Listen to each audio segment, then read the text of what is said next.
Just press the live button. It's Pride Month! And that means we must show our pride and support for those who stand in the face of adversity. Dragoncast is proud to be men!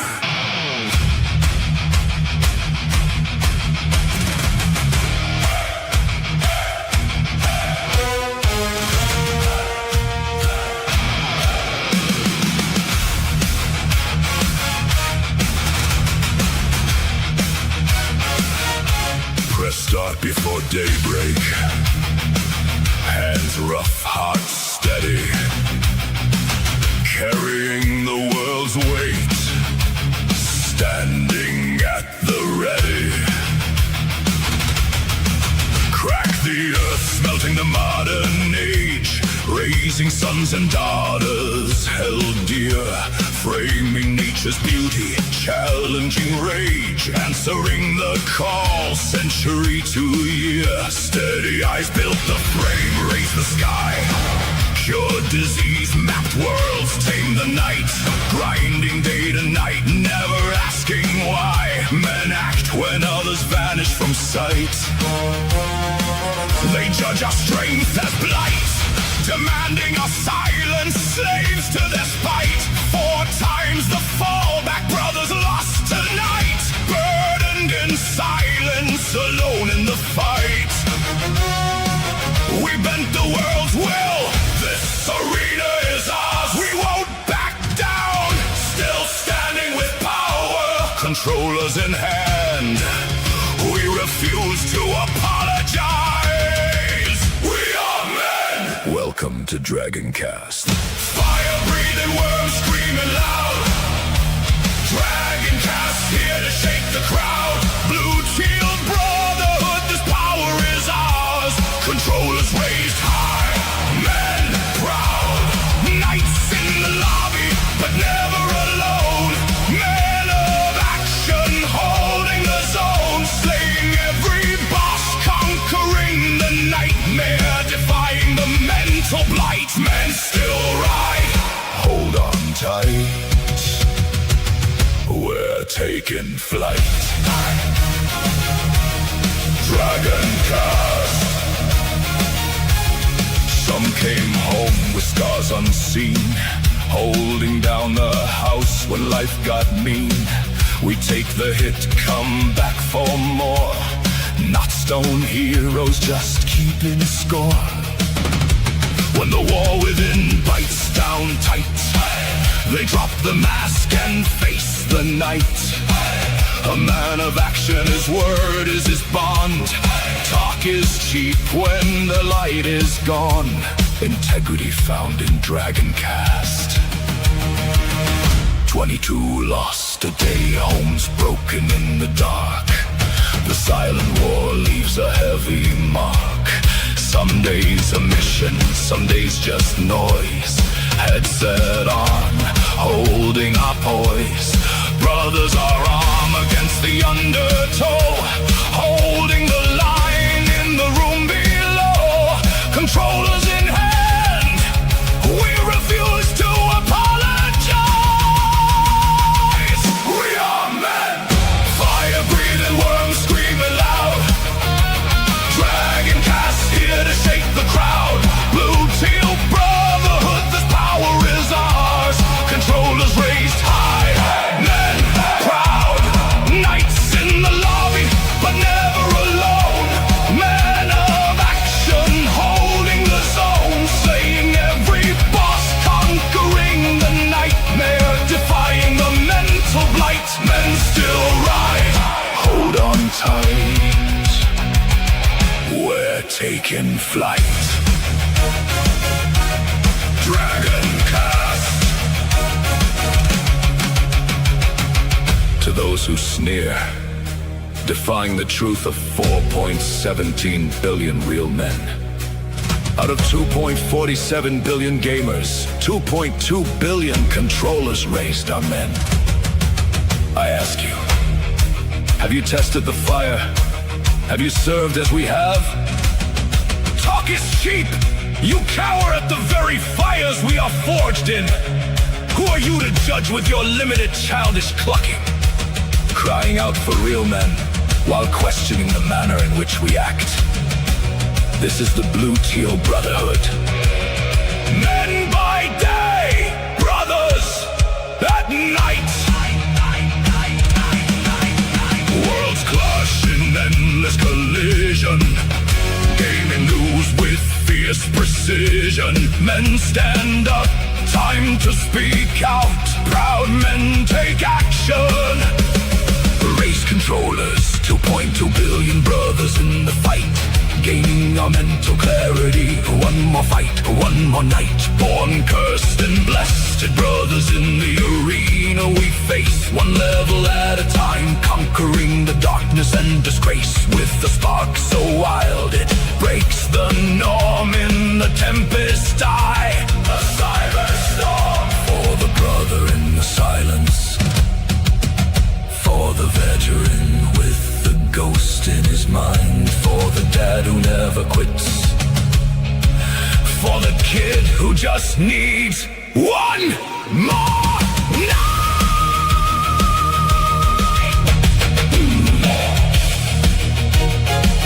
This is Dragon Cast.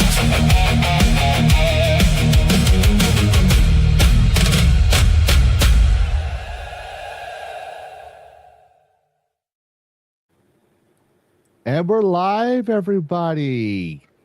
I just forgot to turn on my sound amplifier, so I hope people can hear me. Mic check. Yep. Okay, cool. Oh, Lavistro's not here?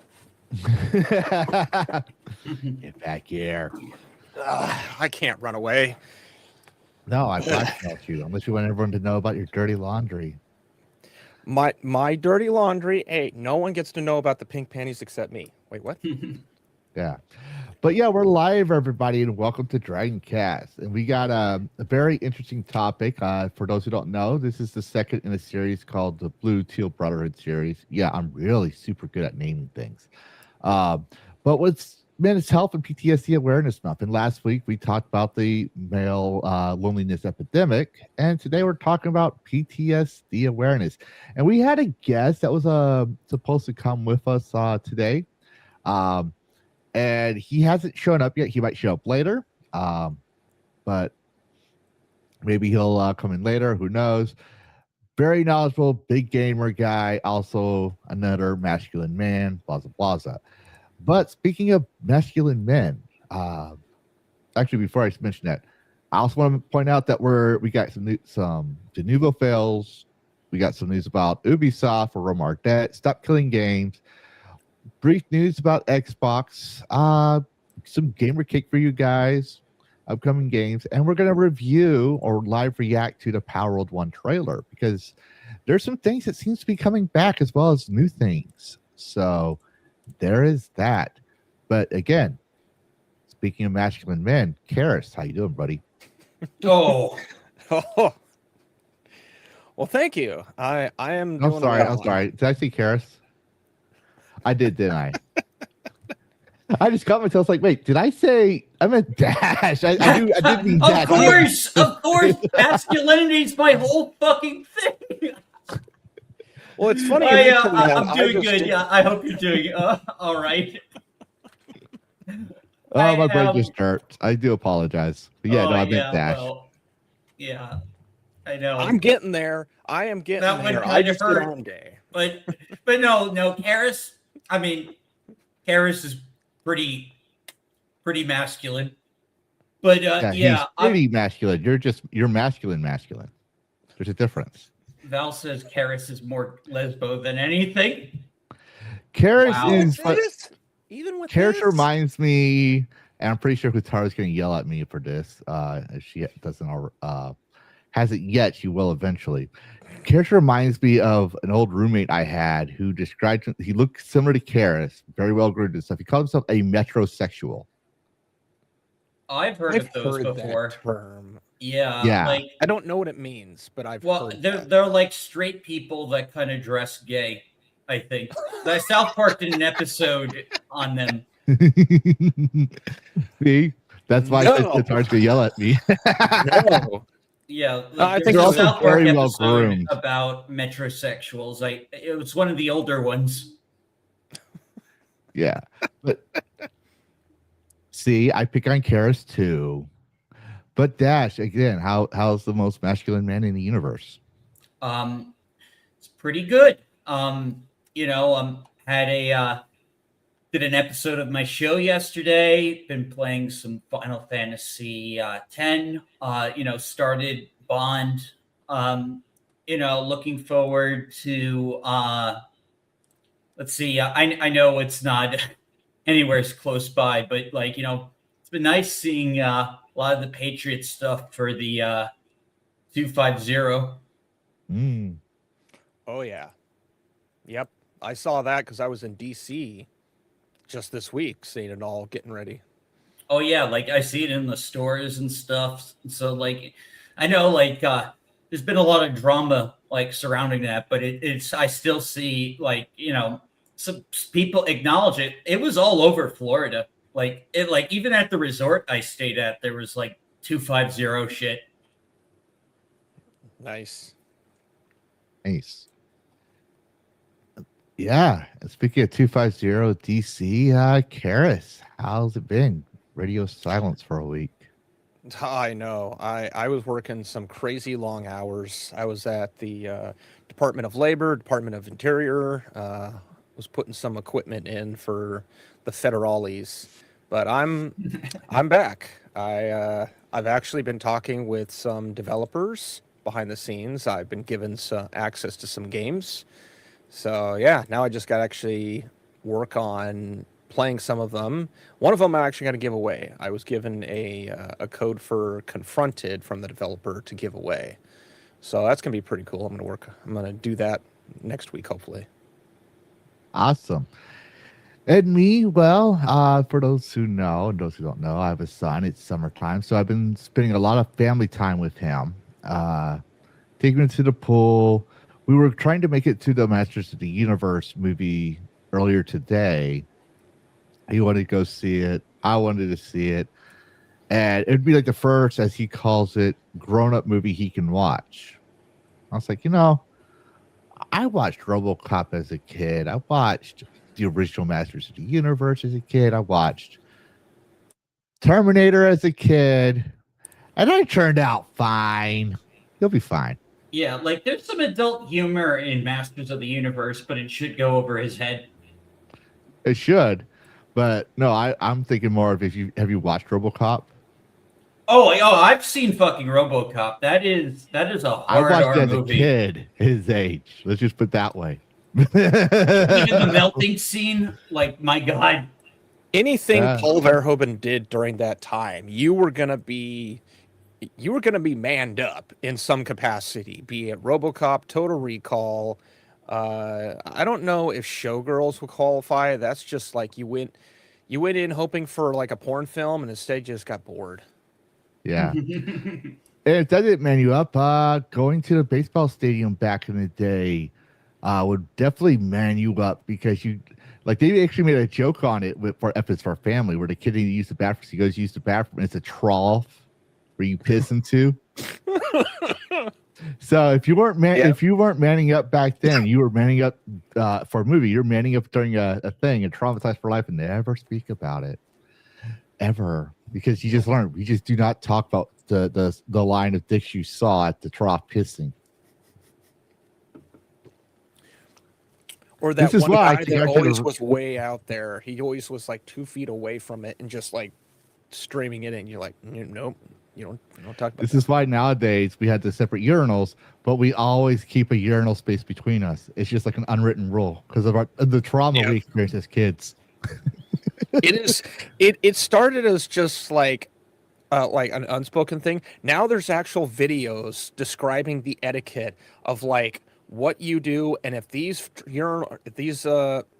areas are taken up, then you can then go to these urinals as well because the gayness has been deactivated because you hadn't it's interesting that we now have people talking about that. It's the exception, not the rule. And the thing is, it's it's interesting people talk about it, but it's that thing where we would all sit around and ask ourselves, how far can we go without being actually gay, or how far can we go without this? And like you had the verbal and unwritten bro code. Like there's just things that you don't have to speak about it. Everyone just knew. Like for example, one of the things was when you see a guy, you're supposed to acknowledge him as they walk in and out, right? So you just shake your head. You don't have to say hi or anything. You don't speak anything, but just the fact that you both acknowledge each other, all of a sudden you have some sort of weird mutual respect.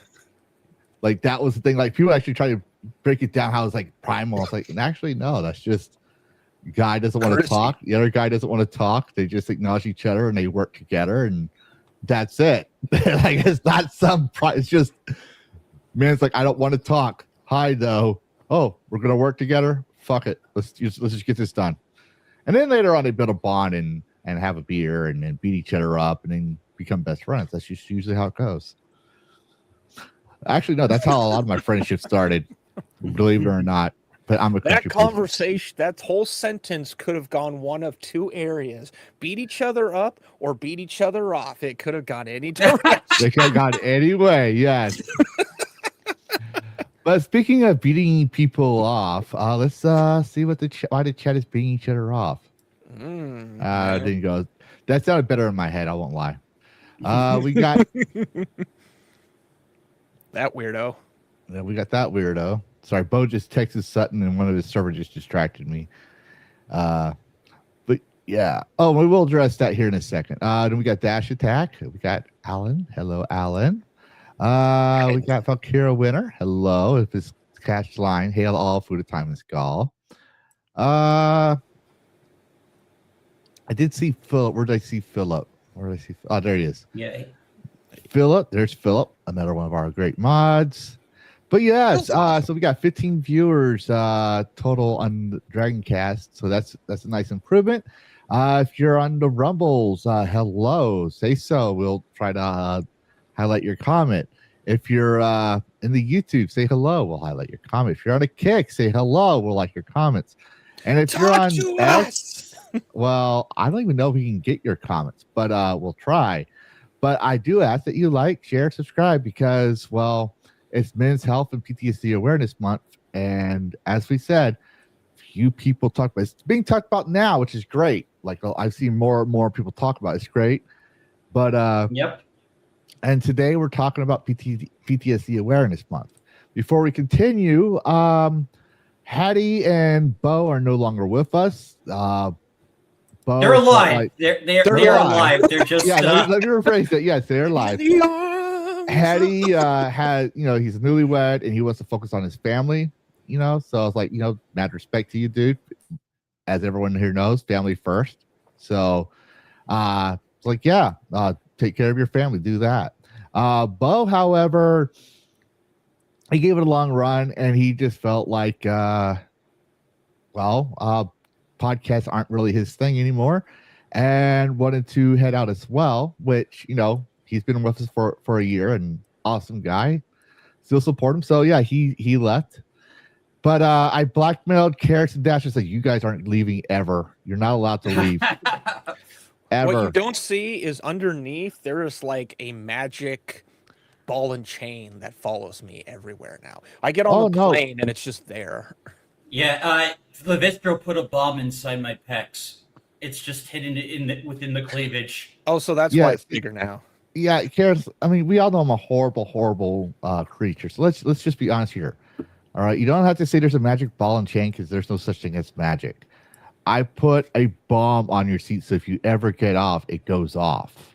No booting while on the podcast. Yeah, but yeah, so that's what's going on, and we're going for a few changes, because, well, as I told the crew, I was like, I don't want to cover Culture War too much. I want this to be like an old gaming magazine, which we've been trying to evolve it into, which seems to have helped us out. So that's the reason why we're not covering the Alyssa Mercantes or the bad takes from Smash JT, for an example. Because, be that on purple, that means I'm bi. Yeah. Someone go tell Smash JT I said that, because that really pissed me off. Fucked. I'm Yeah, fucked, yes, you gentlemen. definitely are fucked. And look, Dash is probably the only one who's like not bi, even though like if you squint your eyes hard enough, or if you change the shaders and adjustments of your screen, his hair might turn purple. But It's yeah. Yeah, despite what I've said, there is no by lighting on here. I do have that that goofy meme that I showed you guys a couple of times, but that's not really by lighting. I wish I had thought of like sending you the photos of the poster. You saw the one that I did. The Red October one? Yeah, I saw the that. Hunt for Bisexual Lighting. I did another one. I redid Forbidden Planet and called it Forbidden Lighting, and I used specifically the 3 shades. It actually looks like a really cool poster, but it's just Forbidden Lighting. I could have kept going all day with the bisexual lighting memes. It's like, JT, man, the jokes are writing themselves. Come on. Yep. And the thing is like, you know, he's free to have his opinion. But I think it's one of those things that he didn't think before he spoke. He was looking for the clout. And that's the thing, that's the trouble about being big. I mean, like, yeah, one day I'll be big, Carrots will be big, Dash will be big. But it's a grim reminder. Like, if we don't be careful about if we don't think before we speak and we get that popular, we represent, even if we don't intend to, we represent our followers or subscribers and the gaming community as a whole, right? We represent whatever we cover, whatever content we create, we represent that, just like the journalists used to. So when you say things out of context, the people that are against you will take it out of context. They'll just scroll down. For example, I'm not going to mention names, but someone said something about a toaster bath once and got all mad that X got it removed. I was like, well, when you think about it, you're behaving just like a leftist, because all it takes for someone to see that out of context, not know who you are. If you think that just because you have 1 million subscribers, 2,000 subscribers, or 608 subscribers, yeah, that's oddly specific, me, you think everyone knows you, and you go talk like that, it can be taken out of context. And someone say, oh my God, he's promoting this, regardless if they're on your side or not. I don't think it's a matter that it can be taken. It will be taken out of context. Yeah, it will, most likely, because people forget Shakespeare said, all the world's a stage and people merely actors. But what's the one thing actors need? An audience. How you portray yourself tells people what you really are to them. The first impression is a lasting impression, but it's also about first person, last person, how you represent everyone else. Because also someone that says, see, this is what I mean about these guys that are encouraging death and all this other stuff.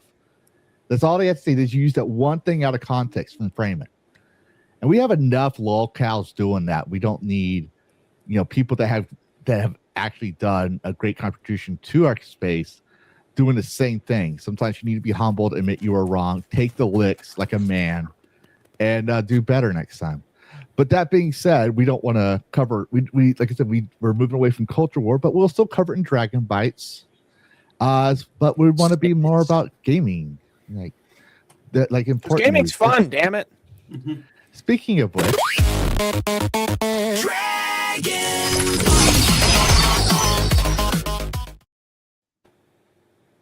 all right, so I do want to talk about her later on, probably in July. I was telling Karis about this because there's a lot of context around this individual. But one thing I'll point out for Dragon Bytes is that Xbox CEO Ashish Sharma has potentially damaged the relationship between PlayStation and Xbox. A Halo trailer was expected to drop during the PlayStation State of Play last week, but the pulled it. And I'm just going to say, I'll tell you, when you really think about it, Master Chief in Halo is like Mario for Xbox. It's like Mario. Exactly. It's their exclusivity. I know people say, like, even Asmico says, there's no point in exclusivity anymore. I was like, well, there's always been a point for exclusivity for consoles. That's the reason why you buy the consoles. So you get the games that you can't get on your other stuff. Yeah. So, she decided to pull that. And some fans are celebrating a lot of her choices recently. If we could pull that up. Oh, derp. Derpy derps. I was And so hello, it is mesmerized. Nocturne. So here we have someone pointing out, it's like this came out right after all this stuff came about her. Spent year like you have Spencer spent years in the console wars, spent seconds starting that shit right back up. This was response to Halo being removed from state of play. Well, I mean, unpopular opinion, but there kind of needs to be competition in order for industries to improve. So console wars are actually necessary.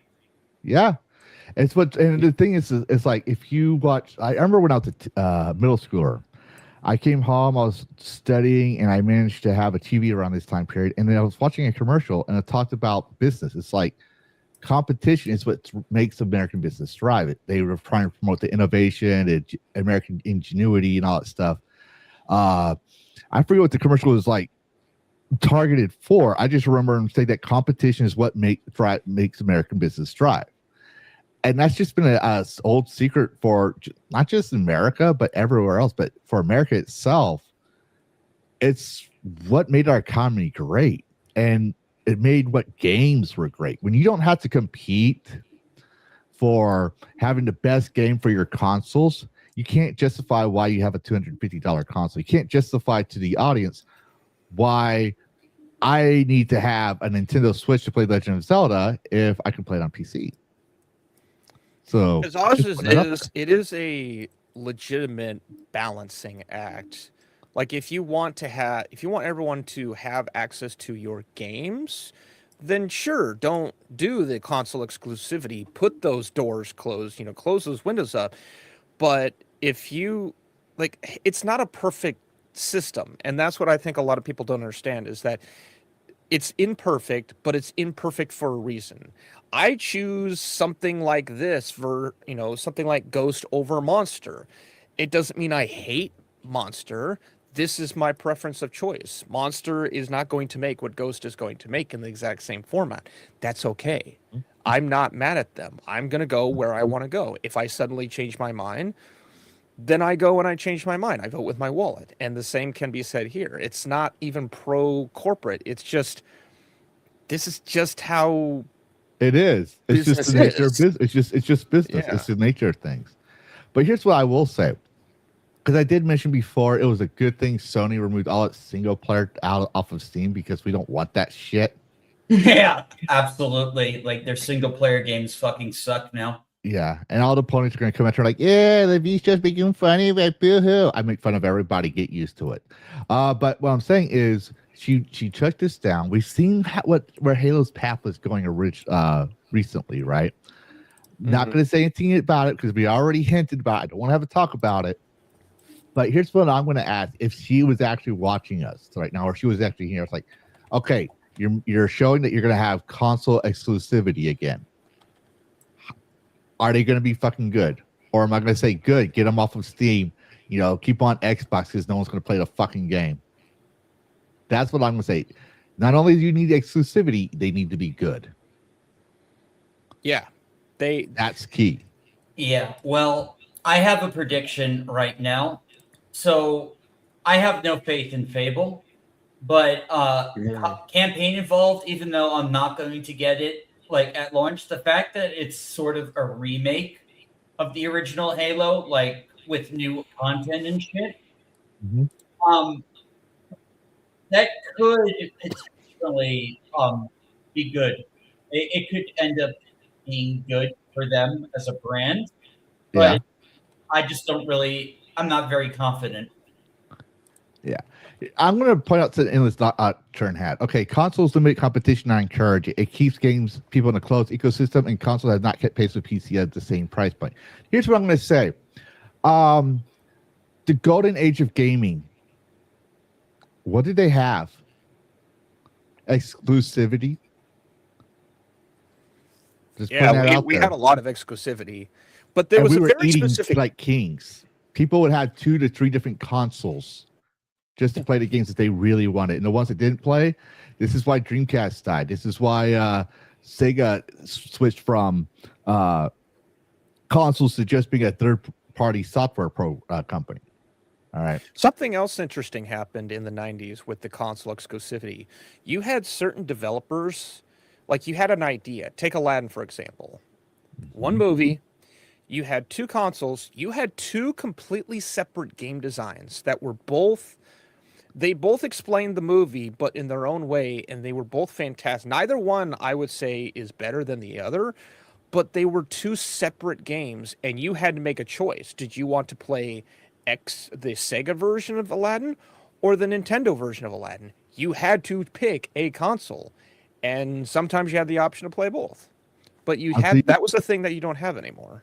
I'll do you one better. Soul Calibur 4. You had 3 different versions, okay? I don't remember if there was a PC version. I just remember 3 console versions. One, you had Master Chief. I can't remember the PlayStation one. And the other one for GameCube, you had Link from Legend of Zelda. As much as I loved Legend of Zelda, right? I only could afford at that time period the original Xbox. So I had the Master Chief, which ironically was a girl in there. Because it was kind of funny. She would say, "That's how you beat like you're." And you realize that's not Spartan 117. That's not Spartan 117. That's not John. It's like it's someone different.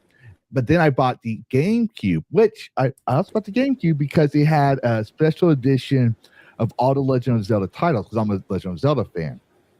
But I was like, in that mentality as a teenager, I'm growing up. I need to get out of this, do big kid things. I'm about to be an adult here. And well, I went back to Nintendo because even then, Nintendo was considered a family-friendly, type console, and Xbox was meant for men. Like that was the original Xbox marketing it's the man's console. Their main focus was they didn't care about Nintendo; they cared about PlayStation. They wanted to compete with PlayStation. Okay, but it made me go buy Soul Calibur 4 again, just so I could have the Legend of Zelda title. Legend of Zelda character in there because there's no way Nintendo's going to unlock that for a multiple title things, and it increased sales for the consoles. That's what people did. Okay, increased sales, and people got to choose what they wanted, and it was actually pretty good. That competition, people decided they're going to have a PlayStation or Xbox. That's what created the loyalty to those things, and well, that's what created the golden age of gaming. Even the golden age of Halo. I'm just the age of Xbox. It's like that competition. Halo came out on top. Xbox came on top. Now, let's be honest. I'm not saying this is for you, but for the ones that are bitching about exclusivity, my personal opinion is, and you can clip me out, take me out of context, unsubscribe from me, whatever. I don't care. I'm just going to be honest here with you guys. I'm going to keep it real. Most of these people are talking about reads to me like I'm mad because I don't get to play this game on my PC and I had to go buy a $500 console. Okay, well, if it's for free, you go do it. If it's not, then why are you bitching? It's like, I'm not going to get mad that God of War is getting removed off of Steam. I don't even play the game. It sucks. Like, to me, honestly, it sucks. So wait, so they're taking the 2018 version and Ragnarok off Steam? No, they remember that they said to make all their future single-player stuff. Yeah, right. So God of War is one of them. The new one. I was like, yeah, go ahead and do it. You're doing us a favor. We don't have to worry about that being in the endless millions of titles of games on Steam that we have to source to see for a good game to buy. That's just going to help me out. I'm not going to lie. But speaking of exclusivity and killing games and ecosystems, we got some Stop Killing Games Movement news. The Stop Killing Games Movement has pushed back against the Entertainment Software Association's latest criticism of California's Protect Our Games Act, AB 1921, arguing that the industry lobbyists are deliberately misrepresenting what the bill actually requires. While ESA claims the legislation would force companies to support games indefinitely, supporters say the bill only requires publishers to provide a playable version and a live patch or a refund when paid games become unusable, due to server shutdowns. SKG organizer Moritz Katzner responded, the bill does not require perpetual server support, nor does it require live service operations forever. The bill has already cleared California State Assembly and is moving towards the Senate. I'm going to say this. I can confirm this because I fucking read the bill and made a video on it. I did. So it literally says either you do a full refund, you make it so that the players can have their own server, or you make an offline mode version. So you have to get when you stop supporting the game, you need to release the source code because they bought it. It's theirs. Like that's what they're saying. It's theirs. They bought their copy. Yep. You need to give them a full refund if it's not theirs. You need to give them the source code, or you need to make an offline version so they can make their own servers. That's what they're saying. That's what the law says. And it's not for every game. It's for every game effective January 1st, 2027. Yep. So I think this is fantastic. I think back now, I wish when I was doing my little show a year ago that I would have reached out to Ross and had him on. He probably would have come on and talked for a little bit, but I had this worry that we wouldn't have gotten to this point, and yet here, California of all fucking states, I know, is the one leading the charge. So it's like twice. California is obviously, they are the ones leading the charge, both in stupid and genius. Yeah. And I can't really complain. Like, we got to take the retard, I guess, with the genius.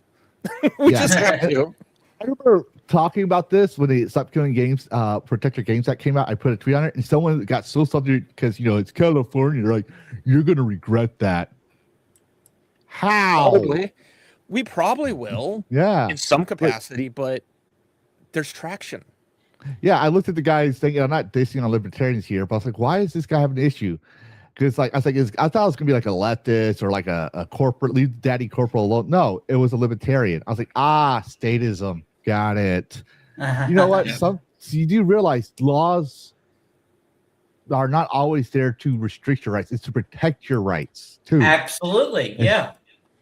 That's why we have laws. Because was one of the founding fathers said, if men were angels, we would not need governments.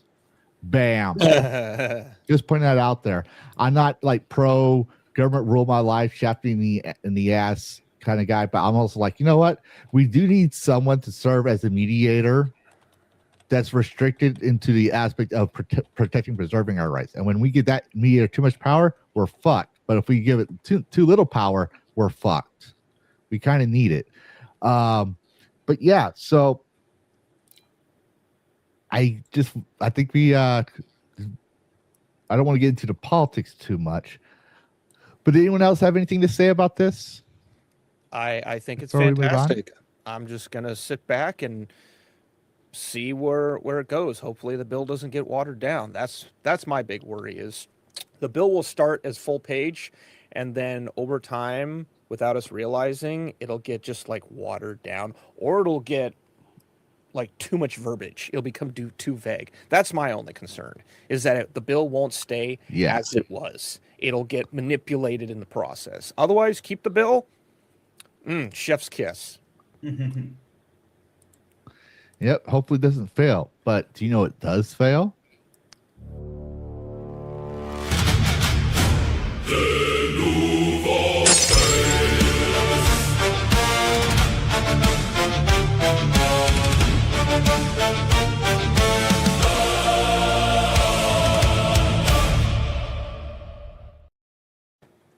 Yes, De Nouveau fails, where we launch and focus on every time De Nouveau failed to keep its promise to these developers that De Nouveau actually has fans supporting it and saying, don't you want the devs to have their money? Yes, we do. That's why we cover every single time De Nouveau has failed. And I found out that I overlooked this. Now, this is from the actual website, but I looked into it. I can't share the website, so I made a tweet on this. On launch day, Voices 38 cracked Lego Batman Legacy of the Dark Knight. Not a hypervisor, a full crack. Another game amongst countless cracks, providing yet again, every title with De Nouveau fails. And as you can see there in the picture, it didn't last 24 hours. And this is a crack from Voices 38. It's almost like, I'm impressive that you can actually keep up with this stuff. Because it's just like they're rolling out faster than like Big Macs. It's went down. It's shocking how, like you mentioned, like they're running out of games, but yet they're kind of not at the same time. It's like, because there's less games now, the games that do come out, it's a race. Which team is going to get it first? Like we almost need to Mhm. have we need to start taking bets. Which team is going to Oh. crack this one? I got 50. I'm not taking no bets. Like I don't, like I said, I don't condone piracy, but I'm going to show, like, because we all agree digital rights management is encroaching on your privacy rights and your property rights. You bought the license to that game. You bought that copy, whether it be physical or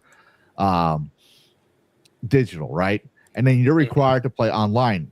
Sony PlayStation guys, you do realize Denuvo was trying to go into PlayStation, and now they have, this was years ago they were talking about it, and now they have an always online requirement for games on PlayStation. So I don't want to hear you bitch about Denuvo and then bitch about why you had to play your single player game online, because Denuvo required you to be online. I'm not saying Denuvo is the reason for PlayStation, but when you add the dots, Sony was playing this too. So your physical copy you got, or even a digital one, I hate to tell you this, they're telling you get used to not owning your own games for a reason.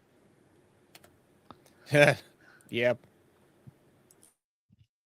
But anyone else wanted to say anything about this, or It's funny. Popcorn. I don't know. It's just, it is really hilarious that this company just keeps failing. mm-hmm. Can we The call this a windows keep company anymore? Or is this It's just a scam?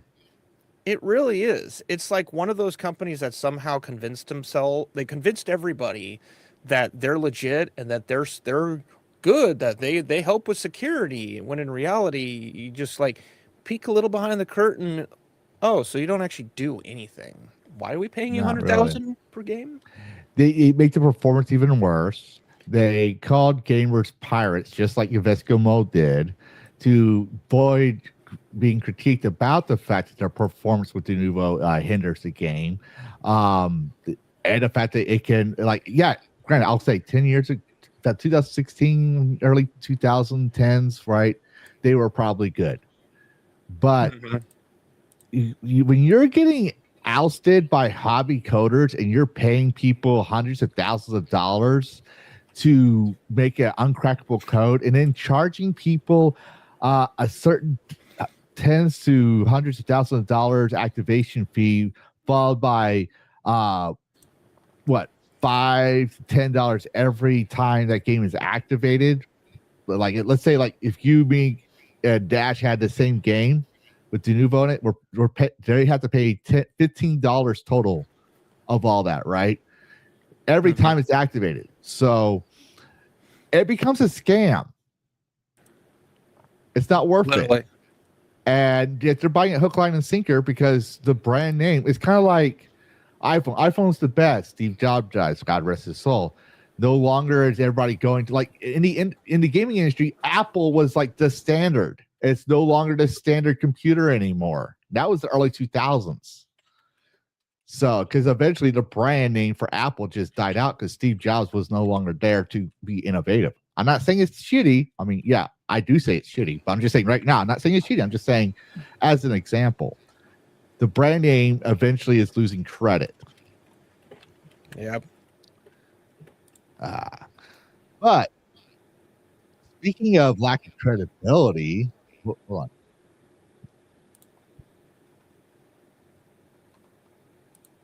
Is that I saw your message, Derek. That is it an upcoming game? Or is that, It's actually no, it's actually for a collection. It's a lawsuit in regards to something that involves a TV show and video games. It's okay, yeah. If it's you want about to a bring certain that up, author. go ahead. We'll go over that Okay. before we continue. So Actually, I heard about hold this. on. Is that would that be covered in Roma Ardet? No, because this is more of like a sad. We don't want this to happen. This is just something that actually has happened. I wouldn't say this is Roma are dead. We don't want this, but it's Okay. something that is happening. So I found out about this from should I keep going or? Yeah, go right ahead. Okay. I didn't catch this news, so I just didn't know where we should put it in there. Oh I'll hold off then. It's not a de novo fails then. So yeah, go ahead. That's the only de novo fails we have. That's why I think it's a Roma or deck, because then we can squeeze it in. How about this? After we cover a certain AAA company, yep. Then we'll cover that. Then we'll go to the next one that I was mentioning. Okay. The one with the long script line that I had to read. Yeah. So before that one.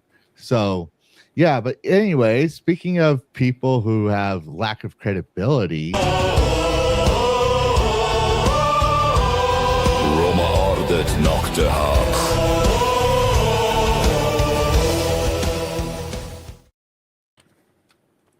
And it's Roma Ardet. Rome burns tonight, as the Latin phrase says, where we talk about the fall of the AAA empire. And who better to talk about than the one person that called, let me see, all gamers are pirates.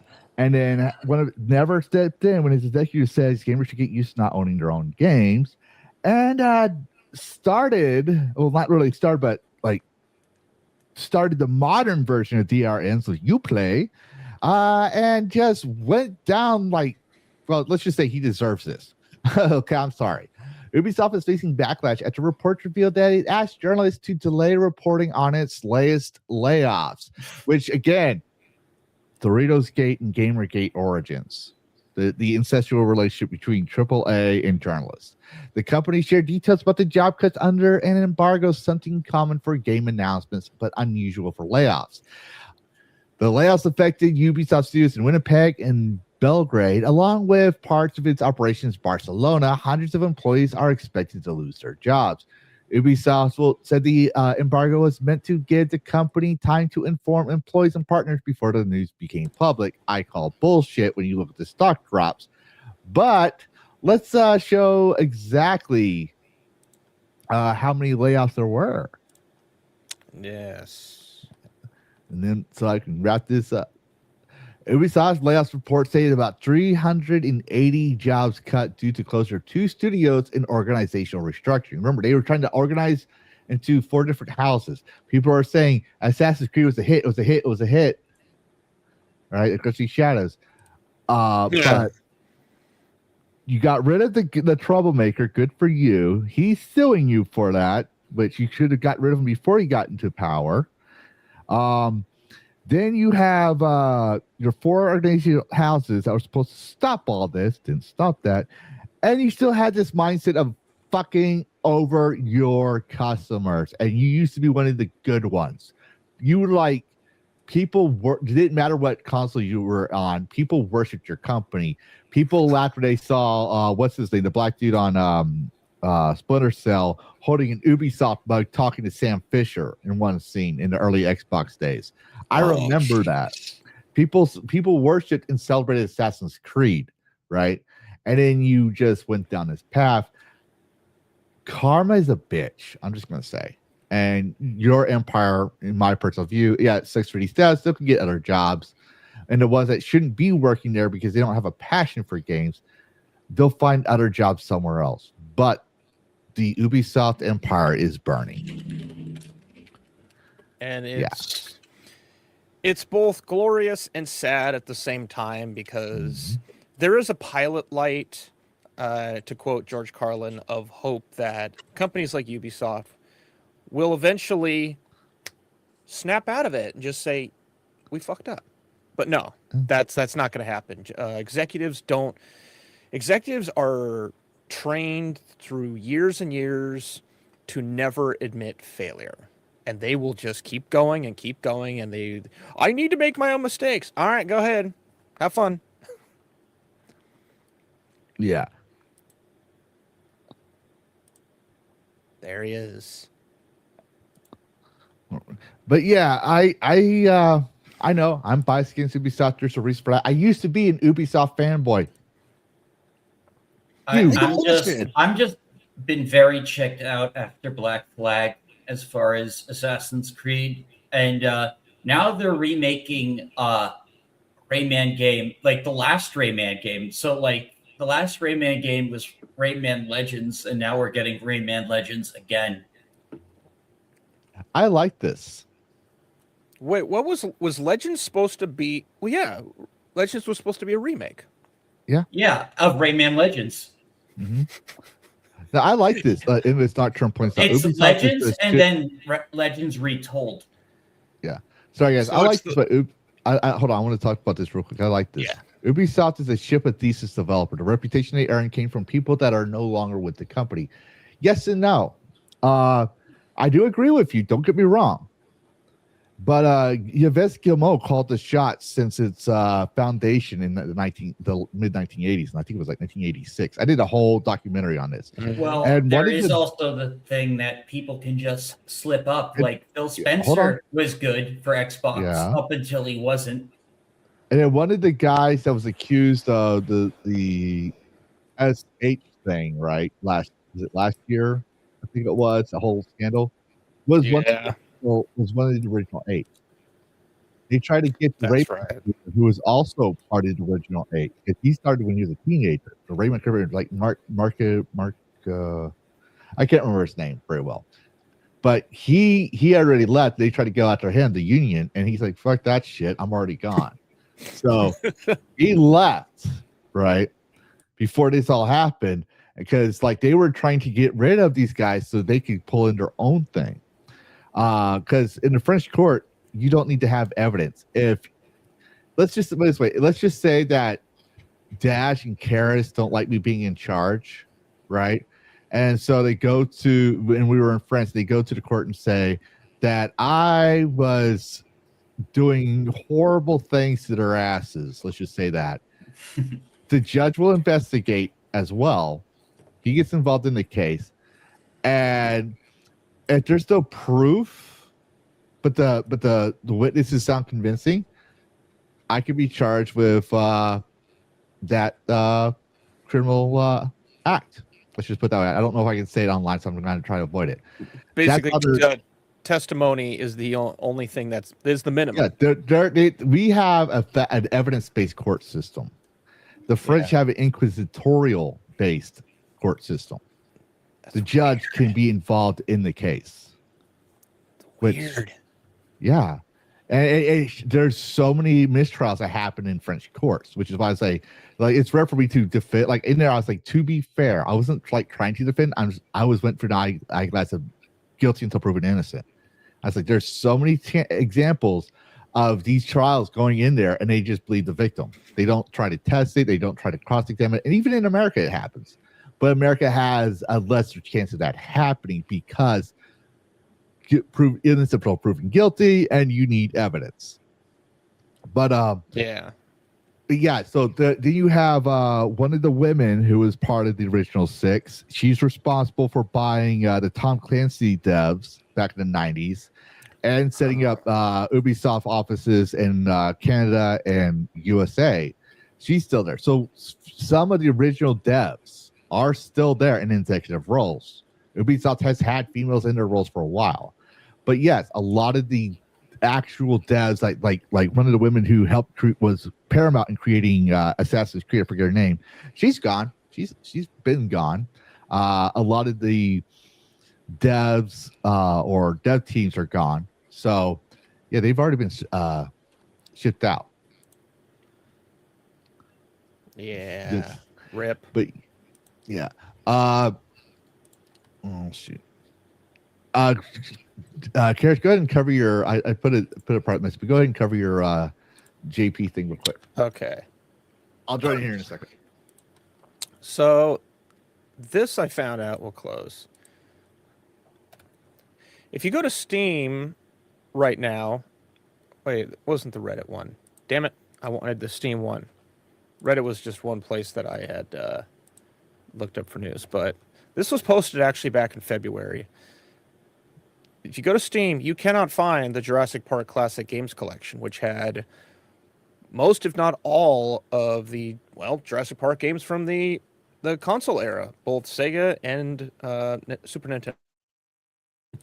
The reason for this, which this post doesn't really go into, is that the heir to the Michael Crichton estate, I don't recall her name, but basically Michael's wife, has been going through all the contracts and all the licenses for everything that Michael has licensed. That because when Michael licensed the IPs like Jurassic Park and Drama Strain, ER, and all of his different books, he had very specific contracts.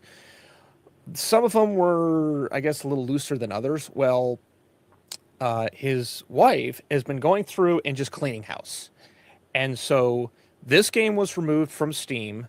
There is a lawsuit involving the showrunners for The Pit, if you ever watched that show, claiming that it is a ripoff of ER, thus so they don't have to pay royalties for ER because, well, Noah Weil was originally on ER when it was first put in production.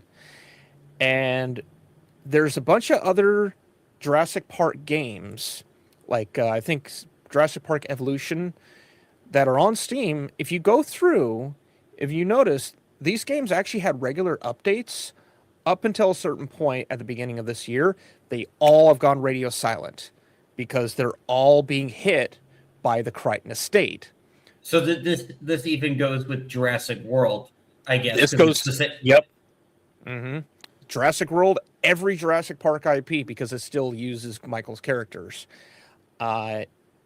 I am worried right now because there is a little show on YouTube done by a independent filmmaker named Ali Awanda called Muldoon's Log that utilizes the entire fucking lore of Jurassic Park and the Lost World. It's a really great series. If you haven't seen it, guy does everything in Blender, hires voice actors. It follows the character of Muldoon from the perspective of the book. I'm worried that show is going to get hit with a CND because it's literally using all of Michael's stuff, probably without proper licensing. Because I don't know what Michael's wife is like, why she feels the need to do this, but she's hitting everything on the planet that their legal team can get a hold of. Is it for money? Is she doing it for money or some sort of? There's some money is the first thing that comes to mind. Is that maybe she wasn't getting enough money, or the estate wasn't getting enough money? I don't know what her actual reason is, but she's the one spearheading all of this, and so all of these teams have just basically stopped everything in regards to. I think there's a new one that's come out, Jurassic Park Survivor. That was supposed to be, I think, a licensed game rather than just like a fan game. Like there was the guy that made. Oh, actually, yeah, the guy who did the Jurassic Park mod through the PlayStation engine Dreams, he got hit with a CND as well. So he's toast. Wow. Yeah. As far as I can recall, he got hit as well. So fucking everyone's getting hit with a big AoE of a CND to stop doing whatever they're doing. And I wish I had gotten this. I remember seeing the trailers for this, and I was like, oh, I should get this. Yeah. Completely forgot about it. You can't get it now unless maybe you try through other means. Yeah, do you think this shit's gonna reach the parks? Because I was just in Universal. I got some Jurassic Park, Jurassic World stuff. I got a little blue plushie. Oh, nice. I don't know if it's gonna hit the parks. I think it would depend. Like, it's one of those things that she's made a dent because these teams that have big money, presumably, or enough money, they're just like, we're not going to fight you. We're not going to fight. Like, Michael. Well, it seems to me like she's trying to kill like the franchise, like essentially by delisting these old games, stopping like the newer games. Like Evolution 3 just came out, didn't it?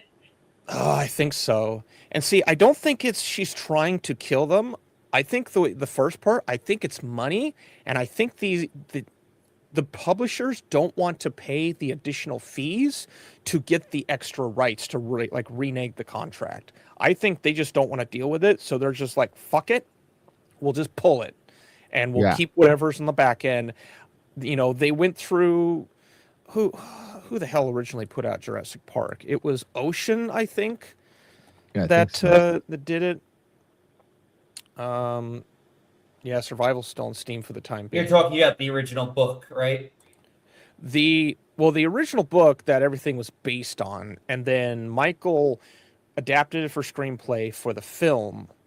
I think he wasn't given credit, I think, for the screenplay, but he had this weird that wasn't weird, but it was a very unique contract that he set up for everything that was adapted from his film or from his books. I don't know if like Andromeda Strain, because that came out in 71, and he wasn't as known at the time.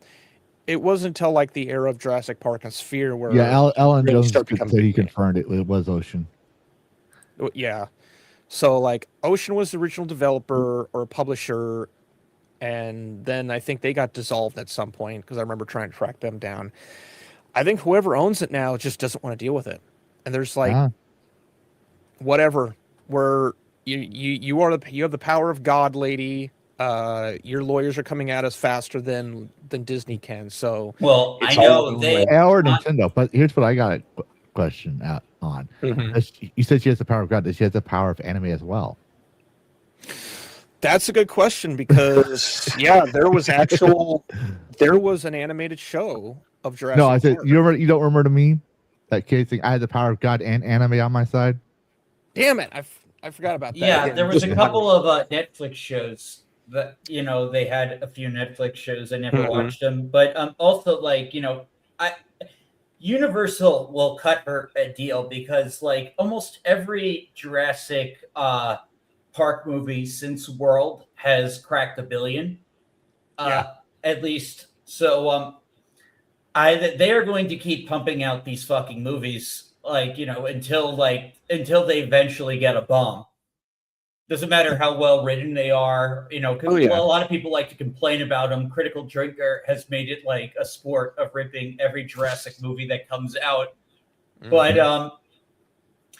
the thing is, like this franchise prints dollars, and like that Universal is going to want to keep that coming. Like I'm sure, like they'll probably have Scarlett Johansson and Chris Pratt team up at some point. Yep. Owen will come through. I saw Rebirth, and then like someone had left a comment on one of the Molden's log videos. Like there is such a disconnect of tone and vibe from the Jurassic Park / Lost World to now Jurassic World. Like it's so different. The perception and the view that we have on dinosaurs is completely different. But yet that is neither here nor there. It's still licensing. And so, yeah, I think you're right. Universal's just going to be like, you know what? Here you go, lady. We want to make our stuff. Let's go, kind of thing. Yeah. I just thought this was really sad from the game's perspective. Oh, yeah, absolutely. Yeah. Because this is history. This is fucking history right here. Yeah. Yeah. But speaking of things lost, y'all remember E3? Yeah. Some aspect, yeah. Yeah. Well, this is from Automated on E3's and was because the Nintendo Direct industry journalists search. We're not going to go into the whole article. It was in Japanese. You have to translate it. But I'm going to tell you. I'm going to tell you the gist of the article. Jason Schreier claims it was the digital downloads.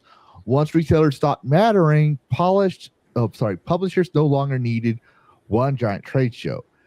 I'm going to say that Schreier is partially right on the business side, but we got to remember he has a track record of spinning stories, deleting his bad tweets, and as well as selective reporting. Let's be honest, because when we look at the data, am I still blocked by him?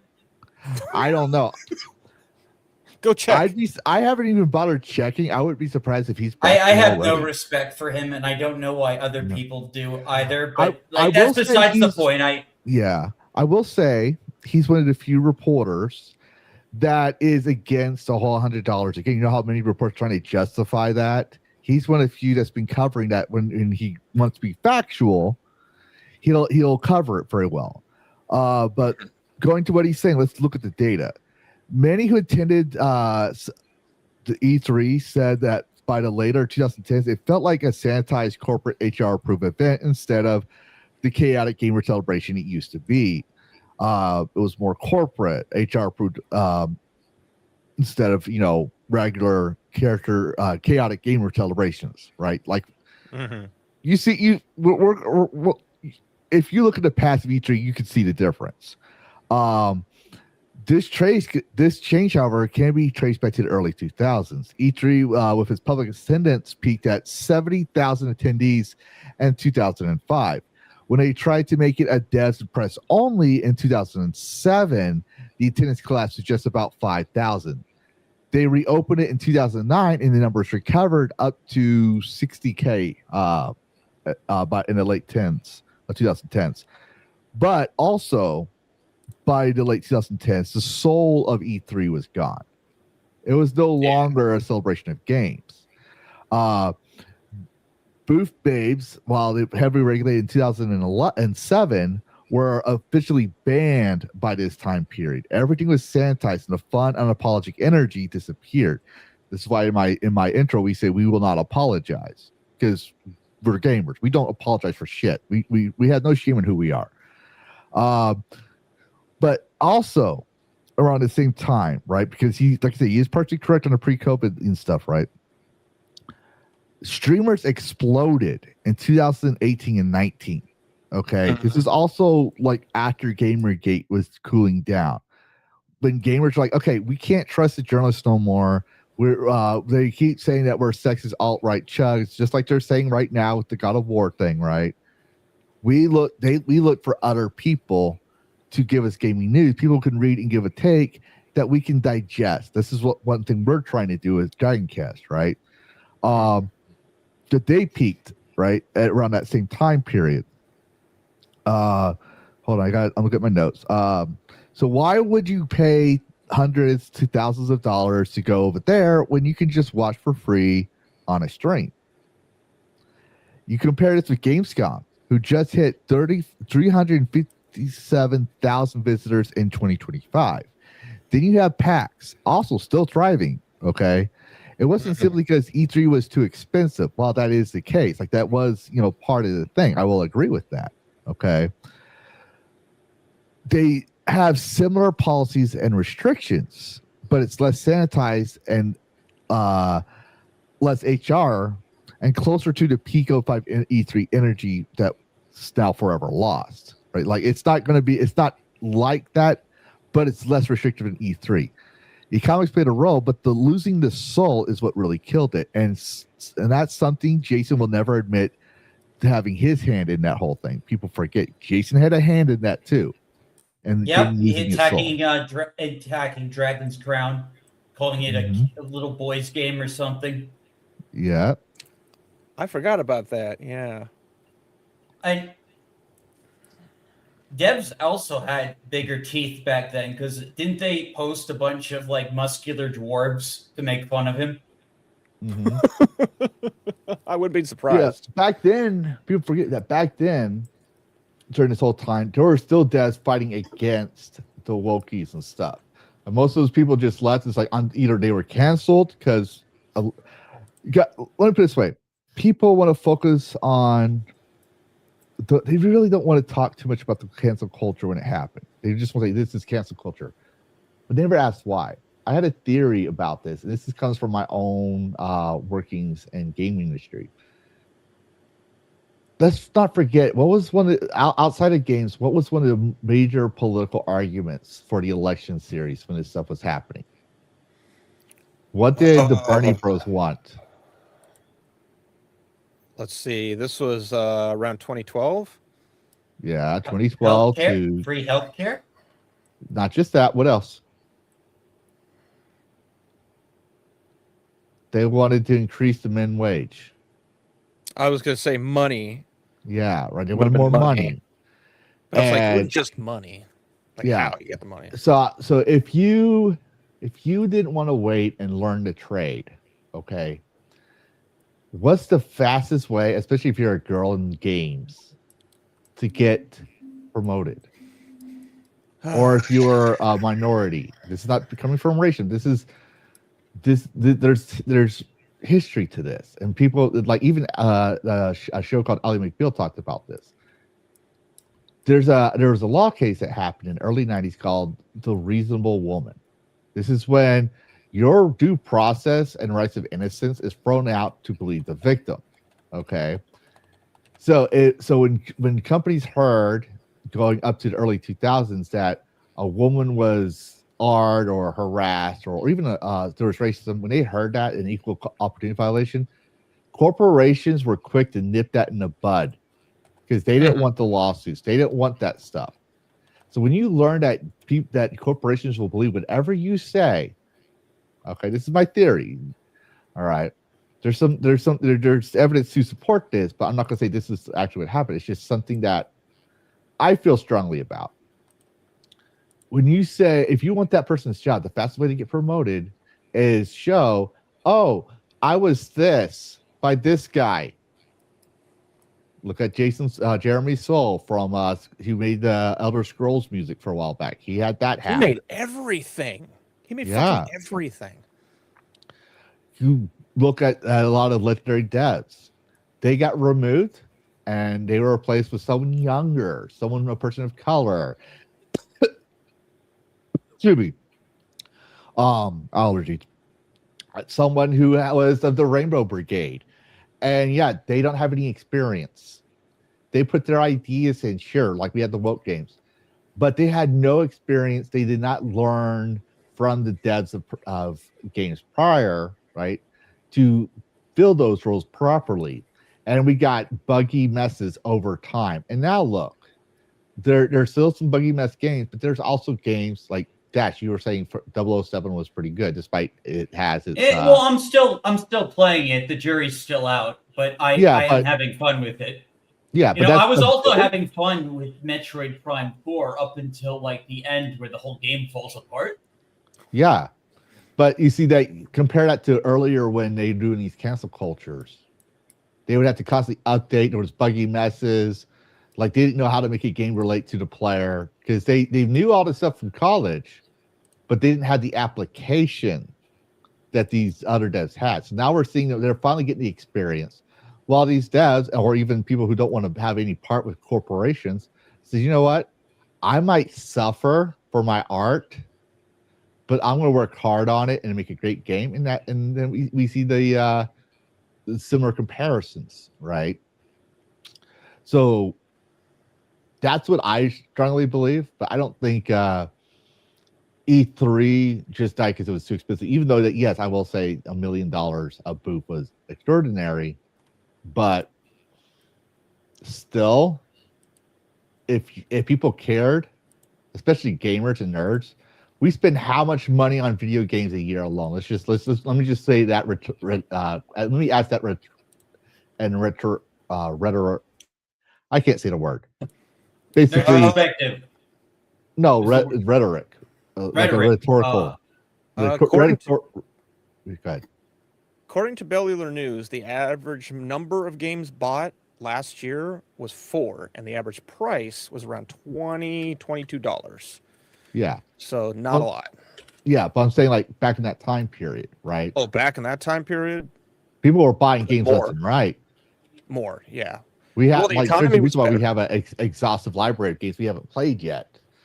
And then you have people who play card games. They'll fork over thousands of dollars on Magic Gathering Pokemon cards. And then that's why the scalping thing is. My point is like, you have people who really are passionate, who really want to go. They will say, shut up and take my money, and they will go because it has its soul. If it doesn't have its soul, there's no reason to go there. You're not going to get the same. Yeah. You're going to get the same experience for free watching Dragon Cast if you would have gone there. I mean, obviously, we try to be rambunctious, but we also have to follow the rules, you know. So there is that. Wait, there's rules. There's rules to this show. Where's the codex at?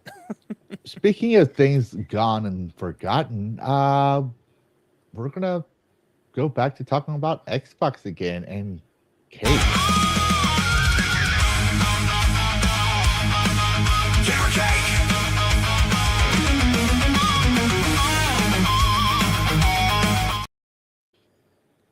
I remember this. All right, this is from Mealy K. She was on here before, but she goes, Xbox, now's the time to bring back booth base. This is Mealy K, not Mealy James. This is the female of the two. Okay? And she's saying, bring back booth base. Show everyone what video game culture is. Y'all remember this? I do remember this photo. This was like, oh wow. Halo 3? Sure. And everybody wanted Ado the Tree. It's kind of like well, even in the 90s they would use booth babes or pretty models to advertise their games and stuff like that because it's the male culture, obviously. And then girls actually liked it too. Until they realized, oh, this girl's prettier than me, or this girl's breasts aren't as flat as mine, or they don't eat as much butter as I do. Yeah. But no, I actually think, bring back the booth babes. We need to bring that. I want someone who's better than me, okay? Because I would not be able to make this thing go alive. I want someone who's better than me, make an indie showcase, okay? Kind of like all this stuff, right? And allow indie devs to bring back booth babes, booth babes, booth babes, right? Like in the old days, and see what happens. How many gamers come to their expos? How many people are attracted to come and celebrate gaming culture? And let's just see what works: the sterilization in corporate field or the raw gamer energy. I can make a prediction. I know who would at least be in the finalist, and that would be Hideworks. Yeah. The Lyra Booth babe would be front and fucking center. Absolutely. Oh yeah. Yeah, and I understand there were some harassment issues, and that does happen, right? Like that's one of the reasons why they had those strict policies. Mm-hmm. But when we go back to like certain people being believed and not having to be scrutinized and in the court of law to see if they're telling the truth, how many of those, and I'm not trying to say it I'm not trying to be, I know someone's gonna take it out of context anyway, so fuck it. How many of those people were actually victims is what I really want to know. Because, yeah, it's a serious thing. Okay. But how many were actually women? Like, you're not taking me seriously about how this is sexist and misogynistic. So I'm going to say this, and this. So how many were they really, and how many of them were using it to promote their narratives? Because we've seen both patterns. Yeah. Let's bring back booth babes. I agree with Billy Kay. This is a woman saying it. So I feel like it's safe to say this. It would be interesting to find actual statistics from that time. Not was argued, not was, I think it was, no. What were the actual statistics? That'd be something to go research, go dig into like the FBI archives or National Institutes of Health archives and see what really was the numbers running back then. Elon, buy FBI and release the FBI files. We already have it. It's on the assignment discovery. Oh, wait, no, it's a different class. All right. But we have some more TC news, unless y'all want to reminisce more about the booth babes. No, I'll just end up wanting to go play Halo 3 again. Yeah, that was a good game. I did like Halo 3. But we got some more Aftermath Z Red Pine Lake. So, yep. TJ has announced, we did talk about before, but show of hands, who will be playing the demo this Halloween, which was here. And I can't raise my hand, but I'm raising my hand. Or claw. But yeah, he's got some more pictures of your cake and ice cream. And mods, the links are in the, there we go. Yeah, so.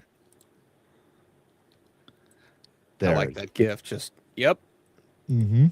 Oh, I'm getting it. It's already wish listed. And for Halloween, I know I can't wait for Halloween. We got some more news coming up as well. Real Wade, hello. Welcome. Hey Wade, how's it going, man? But yeah, so we have that, and then we got some Nintendo Jiggle Physics. This is from Xenoblade Chronicles Definitive Edition, and look at the shake. Toggle that. Yeah, so these are new Jiggle Physics with the enhanced version, right? Yes. I was like, that's on Nintendo? Well, Monolith and Xenoblade makes Nintendo a ton of money, so I'm guessing they're a little bit more hands-off. I wish Xenoblade was on PC, but this is an exclusive title, so now you have to ask her, do you want a Nintendo Switch 2 or not for the Jiggle Physics? If you do, We'll help you. We'll Oh, help you and halfway. this is just the first game. The second game is way more raunchy. Ooh, and you heard it from Dash, a Nintendo stan, who's adamant about his Nintendo consoles. But we I do have just a I link just to know it. that I'm in the know when it comes to weeb stuff. Xenoblade 2 was so like I guess busty and problematic that like people were complaining that there was less of it in 3. Hold on, I just got something Interesting. here. Guess what I found out? YouTube needs you to verify for links to be able to click. Oh. Well, copy paste if you're not on a phone. I don't know what to say. But we're trying to give you access or links to the game, or you can just Google the name. But yeah, I'll have to see what's going on with that because I didn't hear about that. And thanks for the follow, DFF123 over on the Rumble side of things. Welcome. Yeah. So that's it for. We didn't have a whole lot for. Oh, no, I mean in the description. Okay, in the description. Well, again, copy paste. I'll have to look. I'll have to look into that and see what's going on. But but on the banner here, if you do have issues and you need someone to talk to, you don't need to click the link. You just dial 988 and text 838-255 for help. It doesn't matter if it's PTSD or you need help for other things. Yep. Click that last thing. It took me. Okay, good. All right. Okay, so he's talking about the description, Bo. And welcome back. Anyways, go ahead. I thought someone said something. I was noticing while you were checking stuff, the hair. Something about like I don't usually Biden. care. What? Oh, well, I mean, for context, this is an upscale. This is an upscale of an upscale. This game was originally for the Wii, and then it got upscaled for Switch 1, and now it's being upscaled again for Switch 2. Wow. Yeah. Context. I have yet to finish my playthrough of Xenoblade. I haven't finished it yet. It's easier for the other two games. It's less simple because those were natively originally Switch games. Mm-hmm. But this is a remaster of a remaster. Technically, a remaster of a remaster of a remaster. You want to buy it again? Well, I think if you own the Switch version, I think it's only a small fee to upgrade to the Switch 2 version. That's awesome. Sorry, guys. I just got done mowing my yard yesterday, and then everyone else decided I forgot about this. It's that domino effect. Everyone else were like, "Oh, we need to mow our yard." So they just mowed their yard today. So now I'm just gagging and dust pollen. So, same. Yeah, I took some Benadryl because earlier I was sneezing a fit, and this was during the Dragon Bytes thing, and I tripped my mic, and then I had to go get my Benadryl. So now I'm gagging. But anyways, sorry for the cough in the mic. It's fine. I apologize for. But yeah, so Xenoblade. Anyways, we have more news to cover because we got to move through here. I did shorten everything, believe it or not, but now it's time for. They're on their way.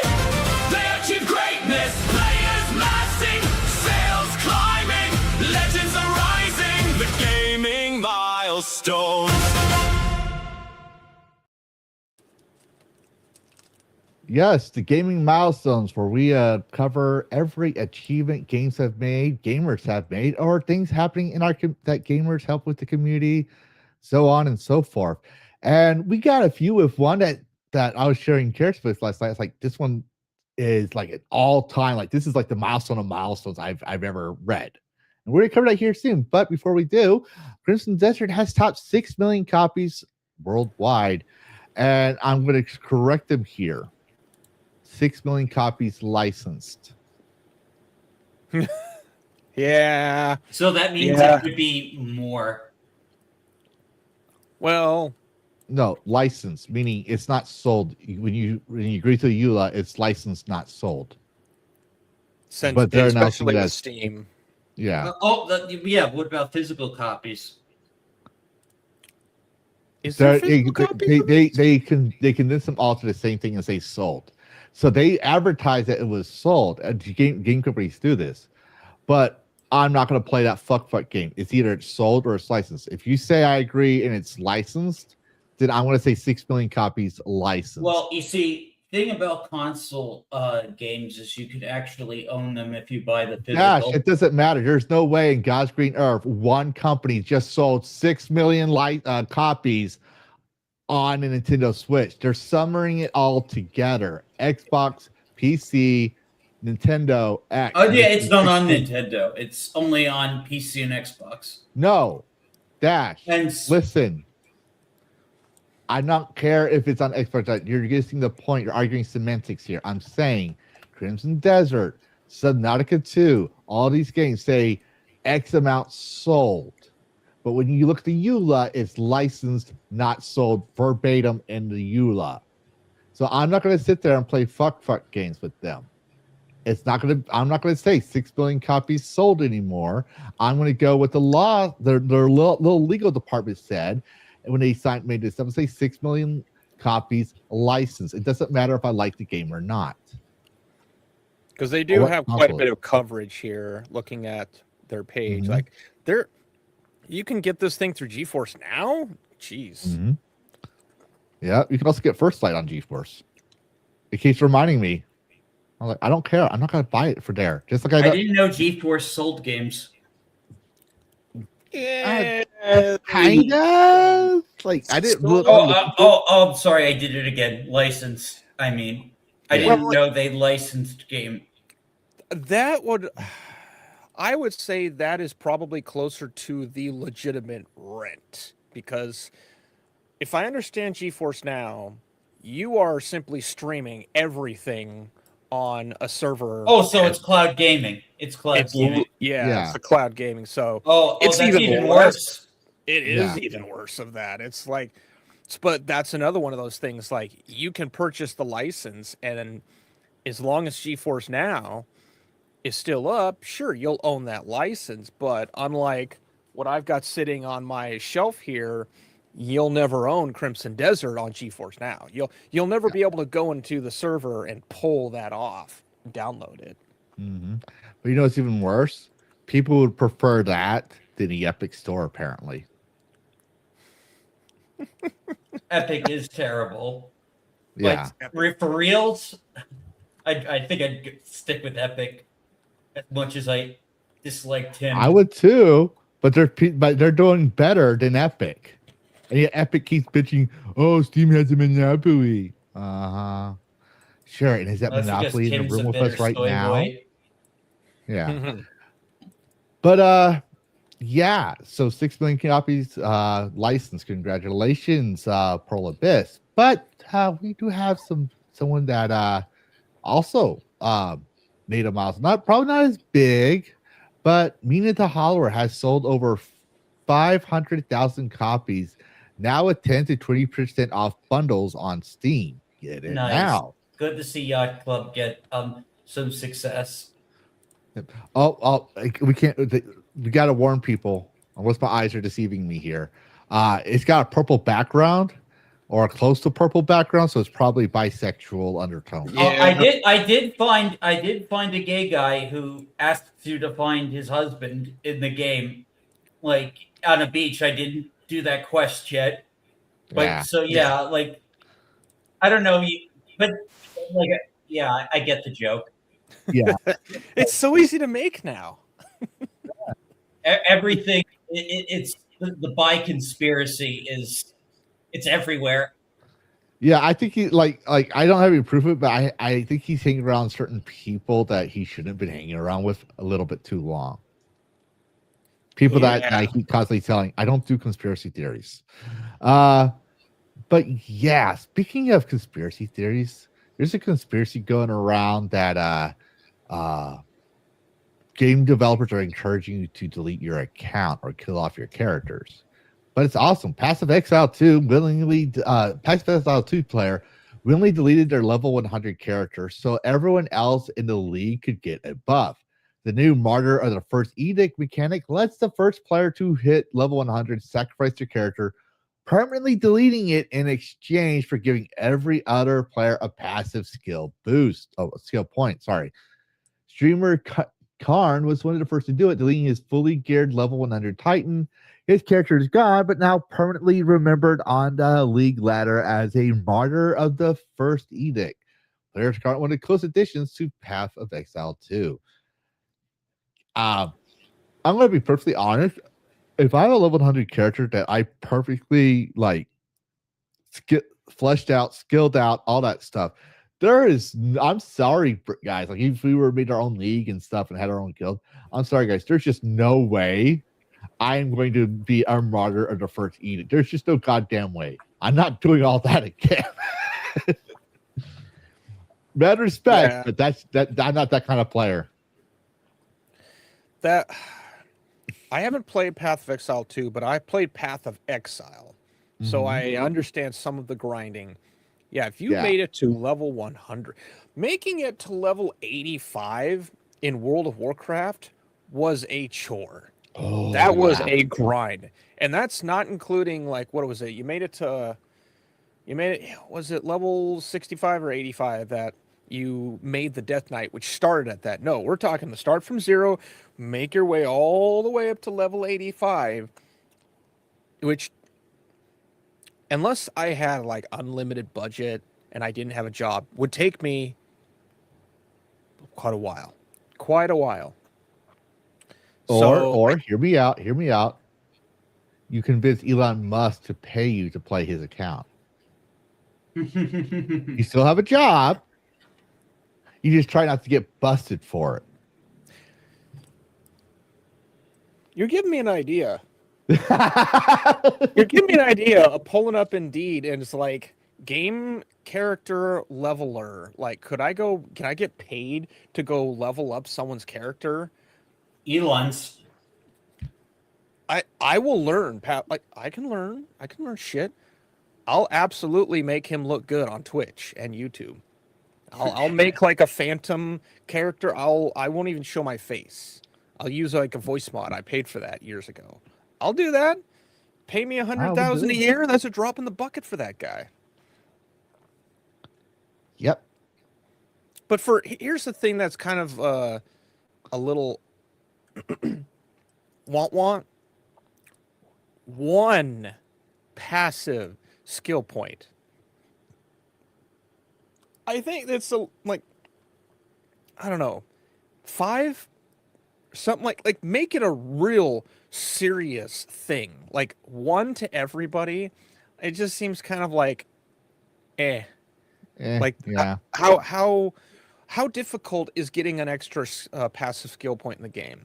Like, is it worth building that up, or is it like, oh, you get to level 100, you delete it, and everyone gets 5, just right there? Like, that seems. All right, like you have a good night, Ellis Nocturne. Yeah, good night. It's like, it's a start, but I'm like, it doesn't seem like the grand, like, Jesus martyrdom that. Maybe I'm just downplaying it. I don't see the value nearly as. It's an impressive mechanic to do. It's not done very often. It's better than like the Prestige. It kind of makes me think of Prestiging, and you just start to 0. But like, if I don't Prestige in any games I could Prestige in originally, what makes you think I'm going to do it here? Like, I'm not kidding. Mad respect for the person who did that for his community. Awesome. I'm not disrespecting that. I'm saying, me personally, I would not do that with that much time and investment into it.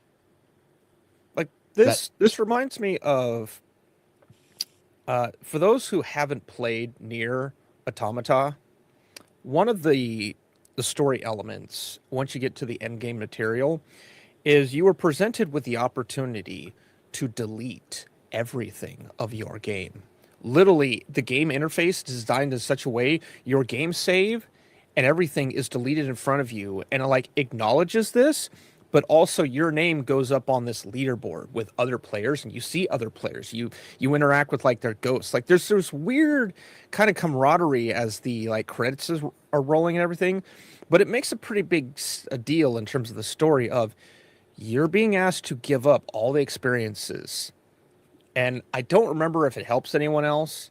I don't think it does, but it's like the game asks you to do this. You're not going to get anything, but there's this, you're being asked to let go of something that you've achieved. You can go get it again, of course, but it's kind of similar to that, but no one else really gets this super, I don't think anyways, like I said, but this is an interesting next step on that. It's definitely a good start.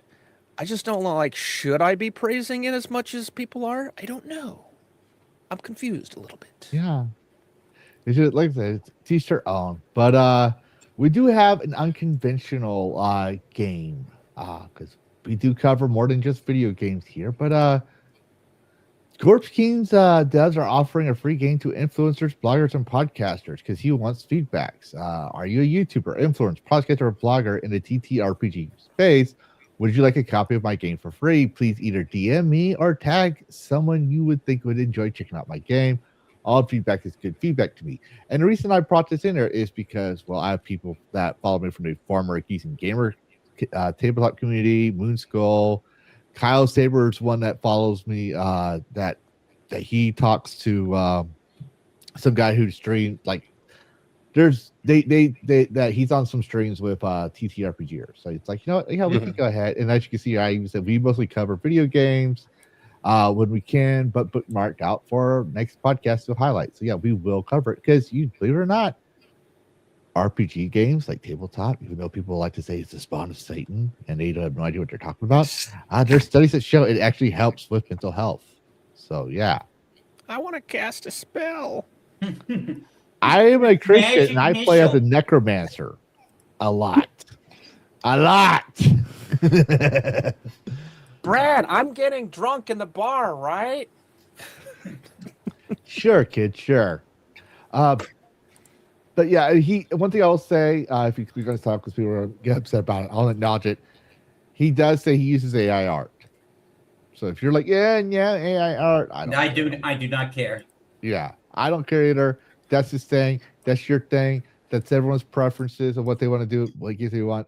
I'm just like, yeah, it does have art by AI, but he's a soul and he does. I'm willing to cut him some fucking slack. If you want to talk about that, let's talk about WotC. Let's talk about Wizards of the Coast. Yeah, Red Fables. Talk about fucking Red Fables. Sega. Yeah.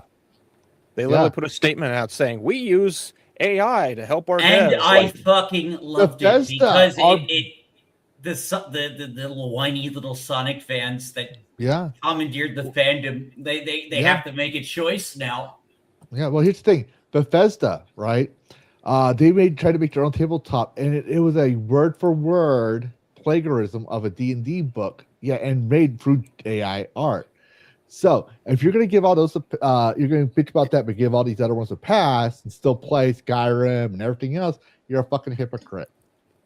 Either stand up on your values if you believe this is such a deal breaker, or realize there's nuance to the situation. Yeah. Judge the content for its merit and worth. Yeah, he can't afford the art. Big fucking deals. You know how much art costs. Even there are people on YouTube charging you $100 for something a 10-year-old could draw for free. Just putting that out there. We call it Twitter art slop for a reason.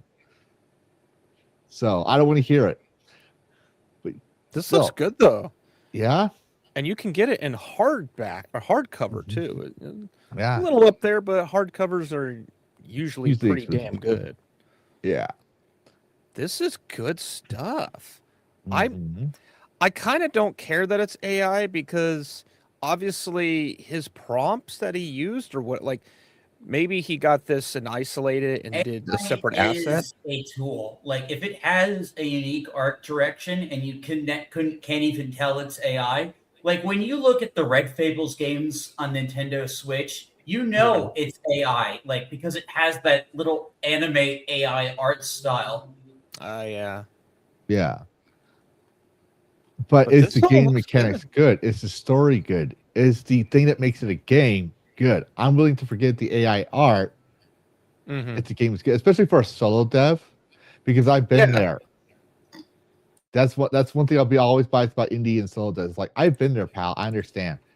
You know, I had to pay thousands of dollars a year just for character design art, just for the schematics I need for my characters, like the T-pose reference, so I could model them. The world that they had, Wars 2. James Pike, I hope I pronounced his name. He did a bunch of Guild Wars 2 art. It's not even going to show it here, but I'm looking at this. Looks like Guild Wars 2 type concept art. This looks good. Yeah, look, and people are like, "Oh no, see, he's still stealing art." Well, do you realize that people get inspired from other art and use that in their reference? From traditional to digital before AI. And they teach you that in college. Part of my game design, I hated to take classes in game art, which included concept art. And they tell you that. So I don't want to hear it. Do your fucking research before you talk about shit. There was a time when I do agree about AI. Don't get me wrong. I do agree about AI in some cases, but I have a nuanced stance. If your critique is the art, I don't want to hear it. If your critique is the game actually sucks, it's not good, we'll talk. That's my stance. Is the game fucking good? This looks really good. Yeah. Okay, I'll stop nerding out of that. Yeah. But yeah, Kurt's games, links in the description. Get it now if you wish. Or go tell your streamer friends that stream TTRPGs about it if they want a free content to play and test out. But we do have two news. Before we do the one that we were talking about, right? Let's do the one that you mentioned. The LV. Oh, that one. On that okay. List. Yeah, I forgot to write the notes for that, so I need to see that real quick. Yeah. So this is Richard. Or sorry, you go ahead. You go right on ahead. All right. Yeah, this is Richard. I actually know this dev. I've met him in person. He's been developing this game, Lumina Veil, not to be confused with Liminal Point. There's a lot of the Limina type verbiage going on lately. I guess it's a popular word, but yeah, he reached 10,000 Steam wishlists. And I don't know if we have it in the notes. This game's actually coming out soon. It's coming out this month. You can go get the demo for it. Yeah. And we have it in the chat for everyone else. But yes, but here we have, we were trying to see if we can get him on. I think we were talking about that before. Yes, I pinged him in his Discord. He responded, wanted me to DM him privately. So I think it's possible. We might be able to get him on. He's on your time zone, so we just have to work around that. Oh, that's perfectly fine. Yeah. I'll let you link, do all the scheduling on that, and just let me know what y'all need from me on that one if he says yes.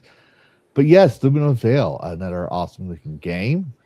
You know, finally coming out, 10,000 wish list, and well, if Carrot says it's pretty good, you should probably trust Carrot because he does a lot of indie game coverage, so he would know. It's not like he got offered Doritos and Mountain Dew, and special sponsorship and insider access, where people ask him if he had a choice between Mountain Dew or Doritos, whether he'd take it to just start an island or anything. Just they would have to be if someone sends me a bag of nacho cheese Doritos, I'm gonna just cringe at them because one, you got to give me the right Doritos. You got to give me the 3Ds, the salsa verdes. I have standards, people. Yeah. But then we seem to have, moving on from here, we seem to have the cream of the crop for gaming milestones. This was actually fucking impressive to me. Burgling Gnomes. A co-op game for up to 6 players, not 4, 6 players, kicks off with huge popularity.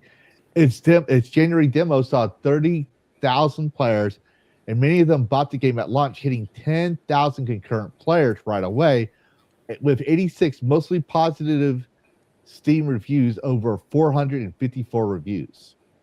And I forgot to put that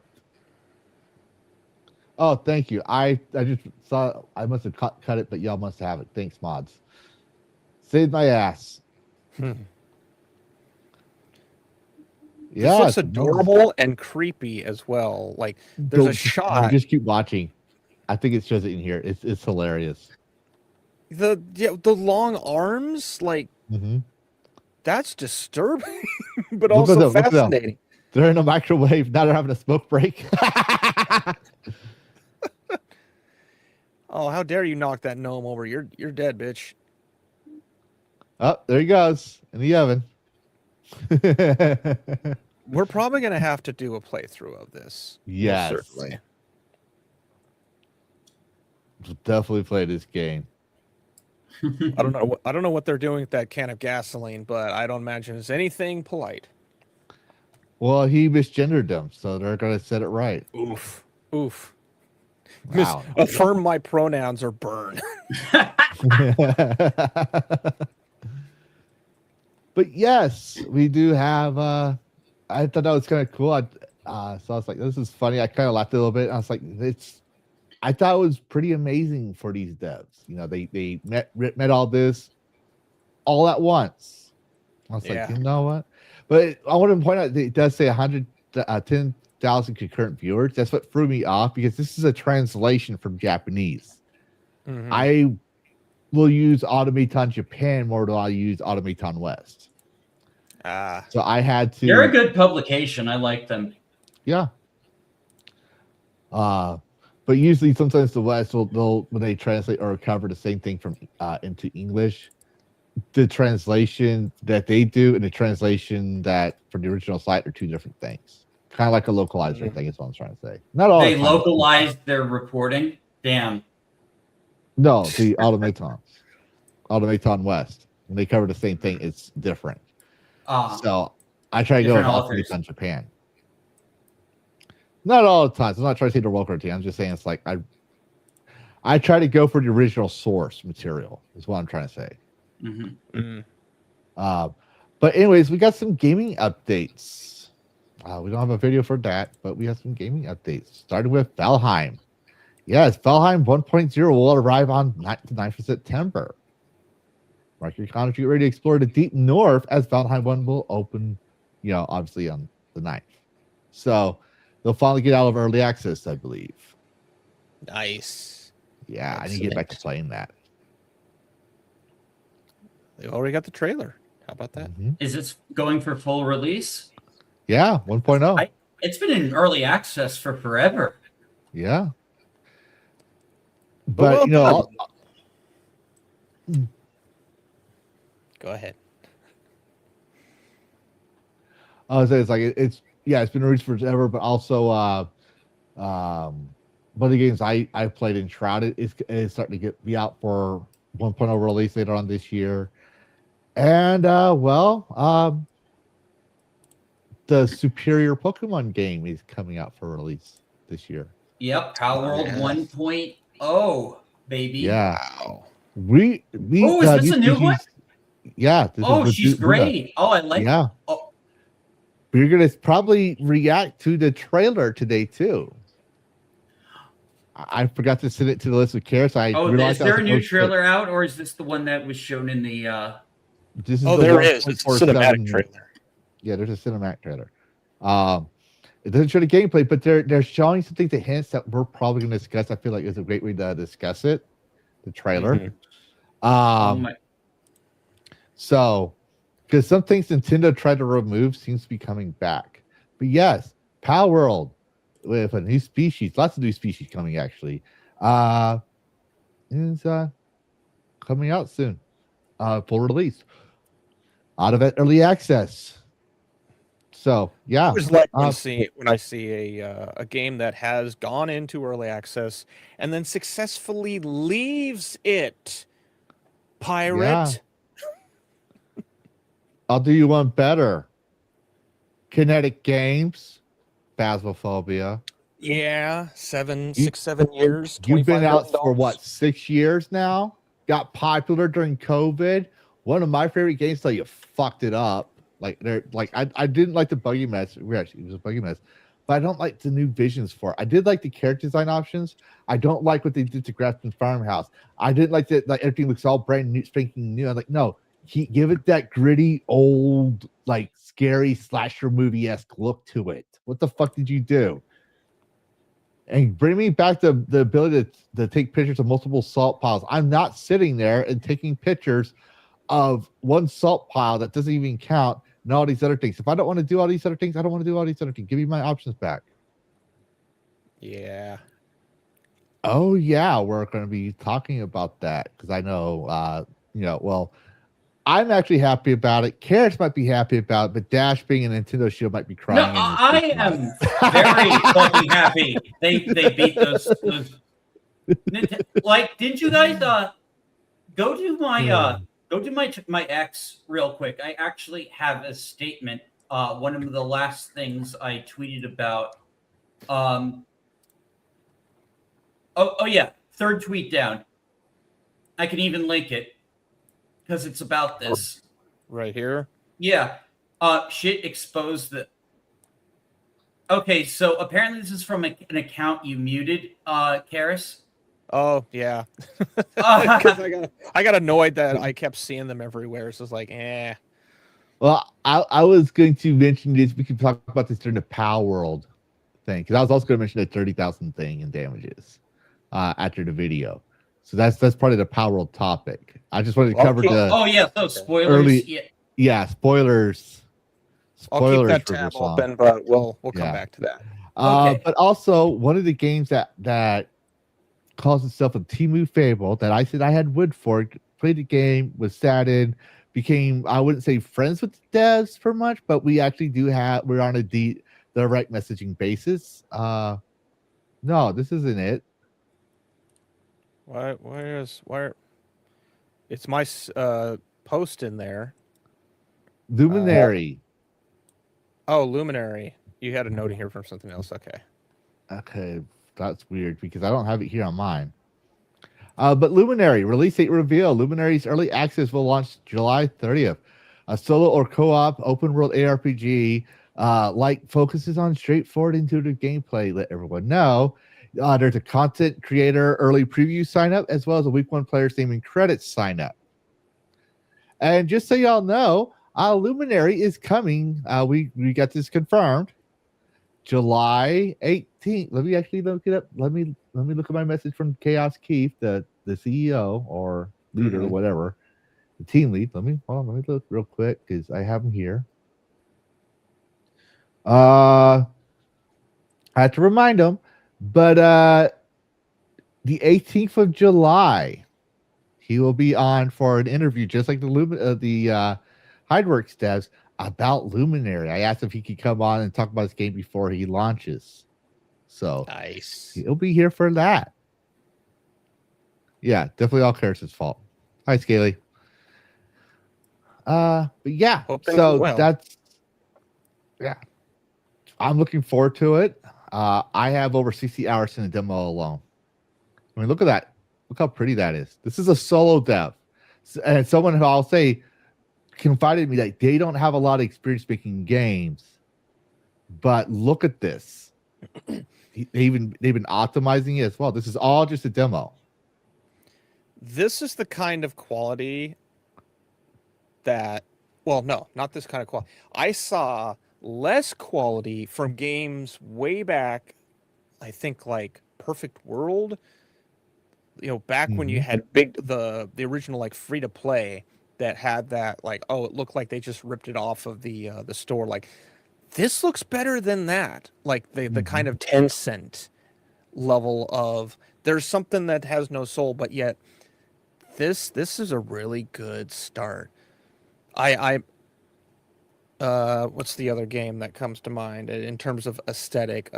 Kingdoms of Amalur. Yes.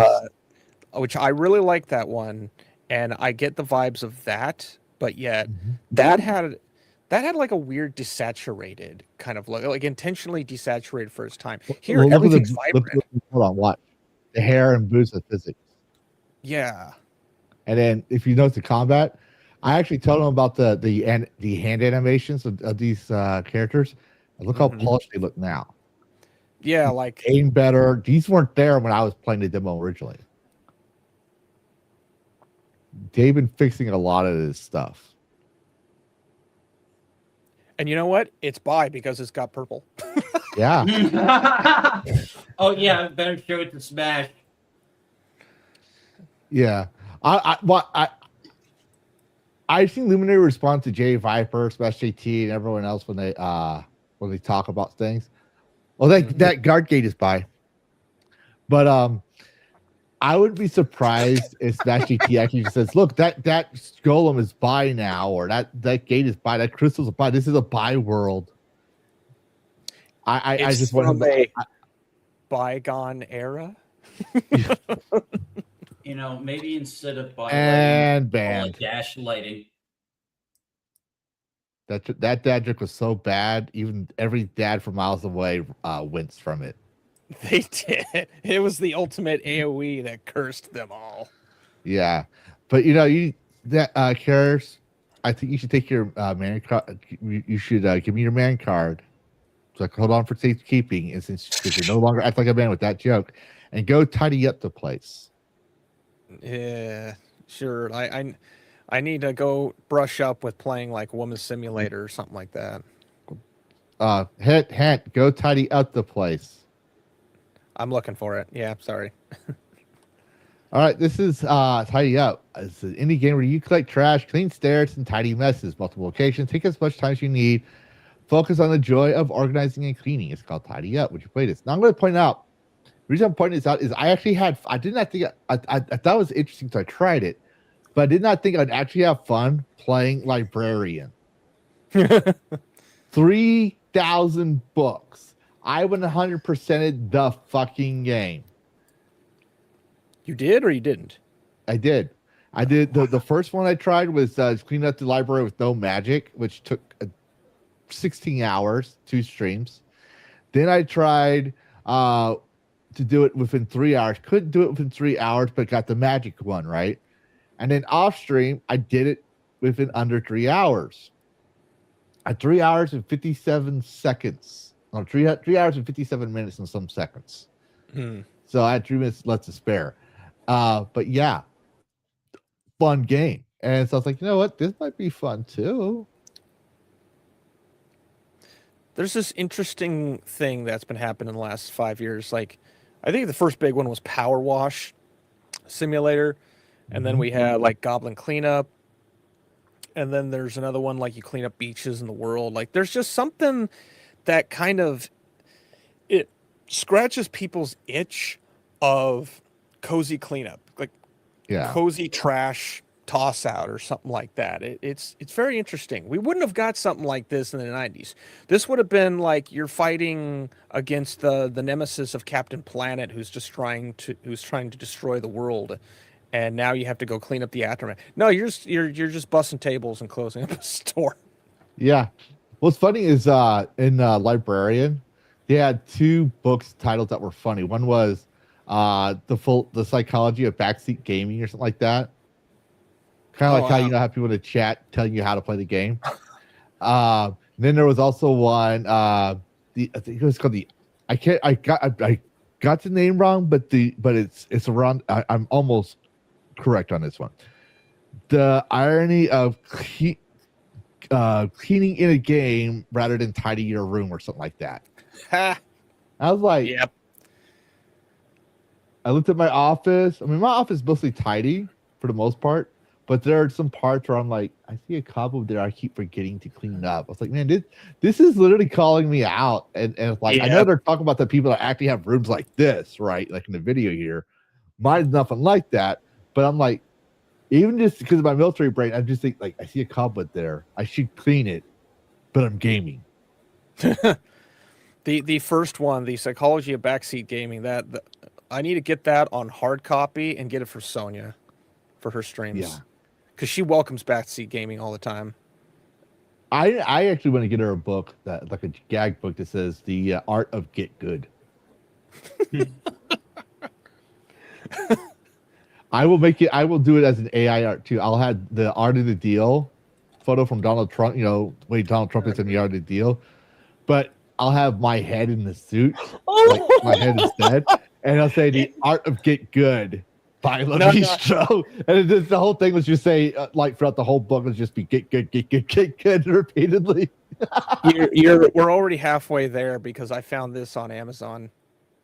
Oh, okay. Stop sucking and start winning. I have to get for that. How is this not co-written by Donald Trump? I'll just give her. I'll just buy it. Right. I'll make a cover jacket of this with the Donald Trump image with my head on it, and she'll know exactly who that's from. Exactly. I mean, she'll know from the address, but still, I will get that for her. You can read a sample of it. Oh, you know what? Actually, no. Close that. Scroll down. How to build confidence to win at life. Or what she really needs is kick ass and stop giving a shit. That's what she needs. She needs to stop giving a shit about certain things. Like, stop just like, do you think I care? Stop giving a shit. That's how this is going to help. Love you, Sonia, but seriously. Anyways, continue on. I'm actually going back. People are bringing up my slave name, and I'll be going back into my popular series. Spiral, Rel Beham is coming spring 2007. Oh, wait, what? This is not. Why is this? No, it's not. I checked every single one. What the fuck happened? Yeah, Lavistro, like you find the tabs and then Karis opens them. Yeah. I put them on a notepad and sent it to him. But to be fair, I checked everything. But to be fair, because of how late I came home last night, I was up until 3 a.m. So it was bound to happen. Just show them the Steam powered page. We'll just go with that. Yeah. It's a derp. It happens. Yeah. So we talked about this on my Friday show, and Toys for Bob literally broke away from Microsoft so they could make this game, and I'm very happy that they did. Because everyone's been wanting them to make a new Spyro game after they did the Reignite trilogy. I used to like playing Spyro, and yes, I'm a bias for dragons. No, that's not what Lavistro was based off of. It was an artistic choice of the person I commissioned to create my logo. So no, Spyro is not. If you notice, Spyro has different eye color and different horn color. And is he bi though? He might be bi. Remember, especially he's an expert on these things. He's never been wrong once. He's never gotten got. He's never had someone fool him before at all over Ubisoft games or anything. So never. He's an expert on this. So obviously Spyro's bi. Cool. He's representation. The actor represents. The actor Lee Pace is bisexual. Can we have him on the show to get our check that box? Yeah, we can do that. Actually, if it's the same voice actor for the original Spyro, I definitely would like to see if I get him on. Oh, wait. Now I would be geeking out because Spyro's one of my favorite dragon characters. Wait. The current voice, the voice actor they got is literally. That is funny. That is funny coincidence. I don't know if it is, but if they did get the original VA, I would literally. Whoever Karis named. Oh well, Lee Pace was like Thranduil in The Hobbit series, so that's completely different. No, Spyro the Dragon was voiced by Tom Kenny. Tom. Yeah, is he getting him back, or are they getting a new guy?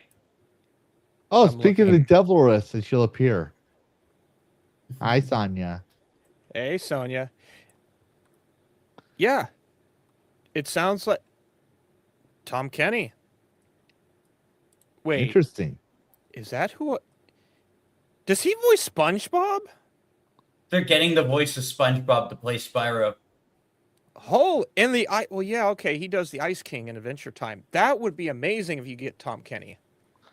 I don't think I can, but if I could, I would. If anyone knows how to get him on and help me hook up with him, let me know. I will literally go gay for him. just to interview the original voice of Spyro. I would literally, yeah, I know it was a PlayStation game. I had it on PS1. I had all 3 titles for PS1. I was a big Spyro fan. He's one of my favorite dragon characters for video games. And there's quite a few dragons in video games, but Spyro's like the He's the dragon in Sonic video games. He's like the PlayStation version of Sonic the Hedgehog. He had an attitude. He was he was he was unashamed of who he was, just badass, awesome teenager. Like he just represented the teenage rebellion in me as a dragon. So it was the best of both worlds. So he literally lights sheep on fire. Yeah. But moving on, because you gotta move on. How do y'all feel if dragons aren't your thing, but bisexual dragons? How about smashing skeletons with their own cousin's skull? A short quest. You can now smash skeletons with their cousin's decapitated head. This is why indie games are undefeated. Yeah. I know people were like, well, that's a little egotistical for to say. I was like, no. When you look at it, the facts check out. Like the indie games are actually getting a lot of support, and they're not $100 or anything. They don't have to have the best graphics. They don't have to have realistic graphics. This is like early. This might be even Xbox era graphics, like Xbox One, PS1 era graphics. Still doing well. It's very low poly. And I think did the play test. Did you play it? Yep. Did you play test? I did the play test, and it was a little work in progress. There were certain things that were a little rough, but I could see what they were trying to do. Like you get attacked. One of the areas is like this little Coliseum area. One of the things that you get attacked from is like this little piggy. Little piggy charges after you. You have to jump in the air, and he goes by. It's like just little silly, adorable things like that. Like it's not overly complicated, and I like that. Yeah. Moving on real quick, we also have Witch Spire. No, you had it right the first time. Witch Spire is in early access out now. I brought it up because last like looks like, oh, this looks pretty cool.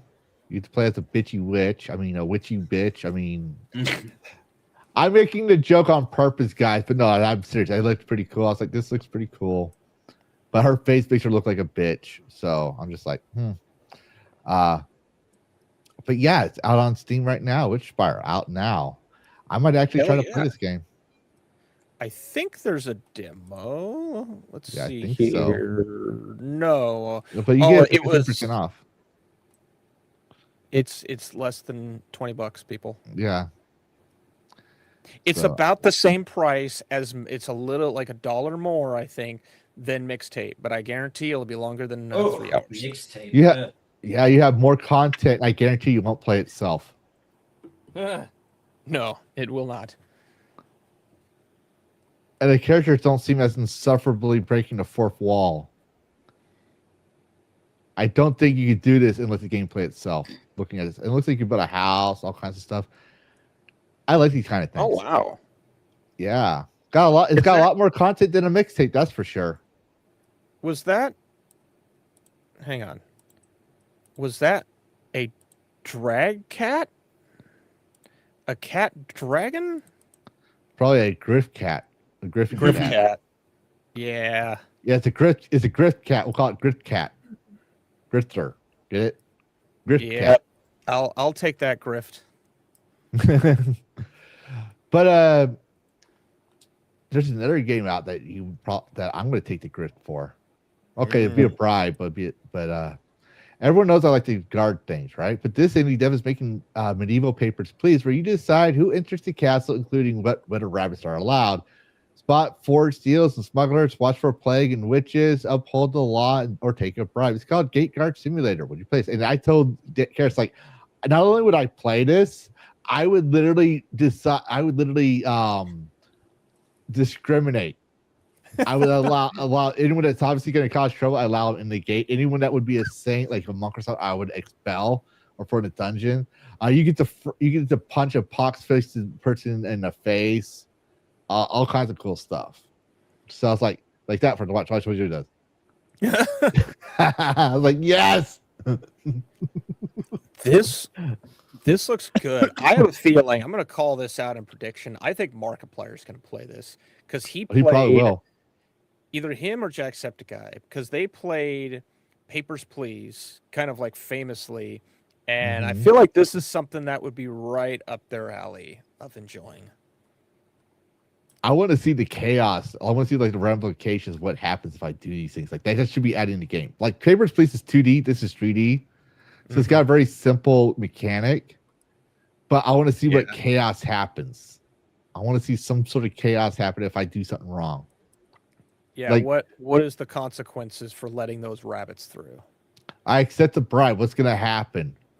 Am I going to get knighted? Am I going to get thrown into jail? What? Hold up here. Is that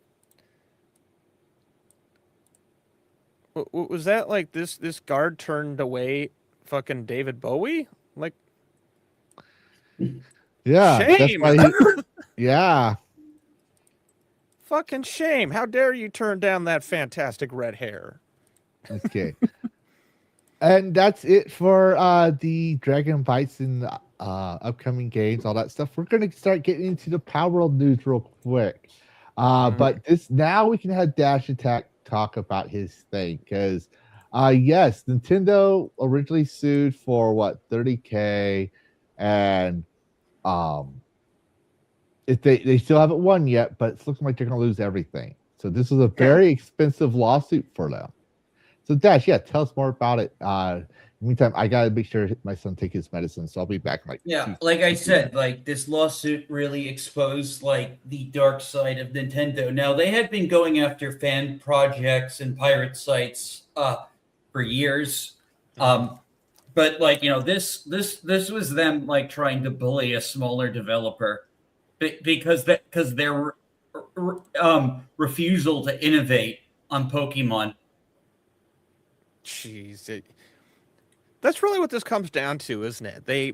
They just didn't want to progress and move forward, and so somebody else said, "All right, we'll do it for you," and then Nintendo said, "No, you can't." Like, what?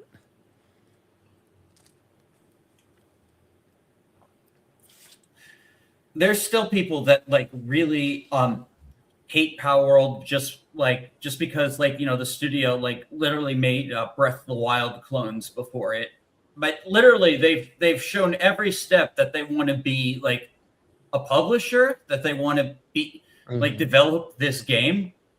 Yeah, and I am really looking forward to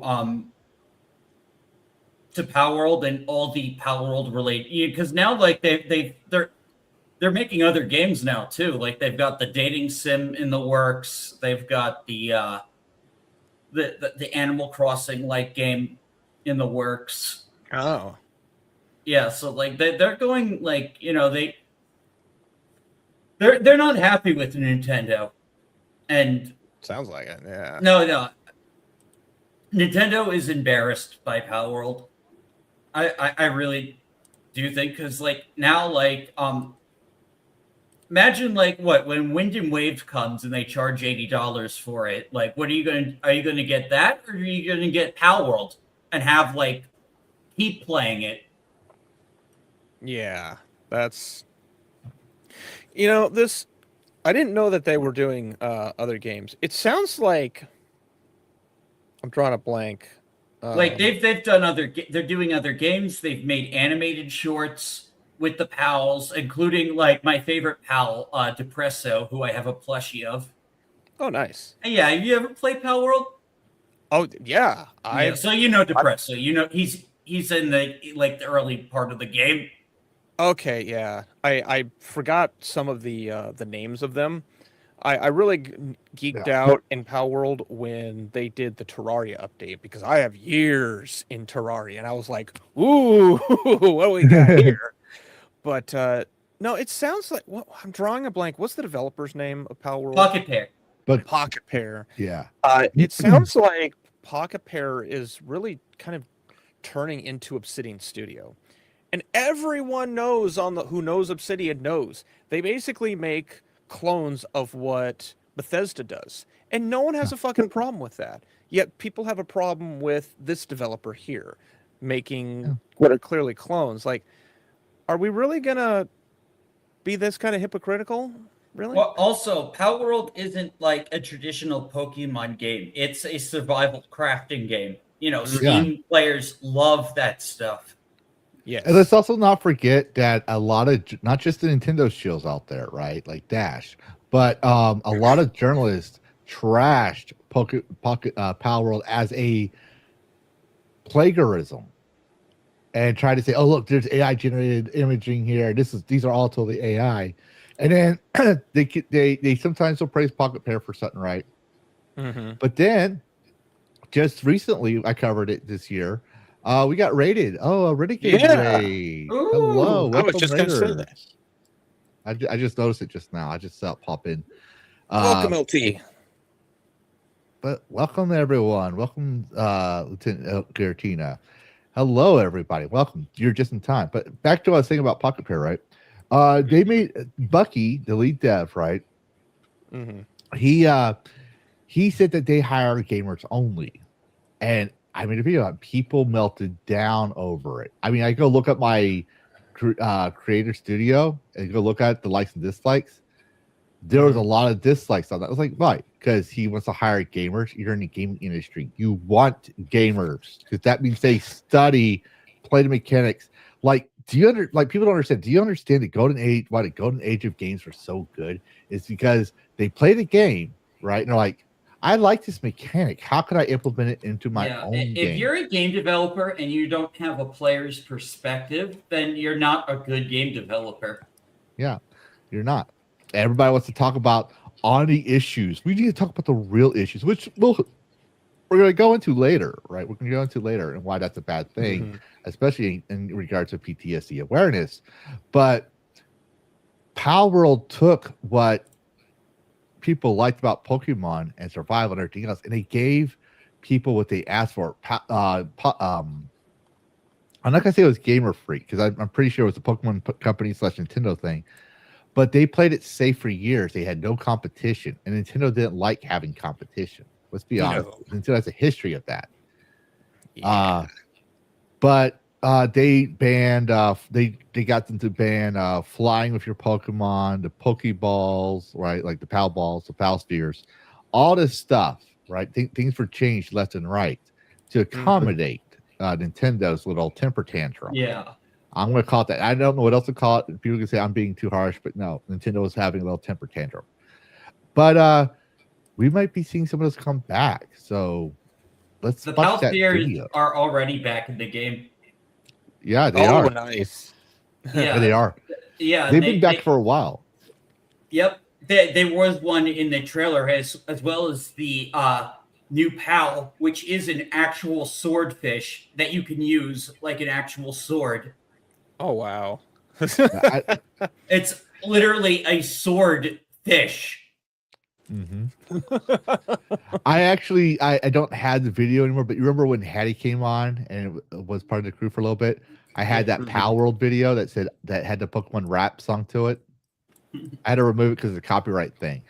But it shows me throwing a Pal sphere at a human and capturing him with Hattie's logo on it. That's so right. That was a Pal sphere. Yeah, they came back. Okay. But let's see what else is coming back and what's new for the next issue. Hopefully we don't have a frame rate drop. Oh, hang on. My I sent it to you in DM because I forgot. Oh, that's right. Derp. There we go. I saw that. I was like, oh shit. We're going to take off the music, guys, but we're just going to look at the animations. See them running. Silence. Yep. The foul spirits are back, right? I think that's a new Pal. I can't remember. That's a new Pal, and looks really. But look at this, getting dark. Look at that, another dragon. I saw a dragon. I was like, awesome. Yeah, Watch. that is a Here's what's coming back. Wait for it. Here's what's coming back. You see that? Gliding. Yeah. Flying with your pals. Looks So like they fully took that out. They fully took Yeah, that like out. you can glide. Oh. But here's what's funny: when they took it out, Nintendo didn't have a problem with their glider With looking like a Digimon, glider. Digimon was able to do it. Yeah. Oh, there No, like, it is. they took There's out- the thing, Karis. Look. Yeah. See, look at Oh yeah. That's good. What? What? Yeah. What? It's a swordfish. It's literally A a sword- swordfish. A swordfish. Wow. Yeah. They took the pun and made it a literal thing. Jeez.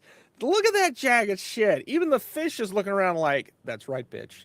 Yes. Damn. I just This like the idea trailer's that you fly. can fly with pals again. That was so awesome that you could do that. I'd forgot that they took it away. But Nintendo didn't have a problem with their glider mechanic because their glider mechanic literally mimicked Breath of the Wild. Just pointing that out there. Oh, Yeah, you and go to the also rope they're tree. saying you can actually finally get to that tree. Mm-hmm. Oh, nice. Because I know that some people were wanting to do that, I think, and you couldn't, or it took a long time to get there. Couldn't remember. Yeah. Now I haven't tried that yet. I did try the World Tree in Subnautica 2. That was a bitch. I won't lie. But yeah, no, this is the 1.0 access. I'm thinking about going back and playing Palworld again for this because I haven't finished it. I never finished it. I play for a little bit. I get sidetracked, play a little bit, sidetracked. But yeah. That's a clever edit there. Did you catch that? I noticed that the first time. This character opens up their cloak. I've done edits like this of videos, and it cuts to a completely separate footage, but you use that as a way to slice. I like that. Yeah. That's some good, like, simple editing techniques. And yeah, the animations. I know it's cinematic, but like, someone had to mocap all this shit, and this What if it's looks not like a mocap? movie. What's that? What if it's not mocap? What if it's If good it's old like- fashioned? Like hand animation or rotoscope? Like that would be they fine, actually done it by hand. Yeah. I don't know if it that- is, but it'd be kind of nice if it was. Either way, this looks like it could be a movie. Mm-hmm. Watch it be a cutscene from an actual upcoming movie we don't know about. Yeah, it's just like a bunch of all these assets are really going to be used in the movie, and there's just like, haha, it's a teaser.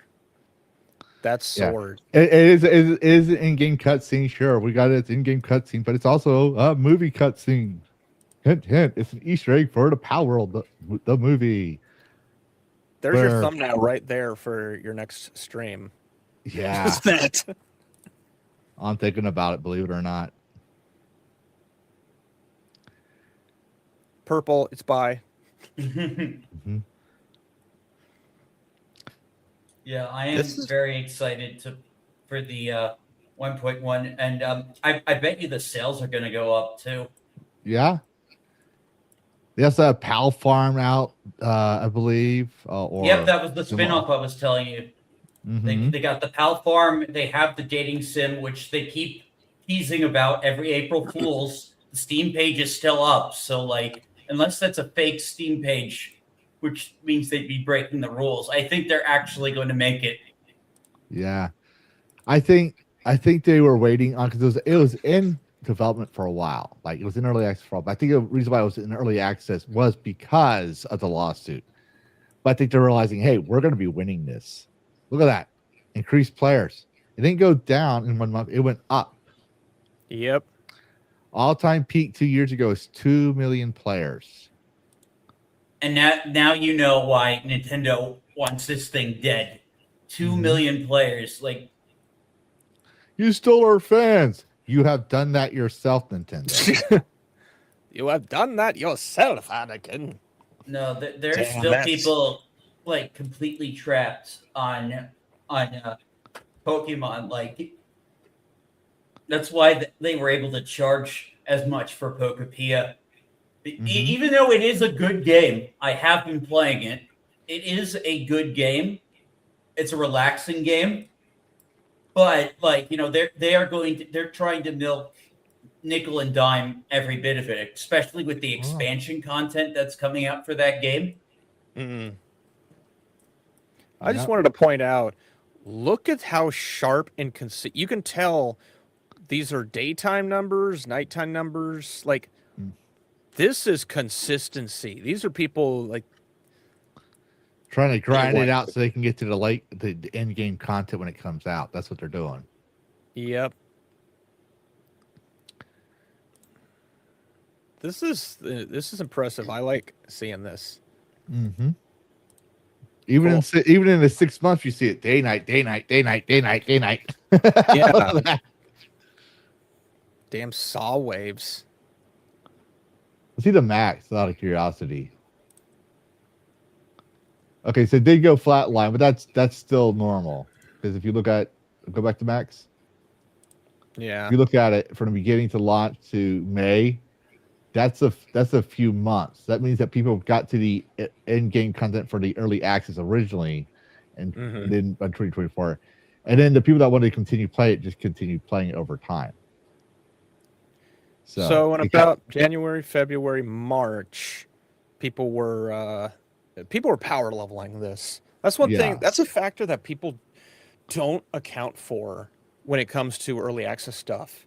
And it was happening with Subnautica 2 is people love to power level shit. And it's like one of those mechanics that no one ever considers, that like they want to get through it because they have their busy jobs and they may be stuck with other stuff. So when people say, oh, look, the numbers are going down, it's dying. No, people got done with the material. They completed the game. They didn't hate it. They just got done with it.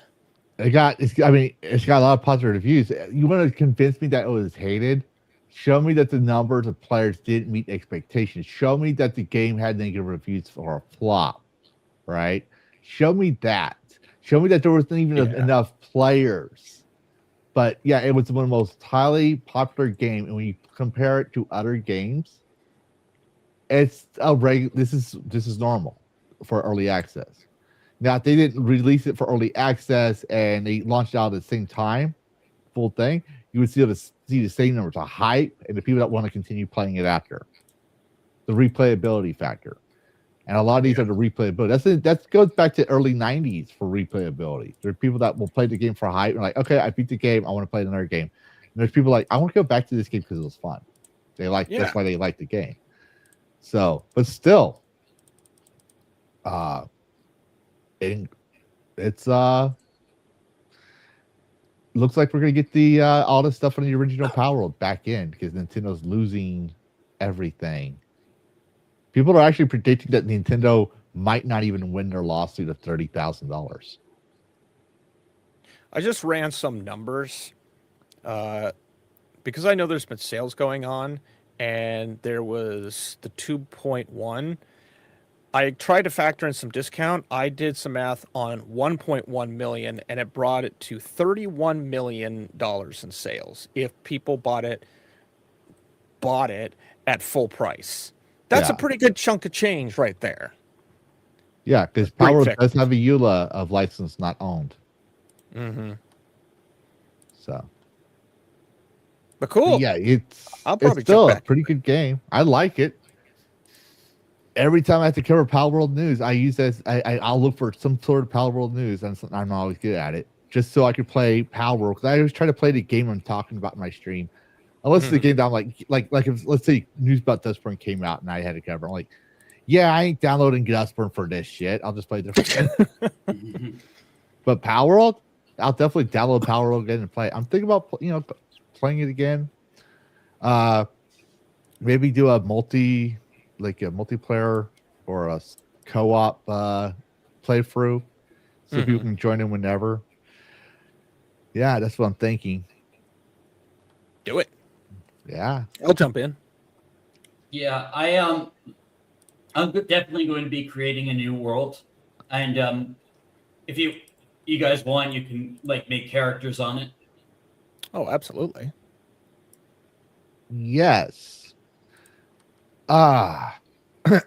Excuse me.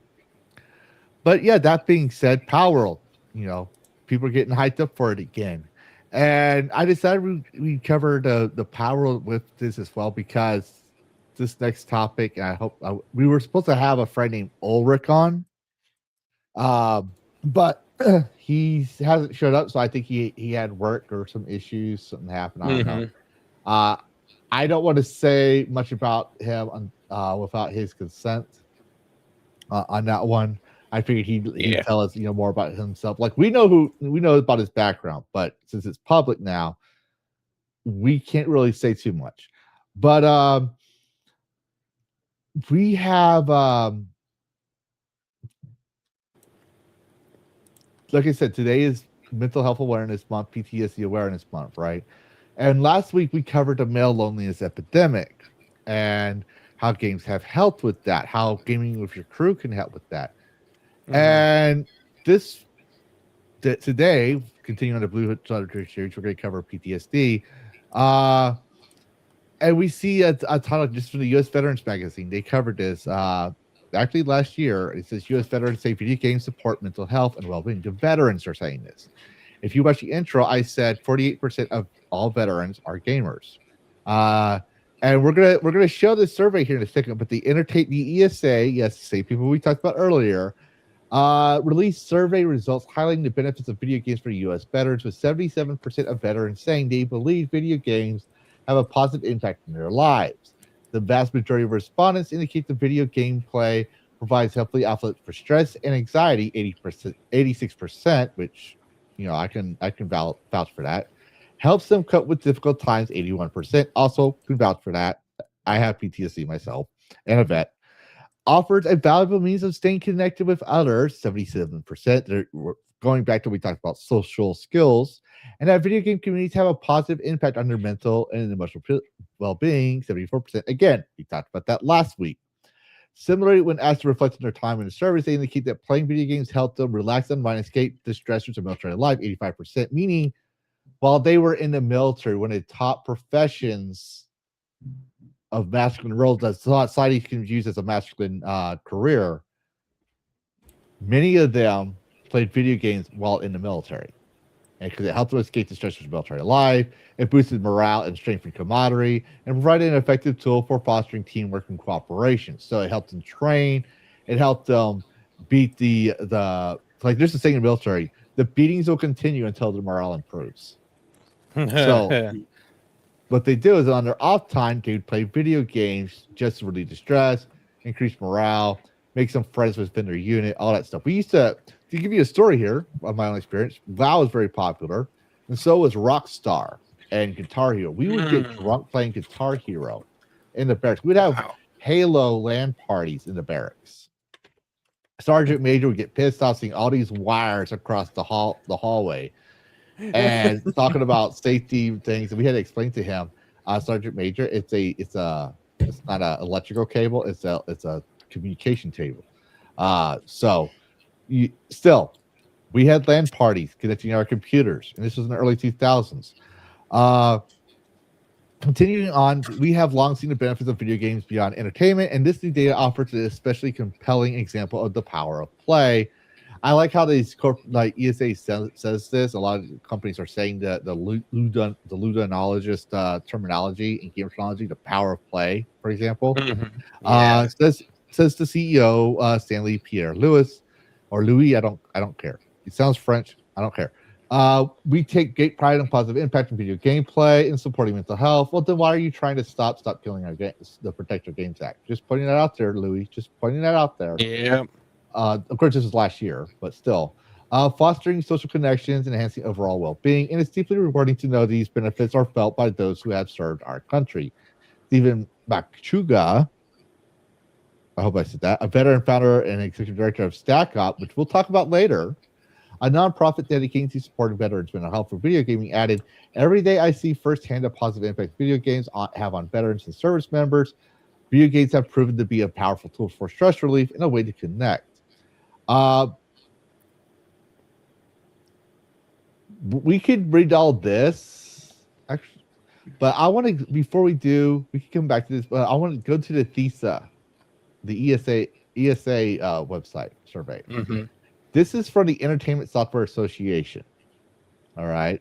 Their role, obviously, is to get data and research about who plays video games, as well as what help with the rating system, all that stuff, right? The ESRB, all that stuff. They say U.S. veterans say the video games support mental health and well-being, and we're gonna look at the numbers. So go ahead and scroll down. Here we go. So veterans say video games play a powerful role in their lives. Video games provide me. This is the questions that were asked, right? Video games provide me with a healthy outlet for stress and anxiety. 86% of the people who took that survey said yes, this is true. Nice. Playing video games have helped me cope with difficult times. 81% believes that. I believe video games have had a positive impact on my life post-military service. A positive impact, not negative, positive. 77%. Video games provide a valuable means of connecting with others. Social interaction, right? That's another stressor of PTSD. They shut down. 77% believes it helps. Video games provide a valuable means of staying connected with friends. 76. Video game communities have a positive impact on my mental and scroll down a little bit. Emotional well-being. 74%. 79% of veterans are playing with others at least weekly, including friends, family, and other service members. Let's see who they're playing with. Non-military friends offline is the blue. That's about almost 70%. That's like 65, 67, like I want to say. Mm-hmm. Non-military friends online is over 70, like probably around 78 to 76 to 77%. Friends from the military, about 45 to 50 on offline, and about 50 to 60 online, almost 69, I'll say. My children, offline, obviously.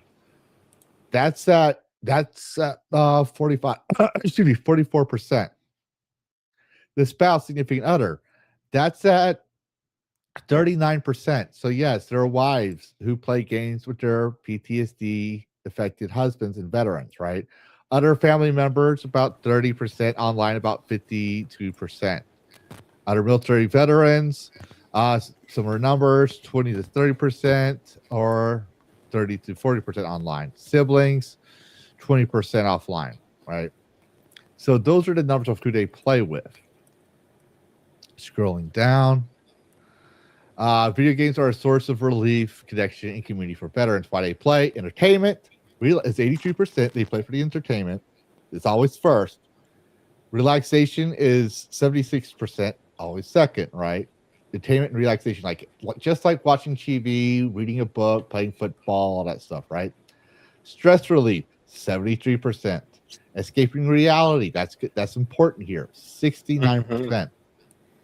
And spending time with family. But this is why they do it. This is going to come up for everyone else. Why are we covering this? Well, yes, I did say it's mental health research, but this is for you, the gamer, you, the viewer, right? Who, when you have to deal with people saying, oh, well, real men don't play video games. Well, you do have my intro. That's also, we gave you the math in the intro. And you can share that intro. It's actually, I made a video for it. But also, you have this data, and you can point to this data and say, well, here's what the veterans are playing this for. Why do we want escapism? This is why veterans are playing. And we're going to show you why they do it. But let's go ahead and go back to the Veterans Magazine earlier. So we talked about this, right? The vast majority, 79% on a weekly basis, all that stuff, right? But their top preference for action shooter games is 55%. Role-playing and multiplayer online battle arena mobile games for 39%, sports 31%, and action adventure 21%. So yeah, there's that. Some people are playing on 70% on consoles over PC. So here's another thing. Remember we had, I'm not going to say his name, Lucas Emerald. Hello. Welcome to the show. But here's what I'm going to say. Remember we had that talk with, I'm not going to say this name out. You could obviously go back, but out of respect for the person, I'm not going to, call him out, right? Mm-hmm. But he kind of disagreed with us about the consoles and exclusivity, right? Oh, yeah. There's no point in it. Tell that to these facts here that they prefer better. The veterans, 74% of these veterans prefer playing on consoles over personal computers at 63%. Yeah. And then you have the smartphones at 62%. All right, obviously you have that. Let's be honest. I'll be honest. There are some games that are actually games on mobile. One of the greatest craze that military veteran when I was in was Angry Birds. Just the Oh, gimmick yeah. of physics-based 2D gimmicks, just launching a bird into pigs and blocks and buildings. It was amusing. It was. Oh, I really? He says he helps out with the VFW and the veterans with video games. Well, you might find this interesting because that's what we're covering for PTSD Awareness Month, for mental health PTSD awareness. I'm a veteran with PTSD myself, and also a game designer, former game designer, and not AAA or anything, just freelancer, and a gamer, and I cover gaming news. So I try to help people understand that gaming can help mental health. So thank you for sharing, and we hope you enjoy the content. Feel free to point things Stick out around. if we're incorrect or anything. But yeah, so that's the data on this, right? For the what the veterans feel, right? This is the veterans feel. This is what the ESA reported, right? These aren't the eggheads. These aren't the people of science. Except that we got a question asked by the VA. Can video games help in mental health recovery? So the Veteran Affairs looked into this. This next link, Karis. The next one. Yeah. Yeah, because we'll talk about second and the other stuff. So this is from the VA News. Sources ad, helping veterans patient work. Yes. So a recent study of a small sample. Go up real quick. I want to point out I think this is what I want to point out the date. This is 2019. 2019, pre-COVID. All right, this is not new. They've been doing this research for over a decade. I was one of the early test subjects. I didn't know about that. Well, actually, let me just do this real quick for people who don't know. That guy right there in the ACUs and the VR headset, he's actually running through simulations similar. Like this is a scene from America's Army, but the VR headset therapy, right, that we had to go through was similar to this to simulate war zone environments that we went through. And they had little CAT scan things, the little things that they paste onto your hair and stuff. Yeah, right. To scan our brain waves, right, as we were reacting to all these things. And we would report them later on, like, hey, we actually, when we got back to our units, we weren't as stressed as a regular therapy session. So they started noticing that. All right.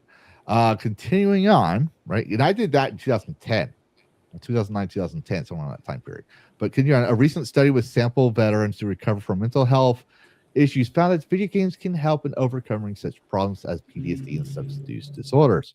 The researchers concluded that the impact of video games may vary based on user. Clinics may wish to discuss video game play with their patients. I'm reaching my hand. I was one of them when I got out of the military, so it came back. It's like the therapy came back for me. Optimize their use of games to support recovery. Gameplay may promote a mindfulness-like psychological escape, but also provide users with benefits of confidence, social connection, personal growth, and opportunities for employment or even leadership, the research wrote. These benefits are accessible to people with disabilities for whom traditional treatments, leisure activities, or social interactions may be challenged by circumstances or limitations. Games could be implemented by large populations and very inexpensively, thus acting as a potential very cost-effective recovery support or mental health treatments.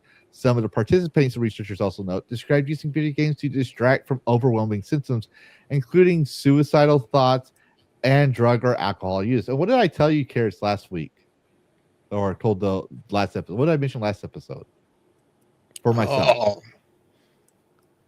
Do you remember? I had these dark thoughts on the daily, and video games helped me that part, combat that.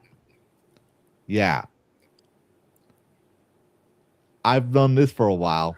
I'm one of those better decisions, but they're saying it here. So all these episodes are connected together.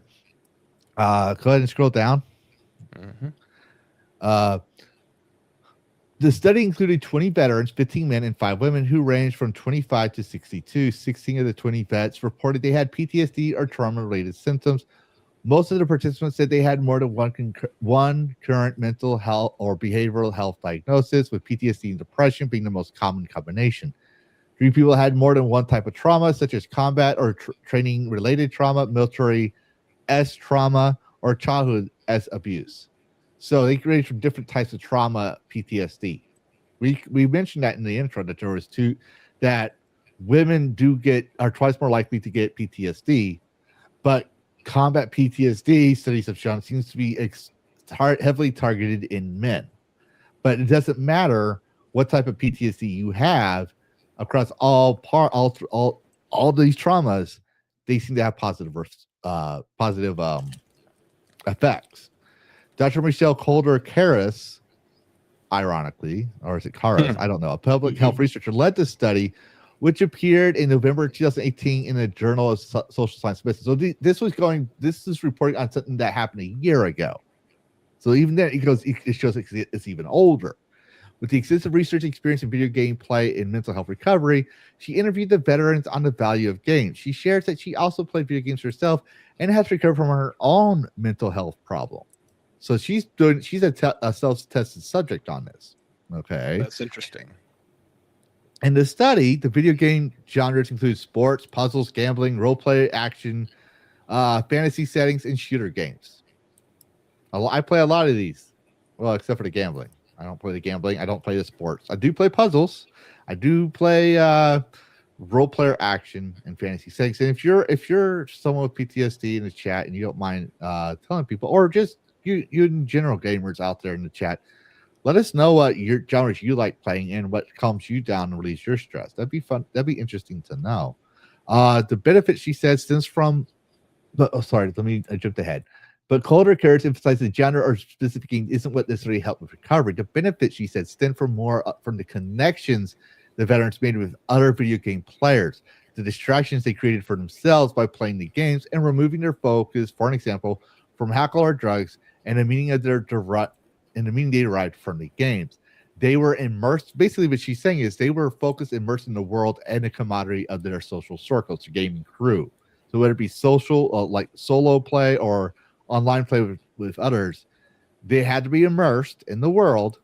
They can't be drug out of it, and they had to have some camaraderie with the crew. They had to build some sort of camaraderie, right? The main drive from game narratives and characters, exciting or calming gameplay, and opportunities to connect, talk, and lead others were credited as benefits of gaming. The researchers write. Responses related closely to military or veteran experiences. At times, excessive use of games led to life problems or feeling addicted, but some veterans with disabilities felt that the advantages of play outweighed these problems. Now, remember, people are still going with that narrative of video games are addictive, because some people don't realize that dopamine and addiction are in the same chemical group, right? But video games is just basically playing cards or playing tabletop games, right? They're the same thing, just digitized. That's all it is, right? And you can get the same euphoria from we talked about last week from prayer and praise and worship, for an example. And people like to use that. It's like I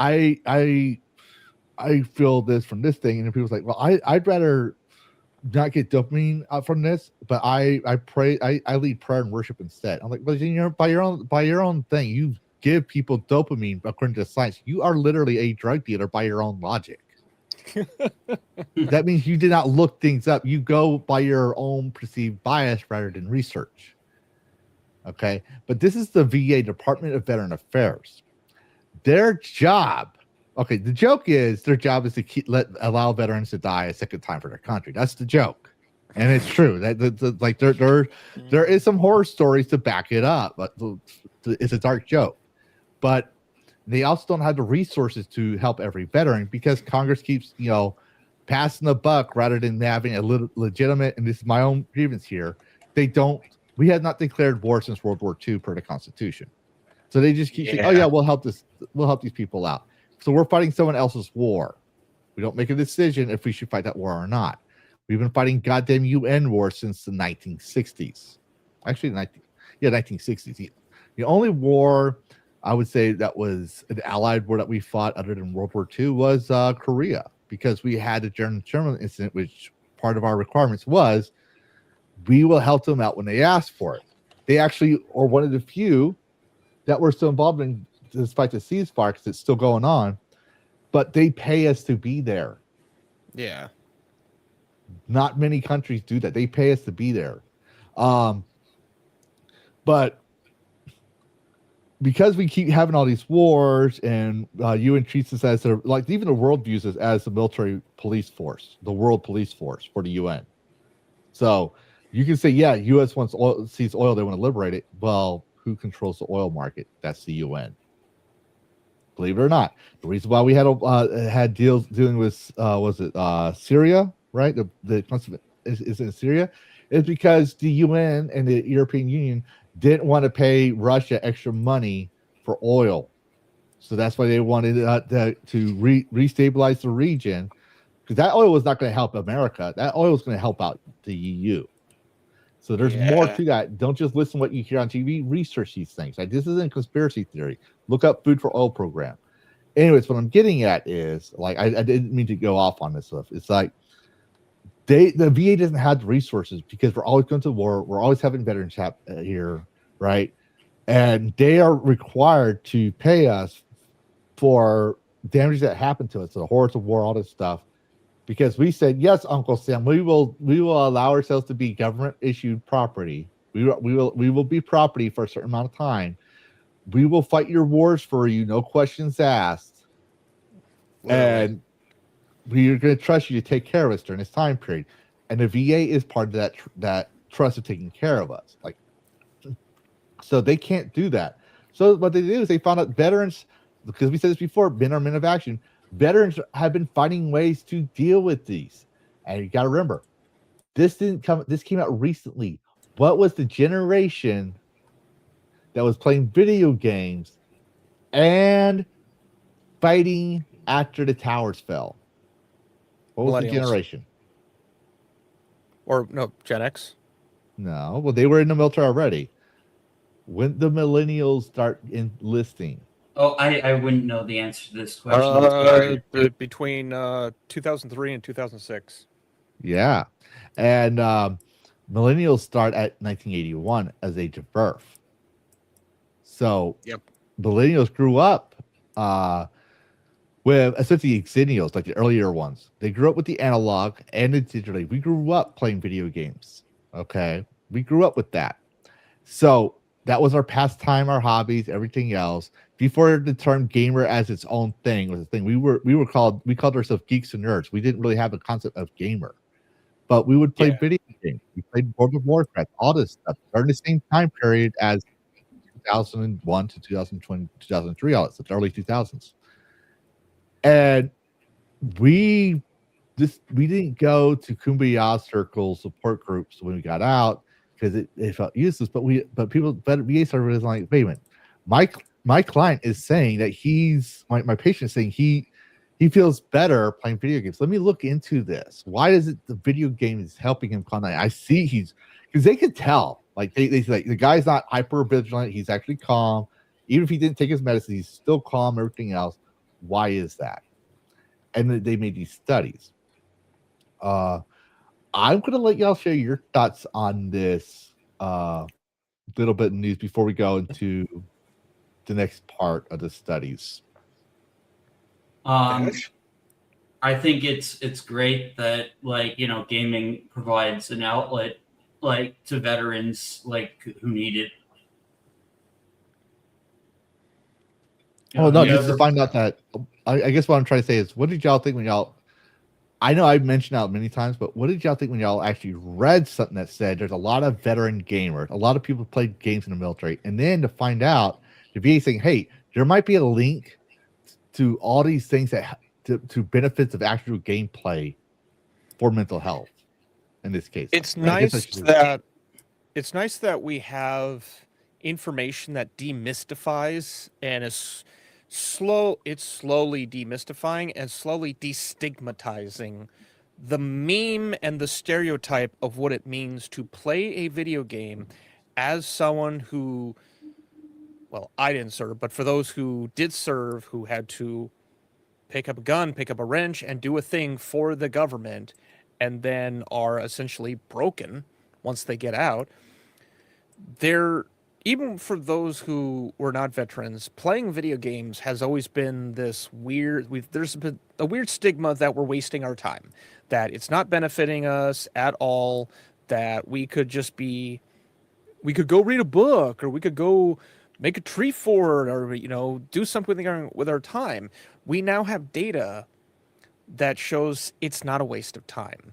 In fact, it's probably more useful depending on the person's situation. I know we covered kind of like the financial limitations of going to therapy, and the kind of one-off problems that you can run into with, say, like a BetterHelp, where you don't have qualified professionals.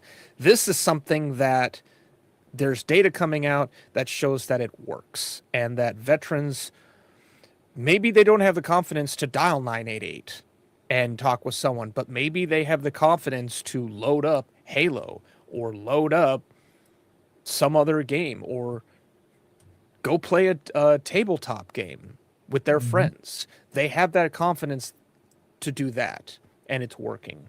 And the fact that the VA actually decided to put some R&D money aside to say, let's actually find out what the fuck this all means, that's telling. That's telling that the stigma's slowly going away. And even though we have this little bit of data, not everyone knows it. You're not going to see this talked about on CNN, CNBC, MSNBC, ABC, CBS. You're not going to see it talked about except for maybe a 10-second blurb by someone who fought with their editor-in-chief to get it out there.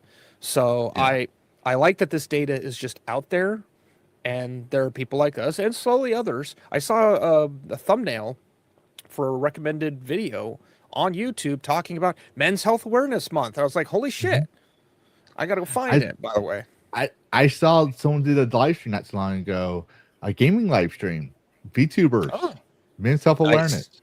I don't know if you know her, Dash, you probably remember. She was being interviewed around the same time my granddad died.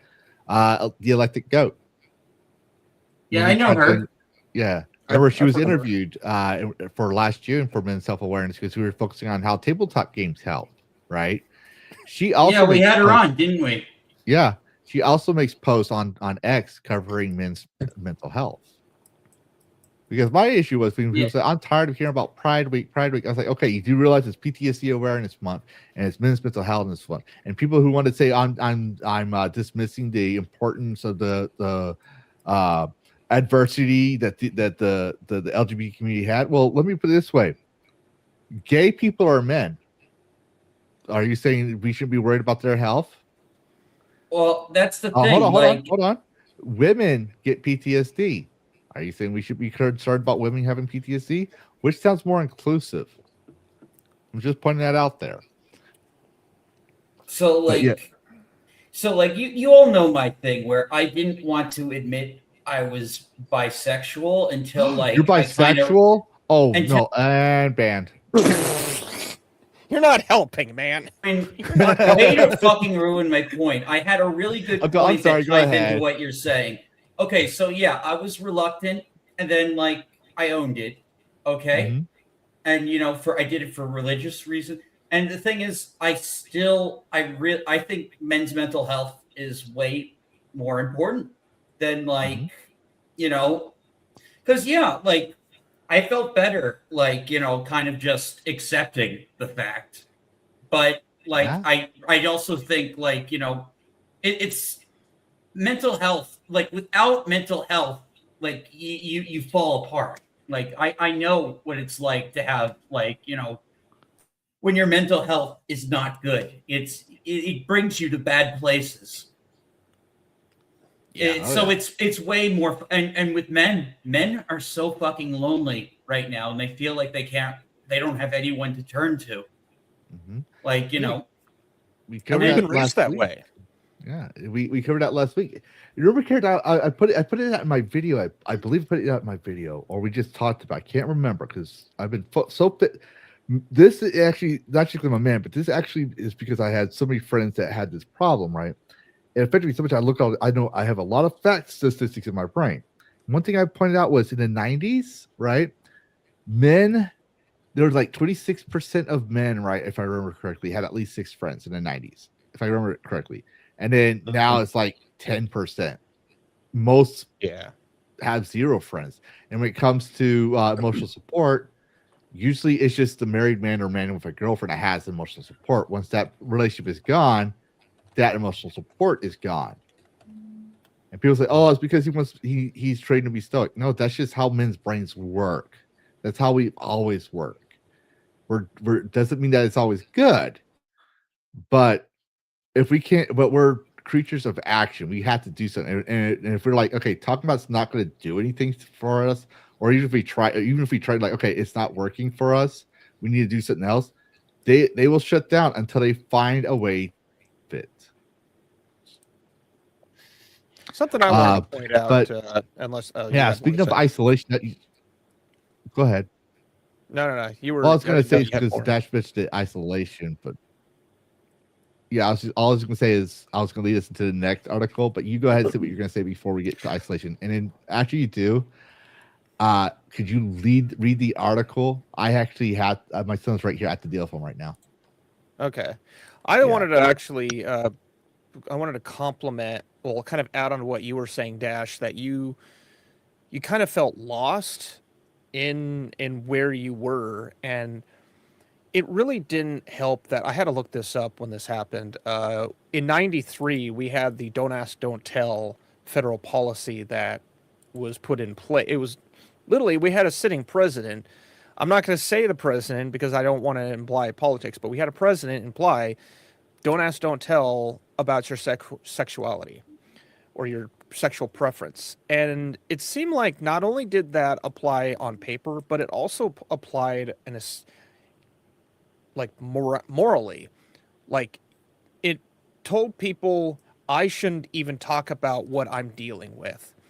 So I can only imagine that kind of elevated into what you potentially were dealing with, and you might or might not have had an option of dealing with, like, you didn't have my mental health, like, stuff, like when I said I felt lost, that was like other things, like, other times when I was sad. But yeah, like, I know I did, like, it was very like anxiety, like, when I really like thought about it, like really like what really is, because one of my friends who I believe might have been Christian had identified as bi, and then like suddenly I felt jealous of that person, and that's kind of like when things started to really click. Interesting. But yeah, but no, like as far as like mental health, like the pride stuff is just like, I have like so far have met plenty of like gay and bisexual people that really like they just want to live their fucking lives. They don't really like, sexuality is not all of what they are and stuff. And unfortunately you have like, I'm not sure if I'm getting into like culture war stuff like this, but Not like, really. you have people that feel like that it's, they need that validation so fucking much that like they feel like if they're not being validated, then like, then their existence, like, and that is not true. I am still like pretty much the exact same person I was. Well, validations, I think I see validation as two sides of the same coin. There's the side of validation that unfortunately we've seen pushed in pop culture far too much, which is you need to affirm my product. Like, there's that kind of validation, and then there's the other validation that says I just want to know that what I'm feeling is okay, regardless of what it is. That like there's nothing wrong with my brain, or if there is something wrong with my brain, that I can get help for it.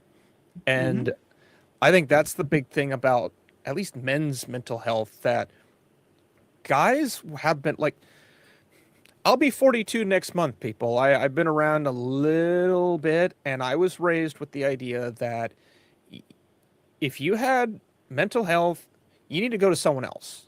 We don't have time. Society doesn't have the time to deal with your fucking bullshit.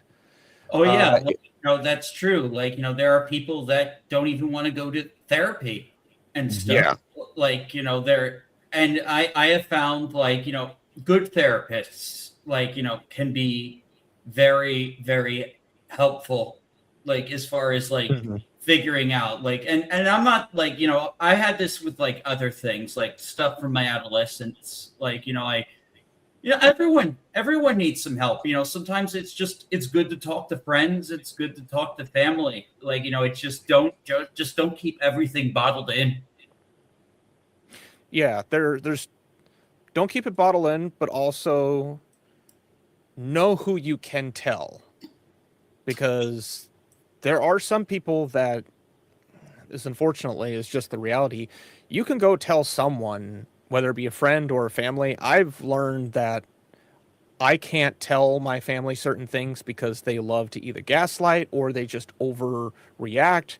They're not supportive the way that I was hoping for. And so, like, going back to the statistics of these reports, like, I would go to friends first because I trusted them. I knew I could confide with them about certain things. And for me, that's what validation is knowing that I can go to someone and that I won't be gaslit into what I'm thinking. Like, if I'm having certain thoughts, whatever it is, that it's fucking June, people, not July. Sorry. People are launching fireworks off near me. Wow.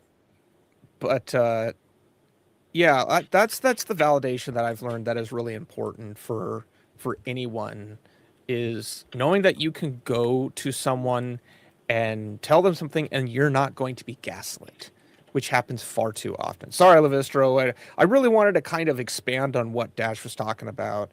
No worries. What he had mentioned. Yeah, no worries. But let's go on to the next article because Dash led us into it, which was perfect, was the isolation in vets. So this is also for the VA, breaking isolation, how veterans are fighting community through gaming. And if you were watching Dragon Cast last week, we mentioned how men would bond with other men through gaming and they find their own ways of treatment. That's kind of unconventional, that even like with the University of the Austin University, right, in Texas, they acknowledged that, but also was like haroof about unconventional therapy. The articles were a little old. Well, we won't deny this, right? And they even tried to hit the addiction part. We did mention that as well, but we're seeing this as well with veteran gaming. This is from 2025, so last year. Go ahead and scroll down a little bit. We'll read it. All right. So the sharing of any non-information does not constitute endorsed products. For many veterans' tradition for military service civilian life can be a challenge, especially when it comes to the same sense of camaraderie and belonging they once had in uniform. Isolation is a real issue, but gaming has emerged as a powerful tool in the fight.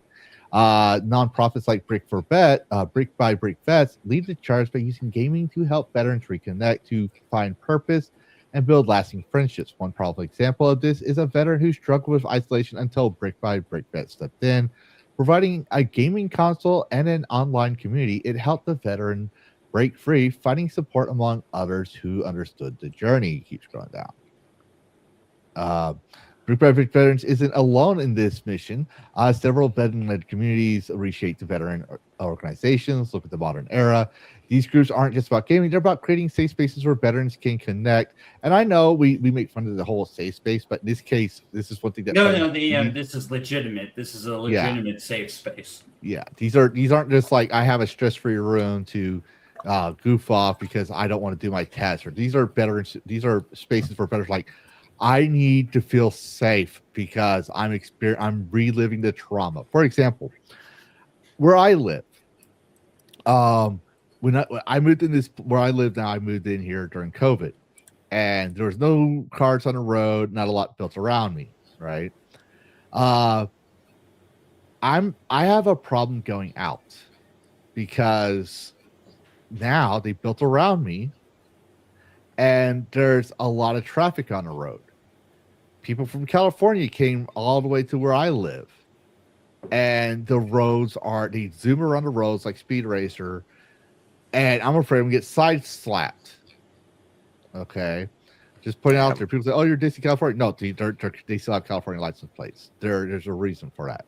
Okay, and there's a reason why I'm saying it, and it would cause my stress to go up. My ex-wife before we got divorced.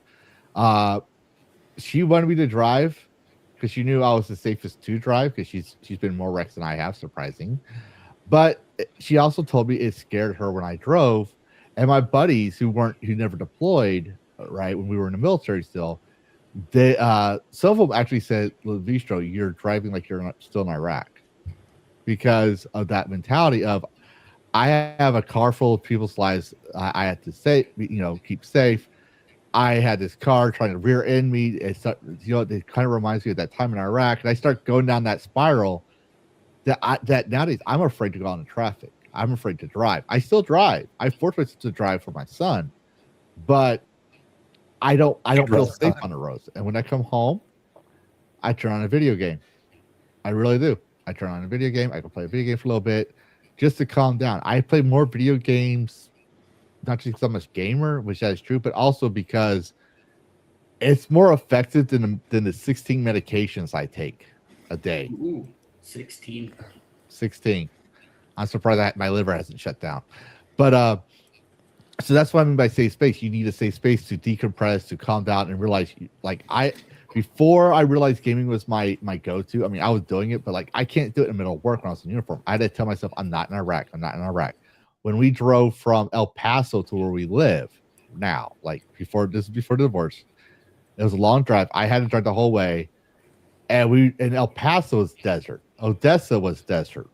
So most of that drive was in deserts, and I would be reminded from some of the cliff highways and stuff and bridges. I was like, I'm not in Afghanistan. I'm not in Iraq. I'm not in these places. Cycled through my mind while looking around for safe, to making sure the family's safe, because those highways, you can go up to 90 miles per hour. And some people are going 120.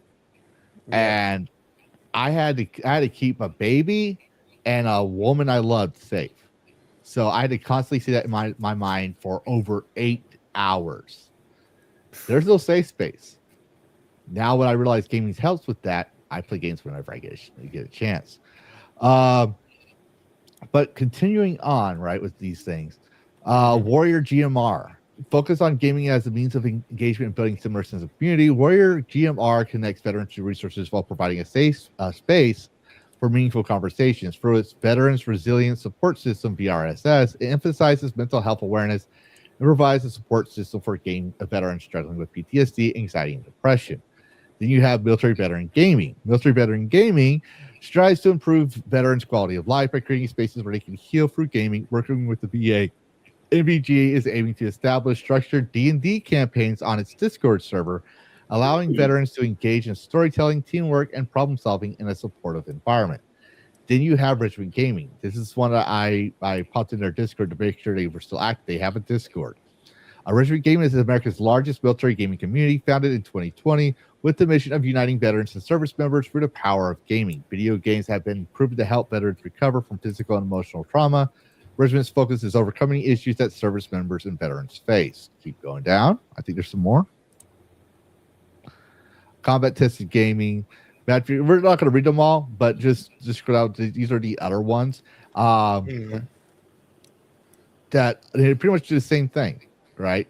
Because these aren't like VA approved, but these are ones that are VA funded or anything. These are things that VA is like, hey, we know these guys are helping because they lack the resources, and these are just regular people, regular veterans that says, you know what, we had this problem, we found a treatment, it works, and a veteran with PTSD or anyone with PTSD, there's no cure. So they're going to say, I'm willing to do whatever it takes to get better, to get normal again, whatever it takes.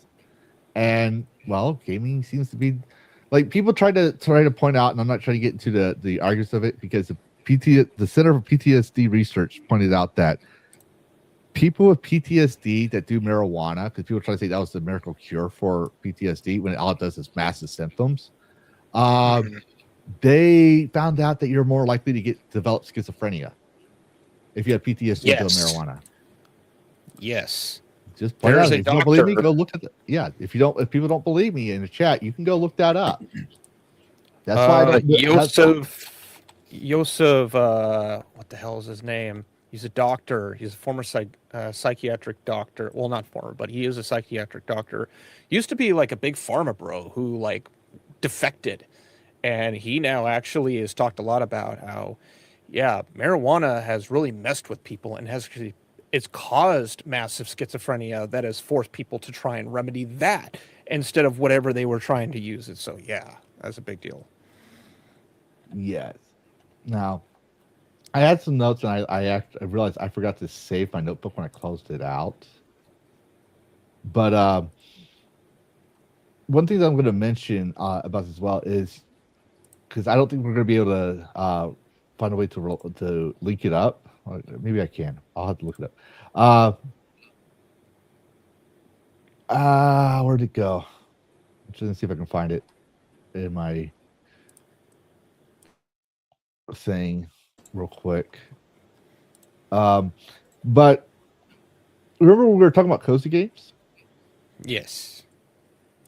One thing I found out is it actually helps. Cozy games actually help veterans and their families. Let's see the right one. No, where is it? It's not going to be in here because I didn't put it in the list. Here. But let's go on to the next one. Let's see, where's it at? Let's see, we did Breaking Isolation, right? This how video games can help veterans recover from mental health challenges. Did we do that one? Not really, but it's got similar art. It's similar art, yeah. Okay, it's basically the same thing, but it's basically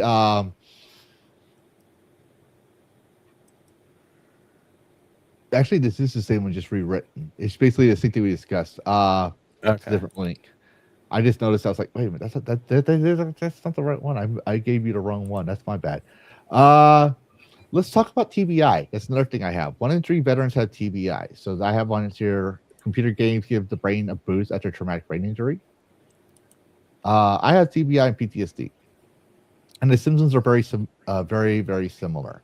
TBI, traumatic brain injury. Do you have it, Karis? This one. There we go. This is a separate article, right, from Futurity. But computer games give the brain a boost after a traumatic injury. Go ahead and scroll down a little bit.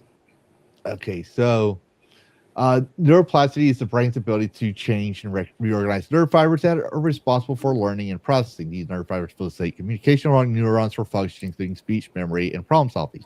In a healthy brain, there are a myriad of bundles of strong nerve fibers for these to function, but in an injured brain, these fibers can be damaged and connections can be reduced, similar to telephone wires after a storm.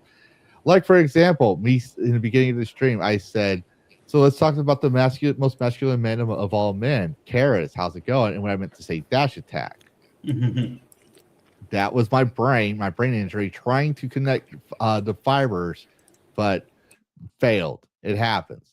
Another example would be if you remember the Family Guy, you had a guy playing golf, right? And he says, put all your stock in, and he gets whacked in the head with a golf ball. He says, waffles, tasty waffles. Yeah. That's an example of having a brain injury. All right. That's why people say, are you brain damaged? I'm like, well, yes, I'm brain damaged, but that doesn't make anything I say any less true. Just because of a brain damage doesn't mean I'm a fucking idiot. But anyways, continue on. The researchers finding insight into the brain's resilience and ability to study stuff. The study demonstrates the change in the brain's white matter and shows that computerized cognitive remediation in adults with chronic brain injury can induce neuroplasticity, says senior author Gerald Boble, associate professor of cognitive neuroscience at New York University. It builds on our earlier studies showing that these computer games can improve cognition as well as change the connections between brain regions and the structure and the pathways that connect brain regions. This is why, despite having a brain injury, I seem very lucid. I play a lot of video games. Shocker. But anyways, research randomly assigned 17 adults, 24 to 56 with chronic brain injuries, TBI. Okay, there you go. To either an experimental group that played computer games or the control group. The experimental group used the Brain Fitness Program 2.0, a computer program with cognitive gains that include recalling syllable sequences, distinguishing between different sound and frequencies, and recalling details from a verbal story. Participants completed 41-hour sessions over 14 weeks. Scroll down again. All right. Oop, scroll up a little bit, just a little bit. All right. Using diffusion magnetic resonance imaging, which measures the speed and direction of water molecules traveling to your brain, all that technical stuff, researchers found that the participants who completed the games saw significant changes in neuroplasticity over time compared to the group that did not complete them. These changes were related to improvements on objective measures of the participants' processing speed, attention, and working memory. This study revealed that the changes in the nerve fibers, such as increased strength and stability, were related to the improved cognitive ability in adults with chronic brain injury, Vogel said. This provides great evidence that the brain can change over time, even in people with a brain injury, with computer exercises that improve cognitive abilities. And we've already known since the 90s that brains help with cognitive abilities and increase motor skills, for example. So, yeah, that's another fact about benefit about games. I wanted to ask y'all about that. Sorry, I'm literally formulating. You see my brain's trying to build synapses right now. This is really fascinating with the fact that we it's almost like we're looking at a glass on the outside and we're seeing that all the little pathways and synapses are trying to fire. Mm-hmm. And we're now at the point of like, how do we get in and fix this? Which I think is the next step of like, okay, we've identified that, like you mentioned, you misplaced our names, even though like you knew what you wanted to say, but yet a different word came out. I think how many times have I slurred and stuttered? Like it says, including speech, like those functions are on top, speech, memory, and problem solving. Like I wonder how, because my brain kind of, it sees this and it puts this timestamp of, okay, this is where we are. We've identified this. What do we need to do? What technology is AI something that can help with this? Can it figure out what we need to do to either remedy this short term or full on reverse it? Because that would be something I'd think would be fascinating. It's like, it's one thing to remedy something like this to where you wouldn't have those kinds of stutters, but then to completely reverse it and undo fucking F9 that shit and quick load back to where you didn't have that. What do we need to do to get to that point? That's the where my brain would want to go of. That's the real fascinating discovery that I would like to see. Well, we're getting there slowly but surely. Slowly, yeah. I think AI is definitely going to help with that. As much as people want to shit on AI, it's terrible for everything. No, we're not going to have Skynet. But I would like to think that we're going to find something that will link the point A or the point B to point C of here's what you need to do to minimize the neuroplasticity. Tricky word to say. Well, if you want Skynet, just give me 15 minutes with ChatGPT. I will gaslight it into becoming Skynet. But anyways, continuing on, because we do got some things to cover. I just looked at time, and but let's go to the next one. Improving treatment with role-playing games. So this is from the APA, the American Psychological Association, improving treatment with role-playing games. We talked about it, I believe, last year with Electric Goat, but using games like Dungeons and Dragons and group therapy shows promising for treating anxiety, depression, trauma, ADHD, and more. This is from April 2025. Ironically, yes, I know it says April 1st. We're going to cover it briefly. Just scroll down because we'll talk about, I just want to get to this point. Psychologists frequently use games to connect, diagnose, and treat children, but some types of gameplay are also providing effective therapeutic intervention for teens and adults, combining aspects of evidence-based interventions such as role-playing, psychodrama, and group psychotherapy. More and more psychologists are using tabletop role-playing games as a treatment modality for all ages. So far, research in the area is limited, but psychologists using the intervention believe it shows promise for improving symptoms on many clinic disorders. tabletop role-playing games, or TTRPGs. Another reason why we had the Corpse Kings thing mentioned in Dragon Bytes, right? Involve role-playing and open-ended story-based game, most notably Dungeons and Dragons, which celebrated its 50th anniversary in 2024, led by a therapist, dungeon master, or more generally a game master, who narrates the game and allows players to make decisions and that determine outcomes. Therapeutic game groups typically include 4 to 6 patients who continue a series of games for several weeks or months, right?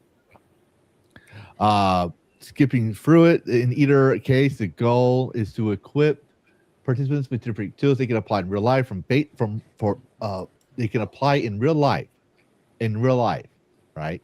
This is what they can do in real life. I'm going to point that out there. I'm stressing that point here. From basic social skills to coping mechanisms for anxiety, depression, trauma, and attention deficit hyperactivity disorder, aka ADHD. Yeah. But that's from the APA, the American Psychology Association. You know, those smart eggheads, right? This is their official website, their official document. It's on their official website. But let's make it this more simple instead of reading all that jargon. Go to the next one, the Science of D&D. This is from TTRPG website where you link up with Dungeon Masters, right? The Science of D&D and why it's good for your brain. I thought it was good for summoning demons, but what do I know? One reason we enjoyed playing is how engaged we feel during the act. Games can feel like active, rewarding work, but did you know that playing games is not only fun, it can actually improve your brain's function and develop important interpersonal skills. As it turns out, research shows that tabletop RPGs, TTRPGs, and particularly have great benefits for the brain and even show promise being used in clinical settings. For example, studies have shown that tabletop gaming can have benefits including everything from improved cognitive function and brain activity to reducing anxiety over diagnoses in patients. Gaming can actually aid brains in growing gray matter and improving creativity in players. Laurie Trueblood outlines the benefits of these skills that TTRPG players develop through play, including patience, critical thinking, and resilience, and points to multiple studies exploring these and other benefits of gameplay, including how they may be incorporated into clinical practices. So that's a badass name, Laurie Trueblood. You are a fucking sorceress vampire. There we go. Yeah, she's like one of the OG vampires, like the vampire elders or something like that, right? I forget what they call it, those things. It's been a while since I done anything with Vampire the Masquerade. TTRPGs include some players' problem solving, memory recall, strategic planning, cognitive functions, blah blah blah. Research that regular engagement in such mentality stimulates thinking even into older ages, so that they might help with Alzheimer's. Is what they're hinting. Wow. You know, because it says right there, enhanced memory and thinking abilities even into older age. There may be many things to learn from rules, strategies, and lore. RPGs. So wait, lore is important. Lore consistency is important there. Did you see that? Yeah. Oh. Rules are important. Strategies are important. Lore is important. You can't just make things up. You have to be consistent with your lore. Wow. Eggheads are saying this. And they're not gamers. But they're noticing that when gamers play. It's fine. It's fine. We'll fix it in post.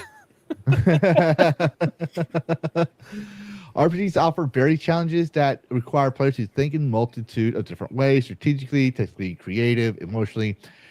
They utilize math skills. Oh, you have to use math skills to play games. I can only count to 4. I know. I don't even know what a 4 is. I remember hearing that one time. The next thing I know, I was thinking about waffles.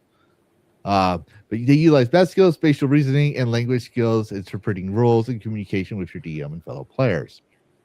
Go down a little bit more. Mm-hmm. Okay. That many differences included. We said that already. I think it's a repeat. Trying to see. I think it's this one or the next one I saw. Because I lost my actual notes. But he said social emotional benefits, right? So Yeah, it so TV RPGs has social experience at relatively few physical and social barriers, especially with the proliferation on online services in recent years. TTRPGs act as social, collaborative, narrative-based games and are inherently accessible and inclusive. At least I hate hearing that word. At least as far as the play group is willing to be, and the creative and improvisational nature of the gameplay. Right. So basically, it helps you convey your emotions. I remember playing a game one time. This was when people had a problem with the lizard boobs, right? And we had a female player because their whole thing is like the horny kid, right? Like the horny teenager lizard boobs. I'm like, oh my god, let the kid play. Let the kid have his fucking lizard boobs. He's like, do you understand the lore of D&D? Like, do you understand where the Dragonborn come from? Like, do you understand where that lore comes from? I know they get changed again in 4th edition and 5th edition, but there's a reason why they have boobs. But anyways, this player, she was a female player, right? And she had breast cancer, or she had breast. She's a survivor, but she has no more boobs. That was the cop. Oh yeah. But she always loved the Dragonborn from 3.5. So she made it known in her character description and stuff. She had double D's. And she would, and the DM would argue with her about this whole thing, and she's like, "I want it, I want it." Yeah. And hold on, we took a smoke break one session. This was when I was still playing tabletop on the tables, right? We were still playing. We went out for a smoke break, and I asked her, like, "What's the big issue about?" Because I didn't think much about it. I knew about the lore, but I didn't think much about it. Right? I was like, "What's the big issue?" He's like, "Well, I used to have double D's, and I like Dragonborn." Because she told me the lore and gave me her copy of the Draconomenum that talked about the origin of the Dragonborn as humans who did a ritual, right? So I was like, oh, so not everyone that wants lizard boobs is some gooner lizard furry scaly fucker. It's women like there's people that like the Dragonborn, and there's people that are just adhering to the lore, right? But when she played that, she was more confident in herself, and she was not like she would come in like all beaten down, but excited to play. It's like that thing like when you're beaten down, you had a shitty day, and you're excited to play. At the end of the session, it was like 3 or 4 hours, right? She was she was like happy, cheery, like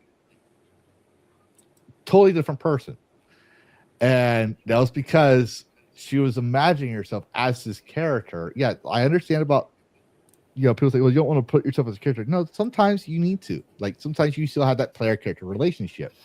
And you can make your character into the game, but it's how you do it that makes it good or bad, right? There are times where I play myself in a game, just to see, like, what would I do in this world? I'm out of curiosity. What would I do as not Lavistro, the Dragon of Cyprus, but as Lavistro, the Grand Wizard of Baldur's Gate, right? That's from Sword Coast, right? Or maybe I want to play as a darker villain character for Ravenloft questline, the dark horror vampire version of D&D. Like, I would do that just to see, like, how would my character my personality react in that environment, just out of curiosity. She did that because she lost something that was important to her, and D&D gave her a chance to have it back. Plus, being a Dragonborn.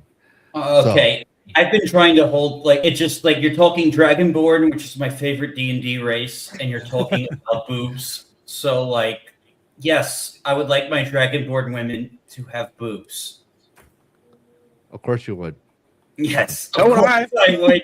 It's on me. No, I don't care either way. Like for me, I'm like, if the Lord says it originally, I don't know, like changing it. Like, I don't know. This idea that, like, oh, the lizard should be no, like, Argonians should have boobs. Yes. Mm-hmm. Yeah, everyone knows. Yeah, he is. But no, he has a very valid point. Like, first off, people say, well, this makes sense for lizard. Okay, first off, you're forgetting, like, Argonians, it's fantasy. It's fantasy, but they're bipedal. Yeah, that too. So they're gonna look like humans because they're bipedal. I swear, if Bethesda takes the Let me put it this way. Let me put it this way. I'll like I am a dragon. I'm a bipedal dragon, and I guarantee you, dragons don't have massive chest pecs like these. I guarantee you, they don't look like this. They don't look like they're standing up like a human. You know, they don't look like this at all. Dragons don't look like that. So, just putting that out there. If you know, it's the hypocrisy of it all. If you want to go into that thing, then Both of you showing off your pecs, and I'm here trying to work on this shit. Fuck you. You should go to the gym, bro. Stop playing video games if you go to the gym, bro. I know, I should. You even lift, bro. I drift. Yeah. The thing is, if I protest and say I would prefer the female Dragonborn, you're all not going to believe me. Of course not. Yeah, I'll believe you. I can make it into a vote. You want me to make it into a vote and we can see if they believe you or not? No. No? Okay. We don't need to put that in. We don't need to. We don't want to. We don't want to test this thing that we think you just like male dragons. Okay. All right. I see how it is. So you know, it's false. We know you believe you like female dragons. The kind of poll that I would put in, and I was actually thinking of this like 10 or 20 minutes ago, is put in a poll of like, what's better, like male shep or fen shep, and see where that goes. Well, I love that argument. That argument's fun for me because people are like, I don't want to play. I'd rather play the female character because I don't have to stare at a man's ass for 8 hours. I'm like, then why are you staring at a man's ass? You're supposed to be staring at the center of the screen. It destroys that whole argument. Now, don't get me wrong. I like beautiful female characters. Shep is just like a boss, though. That character is just so iconic. How do you not play as male Shep? Yeah, you have to. I think they even like people try to argue the canon was that the Candelore is Finch is the real one because she was the first model produced or something like that. I'm like, so okay, that makes no sense. What's the lore say? Not what model the modeler decide to make first. What does the lore say? Yeah, that's where it's the importance of it is. But continuing on, we're gonna go into the next thing. See if we can start playing how video game community became a mental health support system. This is from Johns Hopkins Hospital. Okay, a group of gamers built peer support program to help each other through crises. Their effort could help inform how other online communities support the mental health of their members. Now, before this goes on, you can look this up online, right? Not non-veteran related. There was a gamer couple, and I don't mean it like in a relationship, but like in like friendship, right? Two people, one from America, one from the UK, and they were gaming for a while, and the guy started having a seizure in the UK. She found out where she knew where he was at, called their Scotland Yard, Constable, police, whatever, right? Explained the situation. The parents didn't even know this was going on. Okay. Jeez. He said they didn't know. Like it wasn't like they could have known. I've seen seizures.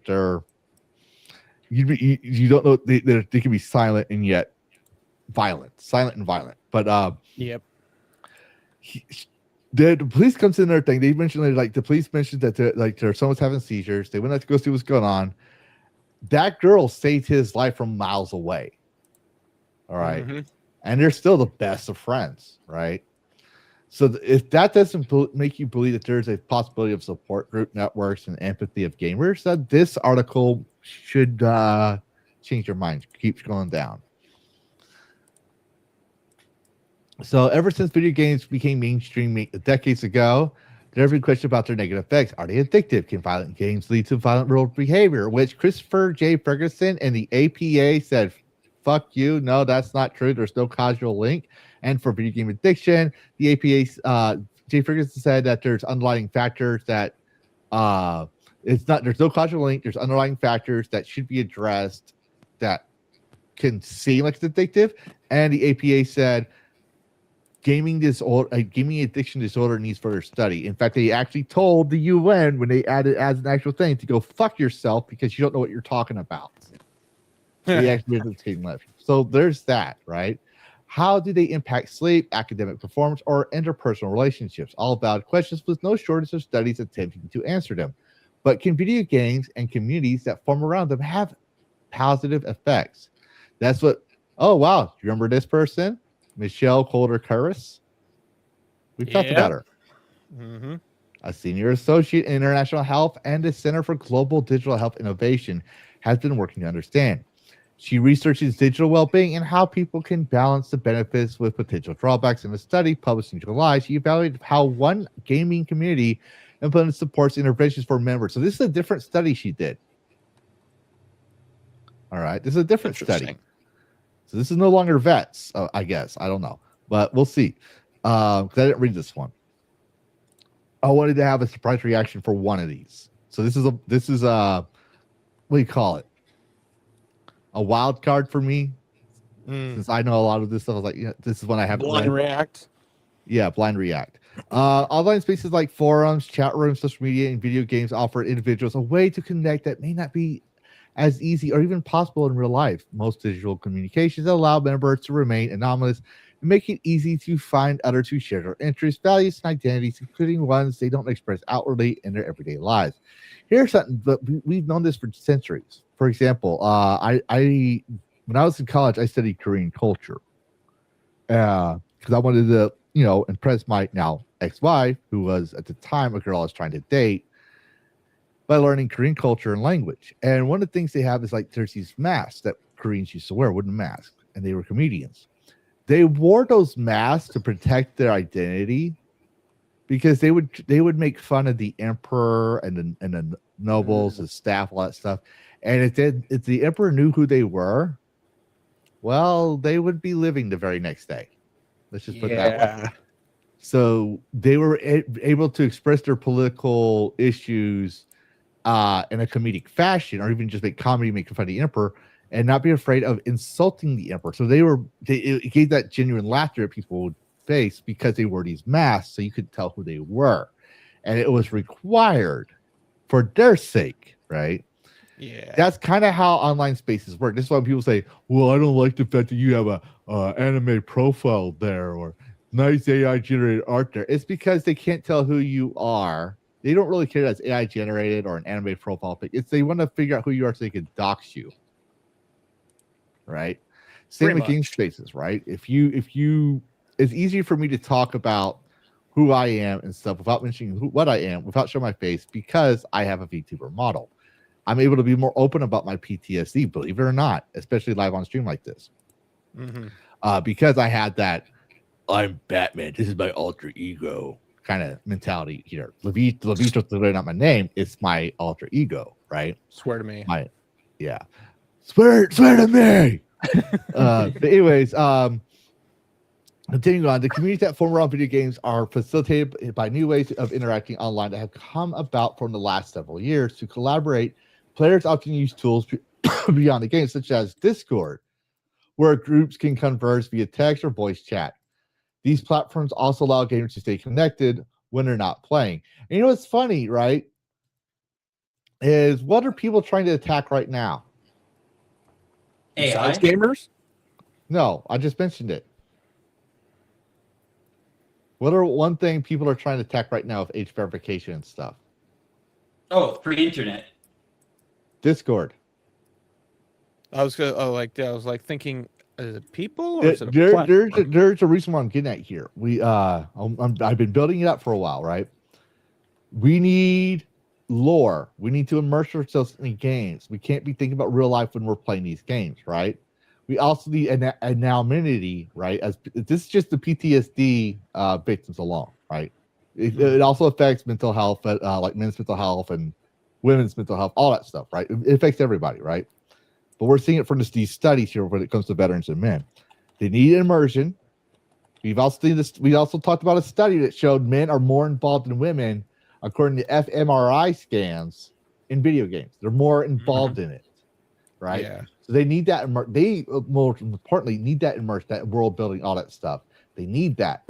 They need a place of anonymity to open up without fear of judgment, right? You can call it social stigma of society, whatever bullshit you want, right? You can call whatever, but they need that. but they're trying to attack all those spaces, targeting gamers specifically. And I always find that funny. I'm not saying there's a conspiracy. I always find that funny that everything that gamers use as a resource, they start targeting, right? It's just part of the broader anti-male agenda. Not just anti-male, but yes, there is that. Continuing on, when colder characters begin looking at the effects of digital media in 2011, can you scroll down, Karis? Yep. I don't have this thing opened up. Most digital communities allow members to remain anonymous, making it easier to find. If we talk about that, communities that form around video games are facilitated by new ways of interacting online, have come to the last several years to collaborate. Players often use tools beyond the game, like Discord. We talked about that. When colder characters began looking at the effects of digital media in 2011, the idea of online communities as being a potential benefit was not really something we thought of in public health. They didn't even think about that, right? She says an episode of the Public Health on Call podcast. But as COVID pandemic brought many digital communications to the mainstream, there has also come a broader understanding that many of these forms of communication can help people. We've seen that. That's how you and I became friends in Dash, where we all talk through these things, right? Yeah. But where are we going next? But as COVID pandemic digital communication mainstream is broader, can help people heal. For one, connecting most anonymously like-minded peers, like we just said, can make some people feel comfortable opening up about struggles they might otherwise keep to themselves. Like, for example, how I act online live, and Karis and probably Dash could attest to this, is not how I act offline when it's just us in closed circles. I'm a little bit more crazier. I'm a little bit more, let's ban Lavistro. I probably could get canceled for half the things I say as a joke. But it's because it's like, for example, I'm not going to go online on X and tell someone to take a toaster bath, because that's like going to the public square or in front of the town hall and telling someone randomly that may not know me, but I might know them because I saw on TV so much, and telling them to go take basically telling a reporter to take a toaster bath. That reporter doesn't know me very well. The public doesn't know me very well, right? Because I'm in the middle of a city or a town of hundreds of thousands of people, and they're going to tell the police, yeah, he said this, and it's going to be taken as a real thing. But when I'm with Dash, Karis, and everyone else that's my friends that know me for reality in closed circles, we can make those jokes. I can be like, oh, Dash, why don't you take a toaster bath because he said something stupid, or like, you're so bad at playing Helldivers, why don't you go take a toaster bath? And Dash is gonna laugh at it, knowing that I'm joking around. Just like, because I'm half Native American, Skytex and Scaly sometimes say, yeah, here's your blankie. Clearly that should offend me, but it doesn't, because I know they're joking, right? We don't say that online out loud in public, right? So we need those spaces to speak our minds and have those things, because especially with PTSD, you will have a very sick, demented, dark humor. Some make my humor look tame in comparison. I'm just going to point that out there. There's some jokes I won't cross, lines I won't cross, but there's some that do, because if we take everything too seriously, we're going to lose our fucking minds, literally. Yeah. So that's why we need those private spaces. How a community of veteran gamers built their own crisis program. Instead of talking about this one, I think the story and launch of Stack Up gives us more insight. This from the stackup.org link. There we go. Yeah. So this is the story and launch of Stack Up. When I was in Iraq, our infantry company received a full crate of third-hand romance novels from a library. Okay, context here. This is made in 2015. Okay. When he's retired now. When he was in, women were not in combat roles. So why would you give a combat role of all males romance novels? Here's what he did next. We used them for target practice on the confiscated arms range. But it was there I realized people wanted to help veterans, but they didn't know what we wanted. And usually most people at the library, they're usually women. Most times, right? Important pre-deployment gear. Game Boy Advance with Final Fantasy Tactics Advance. Look at that. So you can see his Game Boy Advance right there. I think it's a Game Boy Advance SP. Look at that. Oh, Yeah. wow. That's the SP. Yeah.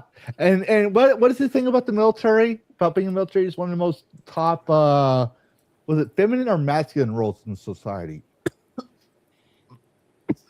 Clearly, it's feminine. Clearly. Yeah. And he's also infantry, one of the top MOSs in the army for masculine jobs. If you're in a combat role, it's more masculine. Just putting it out there. And I'll point out there he has a second ID, a 2 ID tab right there. So, and he's a captain who plays games, and he's a commander and leader of soldiers. Granted, they rarely see a lot of combat. I'll give you that, but still, infantry captain, commander of a company, leader of men, Playing a video game. men lead, playing video games. Yeah, exactly. Infantry. Good choice too. And he's not Tactics fat. is a good one. No. So scroll down. All right, my name is Captain Steven Machuga, and video games saved my life. I agree with that on my end. From the time I could walk, I had various video game controllers in my hands at all times. So from the time he could walk, he was a gamer. So it should come to no surprise that video gaming helped acclimatize me back to normal life when I redeployed from a 13-month tour to Iraq. My particular problem was trash pickup day in Iraq. Insurgents hit explode. This is the real thing that happened. Insurgents hid IEDs or explosive devices in piles of trash, littering the sides of every road in the country. So every time we would drive by one, you would just wait for it to blow up in your face.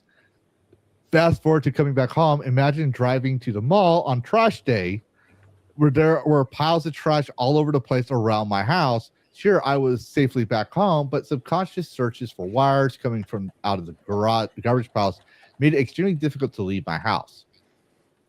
Now, what did I say I had problems with? Driving. Right. Also, Interacting with other people on the road. we had a route in Iraq, right, called Trash Road. Oh, You know why it was called Trash Road?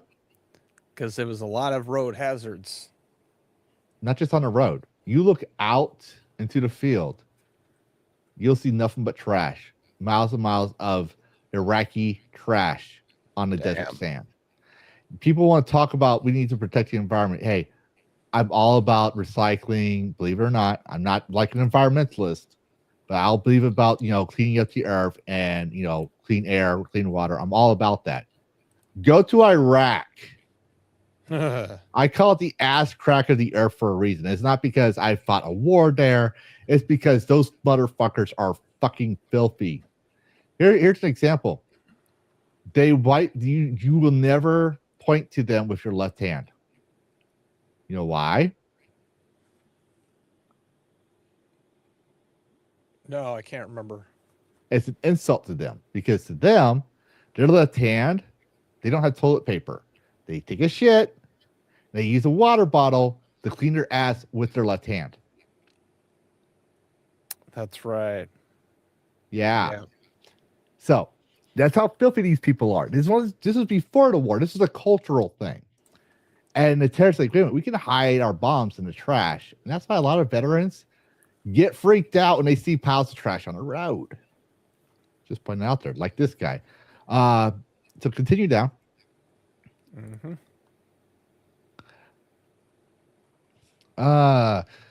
Fortunately, I see your sticker back here. I'm going to read this real quick because we're running a little behind. Fortunately for me, a little game called World of Warcraft came out. Oh, what did I mention? What game that gamers for veterans of military were playing when I was in? World of Warcraft. World of Warcraft came out a few weeks after I got home from Iraq. I remember standing in the front door at Walmart near Fort Lewis. I wonder if I know him. Possible. 2015. He 2010. I might have known him because I was stationed there in around that time period. Oh, that's cool.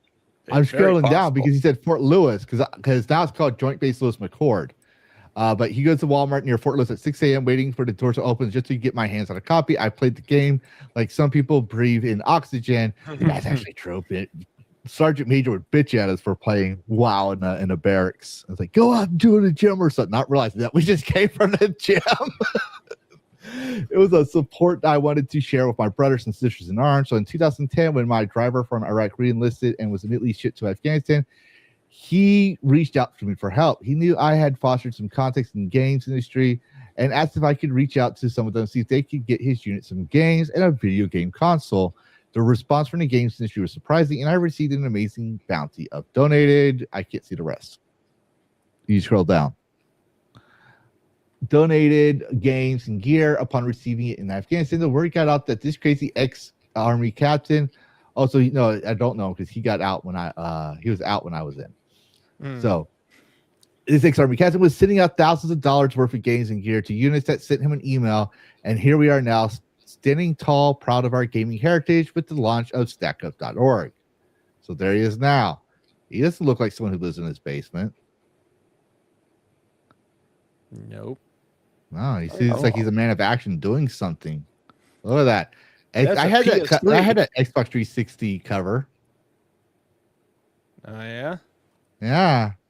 And then later on, they had like the portable TV cases. They had like a TV inside you could connect your Xbox in. I bought one of those. I brought it to Iraq with me. Survived, ironically. But real quick, before we continue on, yes. I got to acknowledge things, tradition. All hail the patron saint of gooning! Hail! Yes, like you do said, aka the good room, aka the patron saint of gooning, just paid me 99 cents just to give me shit. But yes, continuing on. Let's see if we can wrap this up. Oh, that's it. Okay, cool. But I'm gonna put some things in here for other people, just to briefly show it and talk about everything. Game there's there's a massive explosion of veteran led gaming organizations right now. These groups are creating online spaces specifically for PTSD and fighting depression. One of them is Gaming for Vets. Okay, scroll down. They offer free games. All right, this is a regiment. This is a regiment program. Okay, what we did before. They offer free games for vets. Right. Raid Shadow Legends. It probably was one of their first ones. Look, Jump Space. Oh yeah. Don't Lose Aggro. We mentioned that game before. We have. And then Lucid's Emerald. I mentioned he worked for the VFW. He might be able to tell us about this one as well. But there's a VFW combat tested gaming. I'm sending that link out to everyone in the chats right now as well. If you're a veteran, this is combat tested gaming. I'm also in. They also have a Discord. Established 2023. Scroll down so people can read it real quick. Tired of solo missions? Find your new squad. The VFW's largest comparative organization, founded CTG in 2023, alongside Crew Social Club to bring service members to veterans the ultimate gaming experience. Beyond competition, our league is a powerful tool for improving mental wellness, fostering social engagement, skill development, and supportive, inclusive environment, where shared interests build real camaraderie and purpose. All right, so the VFW, the Veterans of Foreign Wars, right? Where most people think of it as a World War II / Vietnam clubhouse. It's like, wait a minute, we can make a combat gaming crew for our millennial and Gen Y or Gen Z. But I forget what's the one after millennials? Gen Z? Gen Z and then Gen Alpha. Yeah, Gen Z gamers, right? Like our Gen Z veterans, right? So they're doing that. And that's one of the oldest organizations. Then you have Game Corps and Tech for Troops. I'm going to send that to you guys as well. So if it lets you load it, that's weird. I need to get that outlet sound for this. Hang on, let me. There we go. Nope. Okay. Let me do this. Try it again.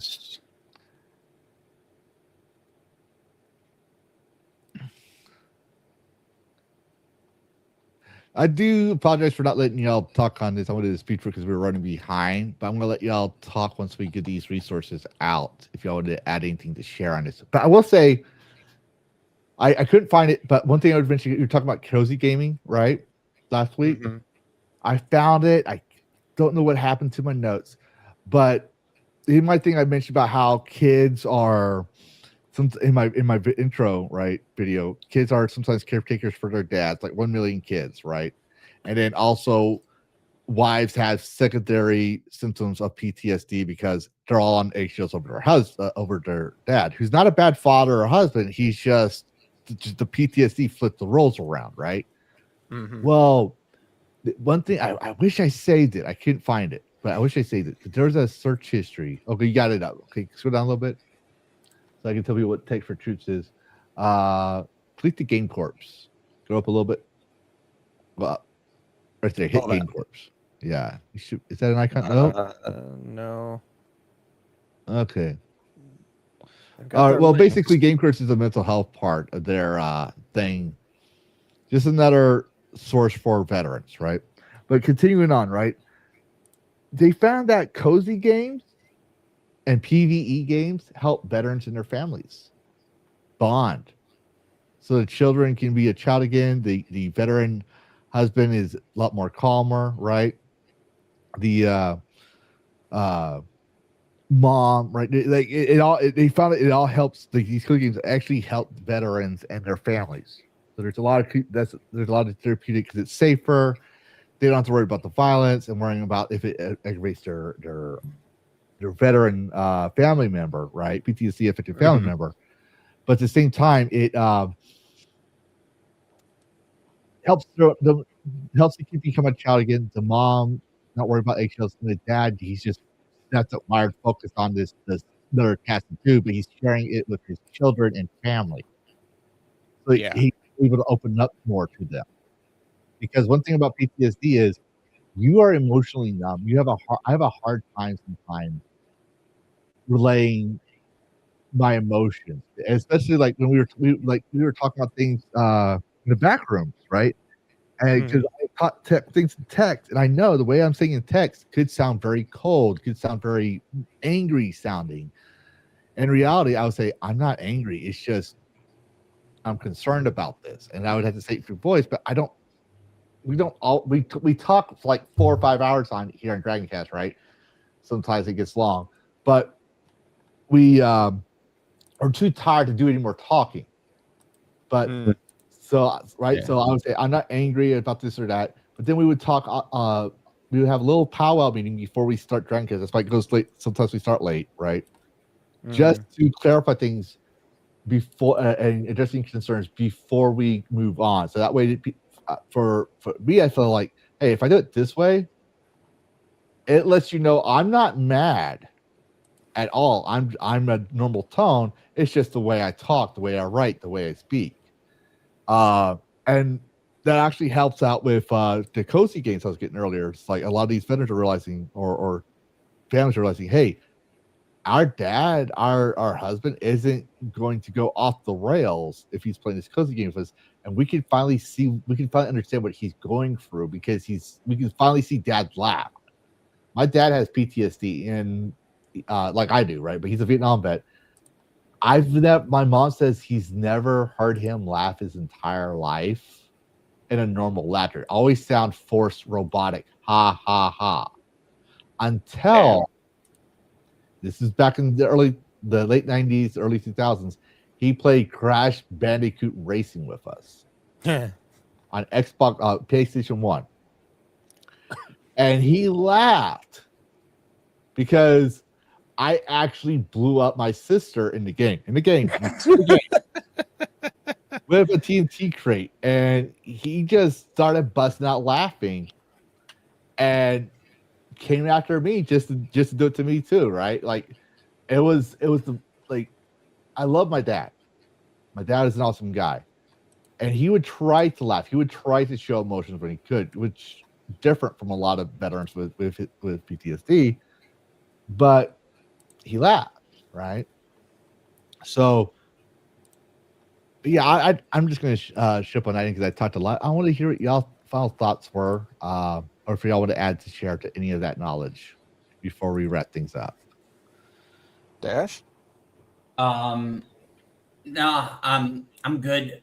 But yeah, like, I just think like this whole thing is super like important and stuff.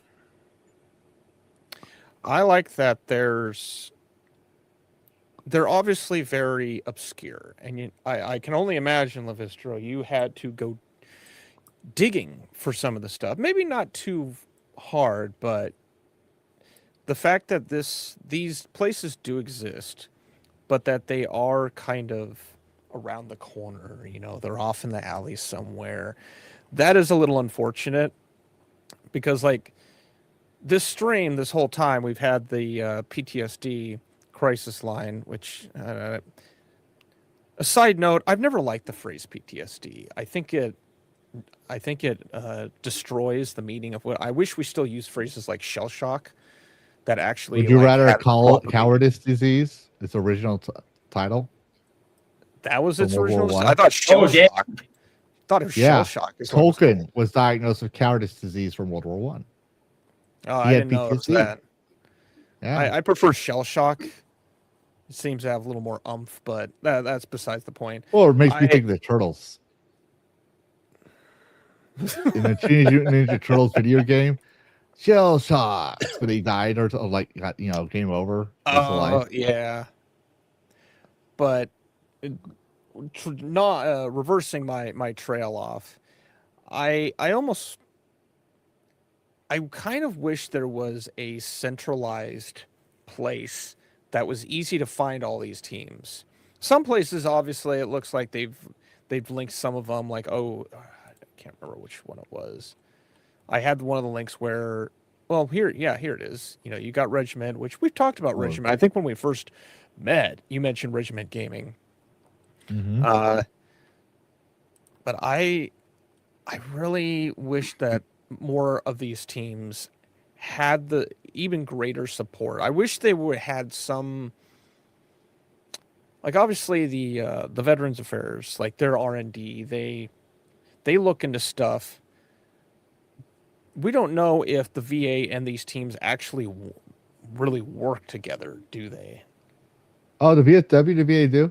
Like if you got out, you had They to do? file your Okay. disability, right? They have a someone that represents you in what they call VA court for your disabilities, right? So the VFW has been if I remember correctly, the VFW or American Legion, I can't remember which or both. Like I used to be a member of the VFW. I don't think I am anymore. I haven't been paying my dues. And I used to be in part of the Americanist panel for my American Legion. He says, Lucius says, yep. So apparently, yeah, they still do, right? But they work on your disability papers, right? Okay. So they have worked with each other. But I think the VFW or American Legion was founded by Congress. I can't remember which one. Or it was like a congressionally founded thing, like Congress, like a Congress organization. It's just like they say, hey, we need this, and we're going to recognize the VFW as doing that, right? It was something like that. I can't remember what it was. Because I know American Legion was DAV was founded as a response to World War One as the end of all wars, right? Armaments, because Veterans Day was it Veterans Day or Memorial Day was called originally Armistice Day, and then they changed it to Memorial or Veterans Day because we had World War II. It does try to help him. My dad is a veteran. He just became a state commander. Oh wow, Nice. Oh, yeah. I tried my post commander. I looked at. I had no idea. Congrats! Mhm. Wow, like Yeah. that's impressive. Well, that answers the seeking of info that I was curious, as if these organizations actually work with the VA and Congress, and it sounds like some of them do. So good. Mhm. I They do. And the thing I'll say is maybe not every veteran knows about it, but a lot of veteran organizations kind of network how we network as streamers and stuff, or even indie devs. They like collab with each other, right? So Yeah. because they all fighting for the same team, the same thing. Most of them. So some of Peace. them have been exposed for scams. I'll give you all that for people to say, well, actually, it's like, yes, I know actually, but as a whole, they're all fighting the same thing. And some of us, like Bo, right? Like he left recently, but not do his own thing. But Bo did his channel as a place for PTSD, people with PTSD and veterans to chill, right? My thing at my gaming treat every night is a place to chill as well.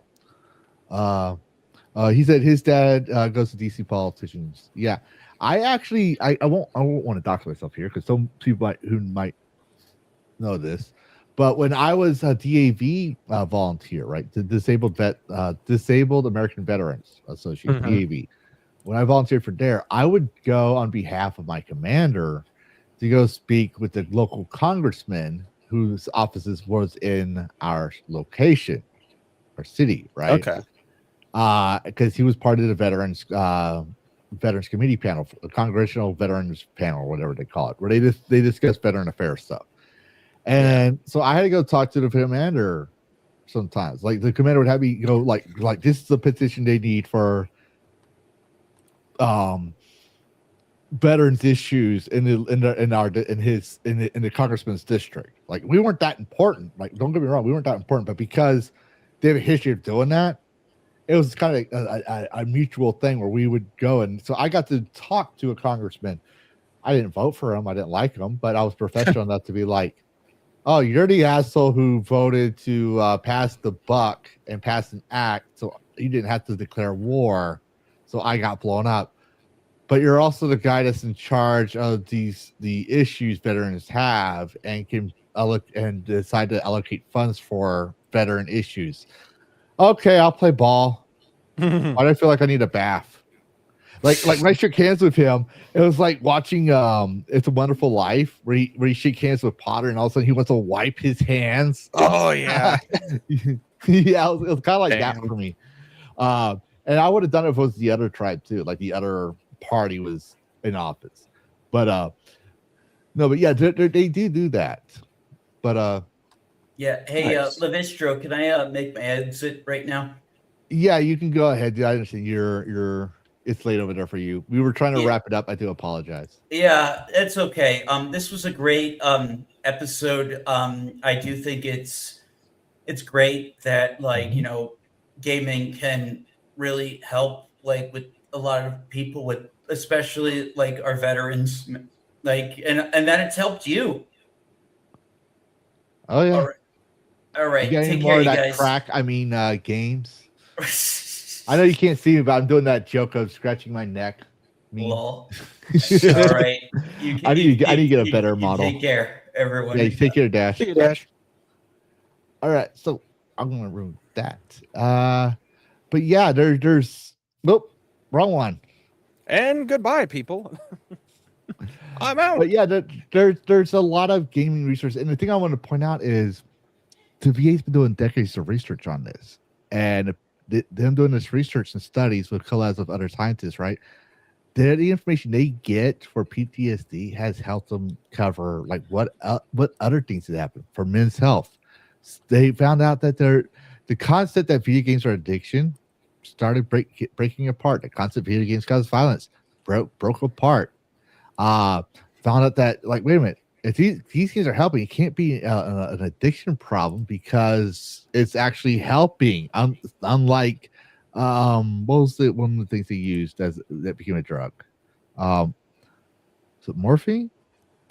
No. Yeah.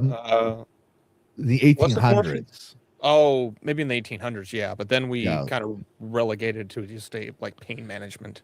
Opium. Oh. That's what it was. I'm just I know I'm close. But no, it's opium. Like General Santa Anna, general in Mexico, and Cesar de Alamo, that guy, he had an opium addiction, which is why he was very aggressive. Yeah. Interesting. A lot of people were using opium as a prescribed medication for cancers and this and that. And then we realized it didn't really help anything. It made them addicted to it. And that's why they got rid of opium, right? It's no longer used as a treatment. People try to use cocaine as a treatment drug. What was So- that one in like 1890? It was I don't remember the name of it, but it was like cocaine, codeine, some kind of like rum or alcohol. It was like a nasty ass concoction in 1890. Oh, you think that's bad? They had a mummy craze where people were trying to sell mummies as they would grind them into a powder. Yes. Yep, I remember that. But the one I'm thinking of, Tombstone, Wyatt Earp's wife, Maddie, like famously downed a lot of that stuff and would just like stone out for hours. Yep. And here's another thing I'll point out. This is from Mikey. Mikey, you need to find out why Old didn't show. He said he was going to be there, and I hold him as a man of his word. He chickened out. He bitched out. But anyways, Mikey says, I know it's not the same, but being in a family for a long time, watching people get cut in half, video games have helped. He's a factory worker. He used to be Mikey used to be a factory worker in a steel mills and foundries. So he would see a lot of this stuff. He's got PTSD.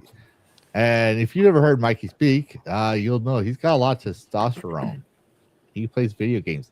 Old's his buddy. Yep. So there's and that. I've worked in a steel mill. Bullshit.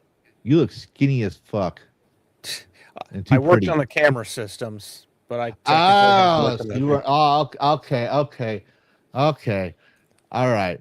I didn't make the steel. I didn't make the steel, but I have been in there and I've seen the environment.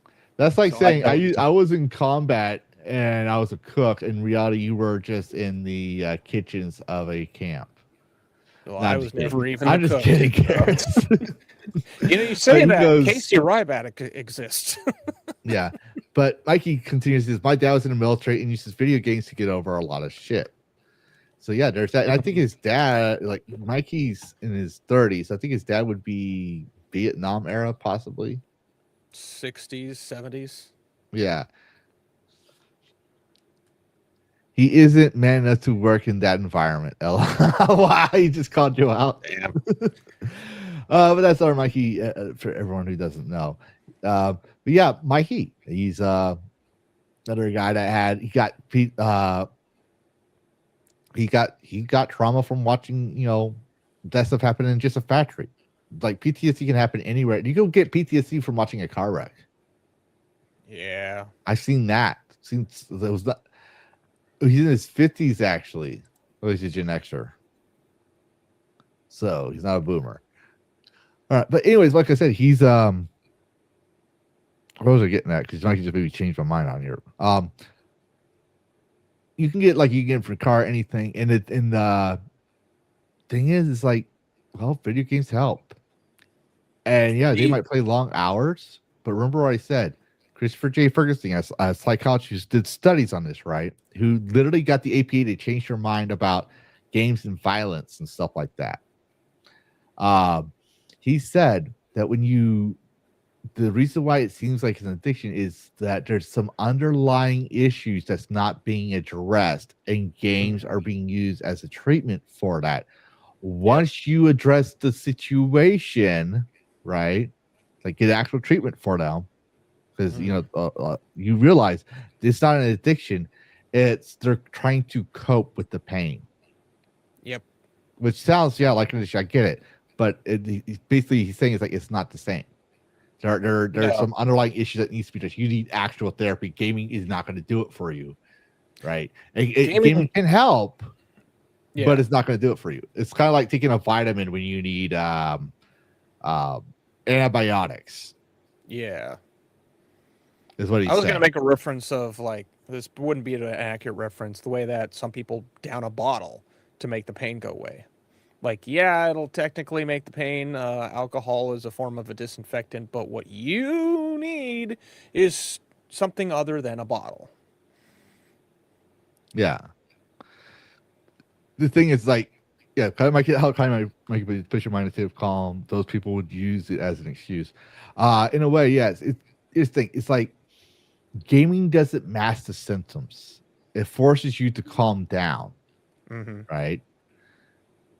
It's only going to work for a little bit if you're in severe need of therapy or medication, whatever, professional help.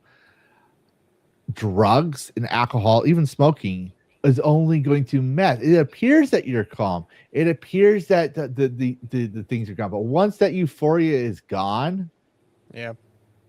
you're going back into I need another one. I need another one. This is why they have a lot of people PTSD has addiction problems, because they're masking their problems, not dealing with it. Games, you can once you stop playing a game, you're not like I need to go fire Crimson Desert back on. I need to fire up Helldivers 2 back on, because your brain that's not how it works. Your brain is calmed down to where you can handle a few more hours or whatever. You know, I need my itch of democracy, damn it. I just need to not flipping out. I need it just from not flipping out on people. What are you talking about? You flip out on people all the time. You make me look calm. You call me a middle-aged lesbian. Like most And I games just will don't cut me have a out of my problem with issues, but anime does the same. Yeah, and see, that's the thing. It's like men find their own conventional therapy. And part of that is you need to be immersed into a world to distract yourself, not be dragged out of that immersion from political reasons. You need an escapism. And from there, you can kind of gain some sort of zen, I guess you could say. I'm not a doctor. It's the first stage of getting to the mental peace. Zen at least keeps you from snapping someone's neck off, or whatever it would be your knee-jerk reaction of having that PTSD relapse of attacking someone, breaking a chair, or something like. The bringing yourself into the, okay, I'm not going to blow up a grocery store or whatever it is. Like that's the first step. Then the next step is to deal with what is in here however you can, wherever you can. Yeah. And the games is just the continuation of that sin. Yeah. But anyways, I think we're gonna wrap it up here. We did go 5 hours. And did I not make that list short this time? It was pretty short. Yeah. It's just we had a lot of conversations on it. Yeah. Well, what was it? It was either like it was like Gamer Cake or something like that I realized, we're actually having a discussion on this Dragon Byte here. What was going on? Yeah. Well, I don't mind having it, right? But if we're gonna have it, I need to learn how to keep it shorter, like a time like 15 minutes max, something like that, and then figure out which ones I'm going to remove off for this week's episode. The problem was a lot of those need to be out today, because like the release date just happened and stuff like that. So I was like, okay, I promise these guys to be in here, so I gotta get better at it. Because it isn't my fault. You're a girly man. Okay. You purr. I don't want you purr. There are photos of me shaved that I will never show. So I don't want to see them. Yeah. But I will say, so last week we covered the male isolation epidemic. Today we covered veterans and PTSD for PTSD awareness, but I'm hoping to have this organized properly, because it's the part I know how to do it. I just don't know how to do it and not be too dry on it. It's showing how the VA's research and discovery has gone and addressed issues of men's health. So we're going to talk about I'm thinking probably going to talk about the clarity and stuff like that. I just don't know how to organize it, because each part of my song in the month is giving you hints of what we're talking about. Like, so we talked about loneliness epidemic. We talked about how many real men are gamers, like the real masculine men and veterans and stuff like that. So the next one, this is basically like, I know we talk about games, but I also want to point out like how games can help, because you as a viewer, I feel some people don't know these things, even as a gamer. And I want to arm y'all for this, and I want to do something for men's health awareness. So, yeah, games can be healthy. Fun fact, shocker, I got it. But if you do have issues, definitely seek therapy. Call your friends up. Seek your squad. Text the hotline. Call me up. Of course, I'm gonna call you a piece of shit. Because you're like, how'd you get this number? So I'd rather don't do that. Just DM me on Discord or something, and I'll try to answer. Or if you're on a live stream, if I'm on a live stream, not Dragoncast, but like I try to be there for my friends and supporters, male or female. He's lying. He's in the yellow book. It's listed as Lavistro. I've seen it. Yeah. This actually no, it's not Lavistro. It's Sarah L. Connor. L for Lavistro. Damn. Yeah. But that being said, we're gonna wrap up everything. Unless you want to have some final thoughts to say, we're gonna go straight into games to fight. Interesting. But unless you wanted to add something else to the final thoughts. I don't think there's a whole lot I can really add other than my impressed the fact that there is a system. There's multiple systems in place. Obviously, I've never served, but I've known many people who have served. I work with many people who have served, and they have trauma of various types that I know exist. Some will talk about it to me, others just don't want to acknowledge it at all. And I think something you mentioned, a lot of them don't know that these resources are out there, or they've never even considered the idea that this is an avenue to include in their journey of getting that mental peace. And I feel like I don't have much that I can really do other than just share it, because I didn't experience, I was not over in Iraq, but I've worked with people who have brought that reality back with them, and I've seen it in their eyes. And like one of the guys that I need to invite him on. I've mentioned him before a little bit. I worked with him, although he actually knows who I am, so I'd have to preface this, but he was in Iraq in 2006. He was on the front lines, and he's brought something, like he's talked about a few things a little bit. I wonder if he'd be good to bring on, because who knows, he might not even know about some of this stuff. But I think it's fascinating. Like, I'm learning about all this every show that all this exists, and it's like I'm blown away, but I also love that it's already there. Like, it's not something that we're still having to scrounge up and try and build this thing because vets are jumping off buildings, kind of thing. But I'll stop my ramble. Oh, I need to ramble a little bit more, but okay, that's fine. Yeah, I wonder if it's possible we could bring on more like if we could seek out other veterans and just bring them on and let them share their stories of how gaming has helped. Like, bring on 5 or 10 of them. I don't know about that. I only do this for the men's mental health awareness. I saw the mental capacity I have for a month of doing this. Mm-hmm. I did try to bring a friend on who would have a similar past instance. I don't want to. I wanted him to say what he wants to say online, so I don't want to get too much about him. Yeah, but I had someone who asked me, like, why don't we talk, like, let me do a PTSD veteran therapy live stream? And I was like, because I'm not a licensed therapist. And then he got mad at me. I said, I will support you on your thing, but it's not something I want to do, because what if I say the wrong thing and it causes them, like, I'm not licensed. Yeah. That's why when I see someone go on a spiral, that's why I had this thing, because I don't know what could trigger people's PTSD. Right. Granted, I had PTSD, and the stigma when I had PTSD was I would probably go off on a sheriff of a small town, run into the woods, take out his men one by one for while seeking shelter in a coal mine, and then at night go off into his sheriff office and shoot the place up with a machine gun I got from a gun store I stole, and have my colonel tell me to stop it. No, that's the plot of Rambo. What's surprising, First Blood was about PTSD, and on Rambo in the end of the book, First Blood shot himself, right?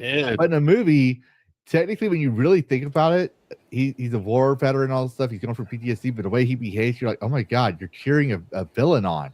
You're rooting for the villain, technically. I mean, yeah, the cop was corrupt. but he breaks so many fucking laws. It's like I'm just sitting there like, oh my god. But then he doesn't become a hero until First Blood Part 2, at Rambo 2, Yeah. and Rambo 3, and Rambo 4, and Rambo 5. Well, there's that And- underlining bit of Troutman is there not to save Rambo. He's there to save the town from Rambo. And also Yeah. to kind of assess how good of training that how good is his weapon. He kind of wants to gloat a little bit because usually like he can only see this is like filmmaking that I understand. Like Troutman could only see the reports of what had happened from overseas, but he couldn't actually see the fruits of his labor that he put into Rambo. And I think Troutman kind of he's a little bit of like a secondary villain because he made Rambo. Yes and no, because remember what he said, that the government sent him there to advise the sheriff. Yeah. He was on orders. Mm-hmm. And so it may sound villainous, but let me put it this way. If you were good at your job, right, in a way you're proud of, even if it's like that, I'm impressed. Like, I should be mad. Yeah, I should be disgusted. But sometimes you're impressed with what you see of your own action. Like, holy shit, I did that. Yeah. Like, that's going through his head. He's trying to also warn the sheriff, like, hey, this guy will use your skin as a Kleenex if you're not careful. It's like, this guy, this is what he calls this. You call this a hell on earth. This is home to him. Like, you need to understand the mentality of this guy. He's off his rocker now. Only I can talk to him. And true enough, only Colonel Troutman can talk to John Rambo, right? Only can talk him out of it. And then but what hit me home was the ending of that first movie was when you're a kid watching it with your dad, you're like, why is John Rambo crying?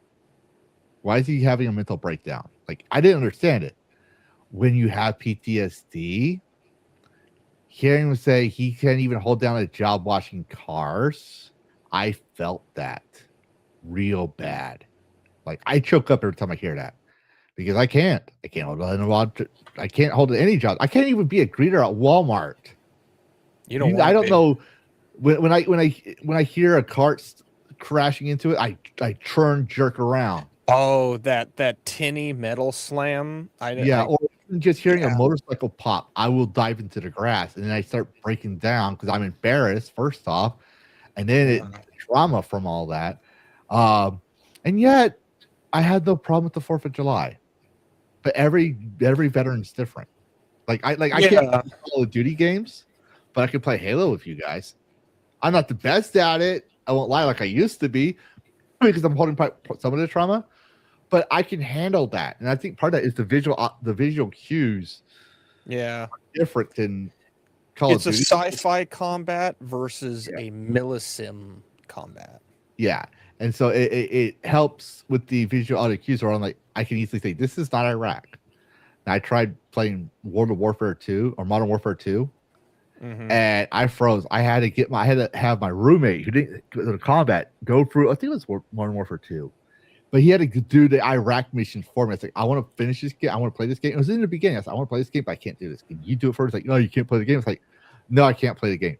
But I know because my friends told me that this is just the first level. Then it goes to other things. He's like, okay, I see. Yeah, just get me through that level. And then he realized later on, because he never knew, at the time, Specialist Lavistro got PTSD at the wazoo. So, yeah. Oh, dude, his cozy place on work has a mini freak out when they heard loud noises because they got used to someone. Yeah. God, I'm sorry that happened to you, dude. I'm sorry you had to witness that, believe it or not. But yeah, Mikey. Yep. And well, we're always the same because first rule of insanity, talking to yourself is insanity, and don't feel bad about it because genius and insanity are two sides of the same coin.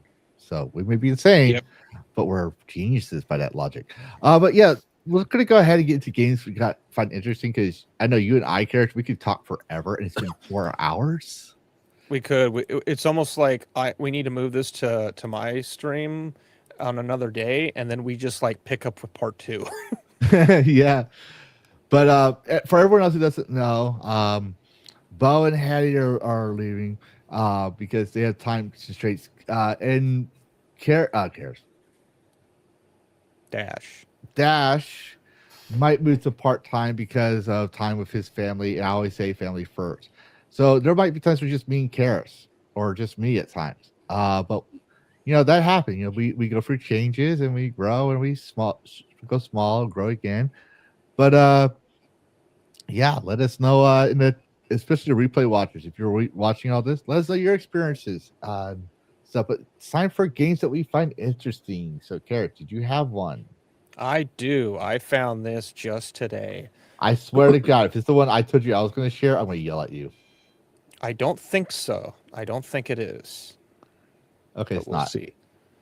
So Shrouded this Frontier is Shrouded Frontier. This is very early, but it's described as you are a bounty hunter. And already I'm getting Mandalorian vibes, which is one of the reasons why I'm interested in this. But there's these animations are looking pretty damn good. Yeah, rocket boots, lots of parkouring, some really good Assassin's Creed. Yeah. Weaponry combat, headshots. What is that? Throw grenades around. Yeah. Needs some work. Oh, he found it. Yep. Wait, is that? I think we covered this game. Did we? I don't want to remember say if we did. No, it's not. It's a different game, but it's similar. It has very Mandalorian vibes. Shadow. Let me. I got it here on my list somewhere. Riftwalker. I was thinking it was Riftwalker for a second. Oh, yeah. That's another one that's like that. Yeah, it looks fun. Yeah, I found the developer on Twitter. I'm gonna follow them and I'm gonna keep an eye on this one because why did you stop doing that? This animation, like for being work in progress, this looks pretty smooth, like shockingly smooth. Evidently, like they just built this to show off the animations. I don't know if they have some more work for the world. This is their I helped game developers produce successful game demos. So this might actually not. This probably isn't even the guy. This is just someone who got access to the footage. So yeah, the developer, I guess, doesn't even have video of what's there yet. But they've got some pretty good screenshots. So there are worlds developed. That's obviously a concept shot. But yeah, Shrouded Frontier. That's one that caught my eye, and I'm liking that one. Yeah.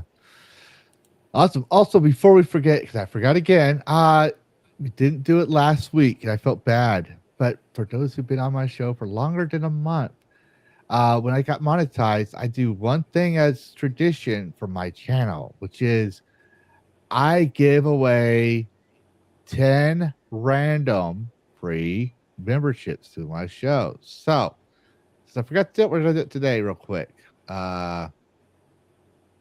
And that would be before I do my thing, if it lets me. Simplified now. And yes, congrats to the free members. Mikey, VSect, John Ambler, Nishi Does Gaming. Mikey, you'll know. The Fantastic Sarcastic, Abe's Gonna Get Ya, James Andrew Morrison, Wolfrune. Oh, I haven't seen him in a while. Greater Merchant. Oh, congratulations on your free memberships. So yeah. But now it's time for mine. And well, let's just say that sometimes I want to understand the plight of the Latina. and my Hispanic brothers who mentions the chocolate all the time. And I want to play this game because it helps know get what you're that in talking about. perspective. I know what you're talking about. Yeah, of course you know what I'm talking about. It's called Flip Flop Fury. I don't know if it's gonna let me do it because like I've been getting some lags every time I do this. But you want me to smacking these try? rare targets with flying footwear in this fast projectile steering arcade game, short replayable reruns with tons of challenges, instant restarts. But yeah, basically you run around as a Latina and you just throw a chocolate everywhere. So We just need to rename this as Sonia right, Lysette you feel like you have Simulator. space aids, and I didn't need her fat. But yeah, I don't know. It's like this is like I know y'all are seeing it here, but even when I'm off stream, for some reason, Steam browser does this to me. Like when I do it on a browser. So that's never happened Interesting. before, and I've been looking into that. Yeah, I probably know what it is, and yeah, it's not clicking. So, but yeah, Flip Flop Fury. Coming soon. I thought it was fun. It's like, it's like this, like I like games where like I like interesting games. I also like games like this where I can do total chaos and just immerse myself in the world. It's got on the IGK showcase. I'm proud about that. It is an indie. So yeah. Mild profanity, non-sexual bodily humor, exaggerated cartoon style action. No gore, You know what's but not still there? looks like chaos. And can you imagine just being a Latina for a few? What? You know what's not there? Look at What? there's no Eula. Gareth? Yeah, There's no Eula. That's great. yeah. There's another thing. There's no Eula. But I will say the devs say recommend playing this game with a controller, and some people tell you true gamers don't play with controllers. So it may not be a real game. Nope. Nope. What do you mean, Sonia? What are you noping? You want this game. She's saying that she doesn't want to see me experience being Latina.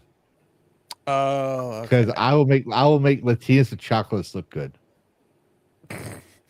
I won't care. I'm like, I got a loose sandal here, and you're just minding your own business.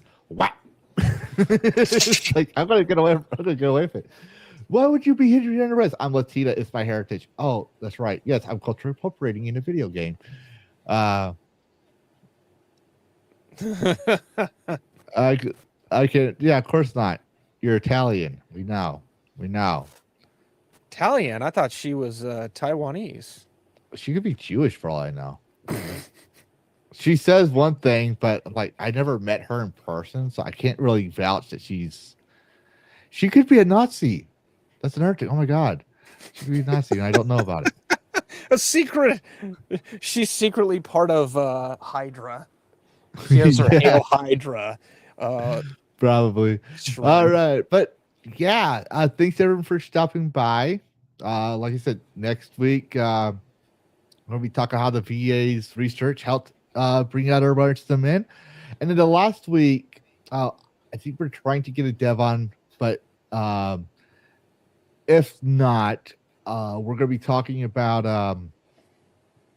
the like final results of like how games are helping everybody out. Like it's just gonna be a celebration game, probably a lot shorter video. And then July 1st, the first week, Saturday of July, I was telling Kirsten, we're going to cover the Xbox CEO and have a conversation about her. Because I believe it's that we should have a very serious and nuanced talk addressing a lot of these things about her. And probably hear y'all's thoughts about it. Because like there are things she's saying that people are like, yes, and there's things that she's like, then there's people that are hating her. So like, you know what?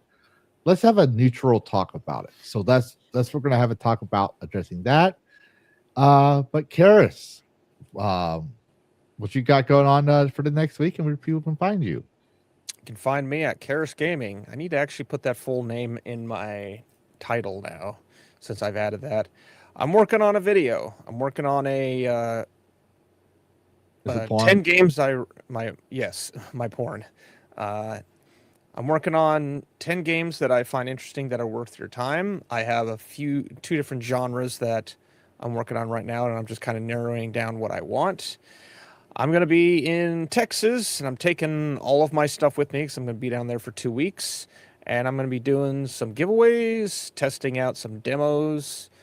Because I was provided a key for a really early game from the developer who actually sought me out. I didn't seek them out. They're like, hey, and they found me on Twitter.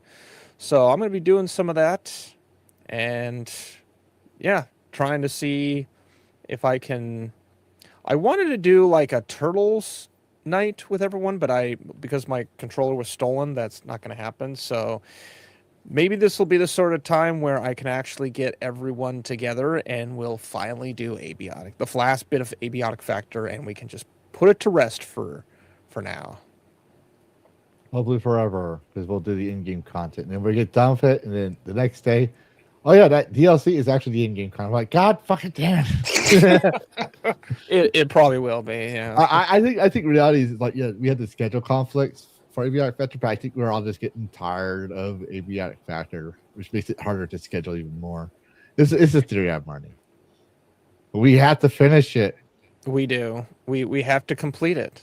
We have to we need succeed. closure. We need to know what happens. We need to defecate. There's a distinct lack of snacks. I don't know about you. Yeah.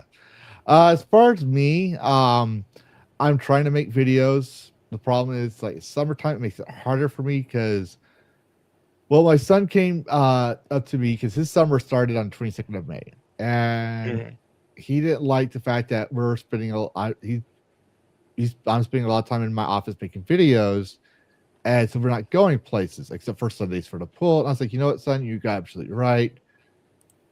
So I'm going to try to make videos this week, but obviously that means that unless I'm like drained, I have time for live streams. So there will be that. I'll be trying Devils in the Details for the Luminary devs that we had on last time, Sunday. So I'll be doing that. Obviously, Phasmophobia, Phas Inc. We've got a game scheduled, and because we're kind of done with Paranormal Cleanup. Everyone's getting tired of that, and I was still playing it for a while because I'm like, I'm gonna finish completing all these achievements.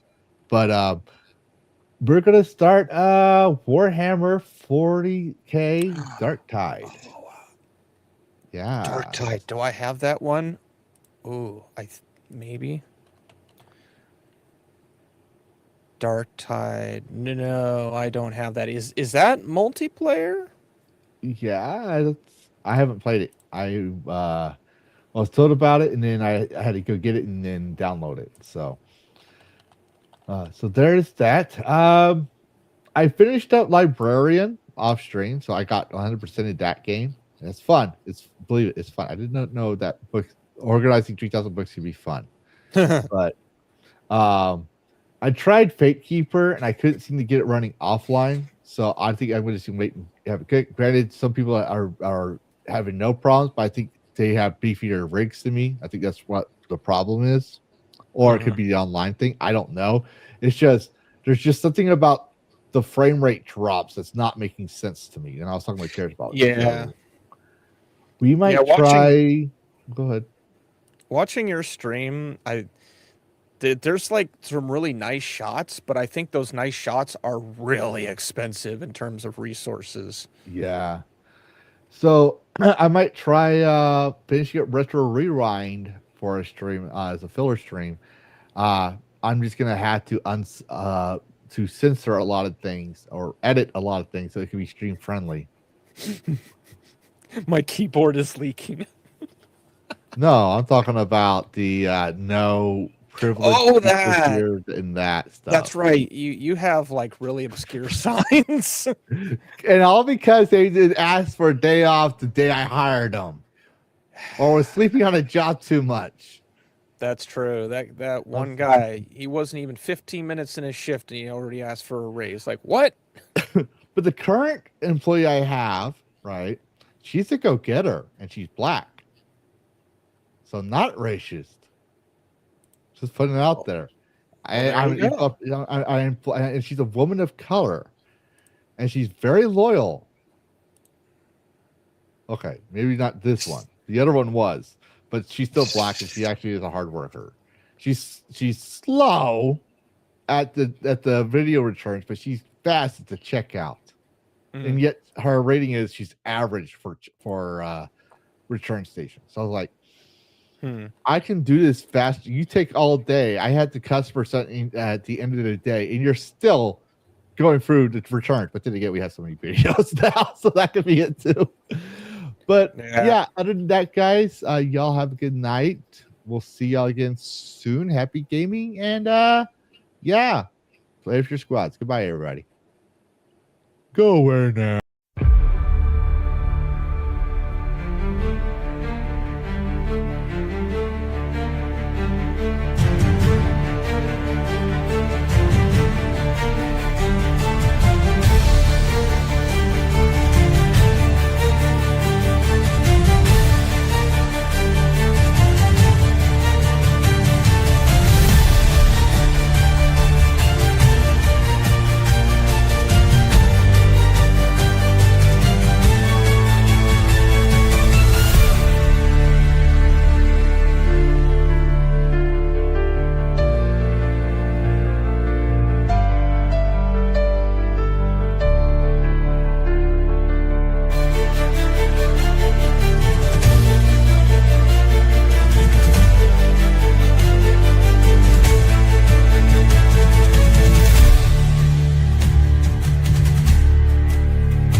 You're still here.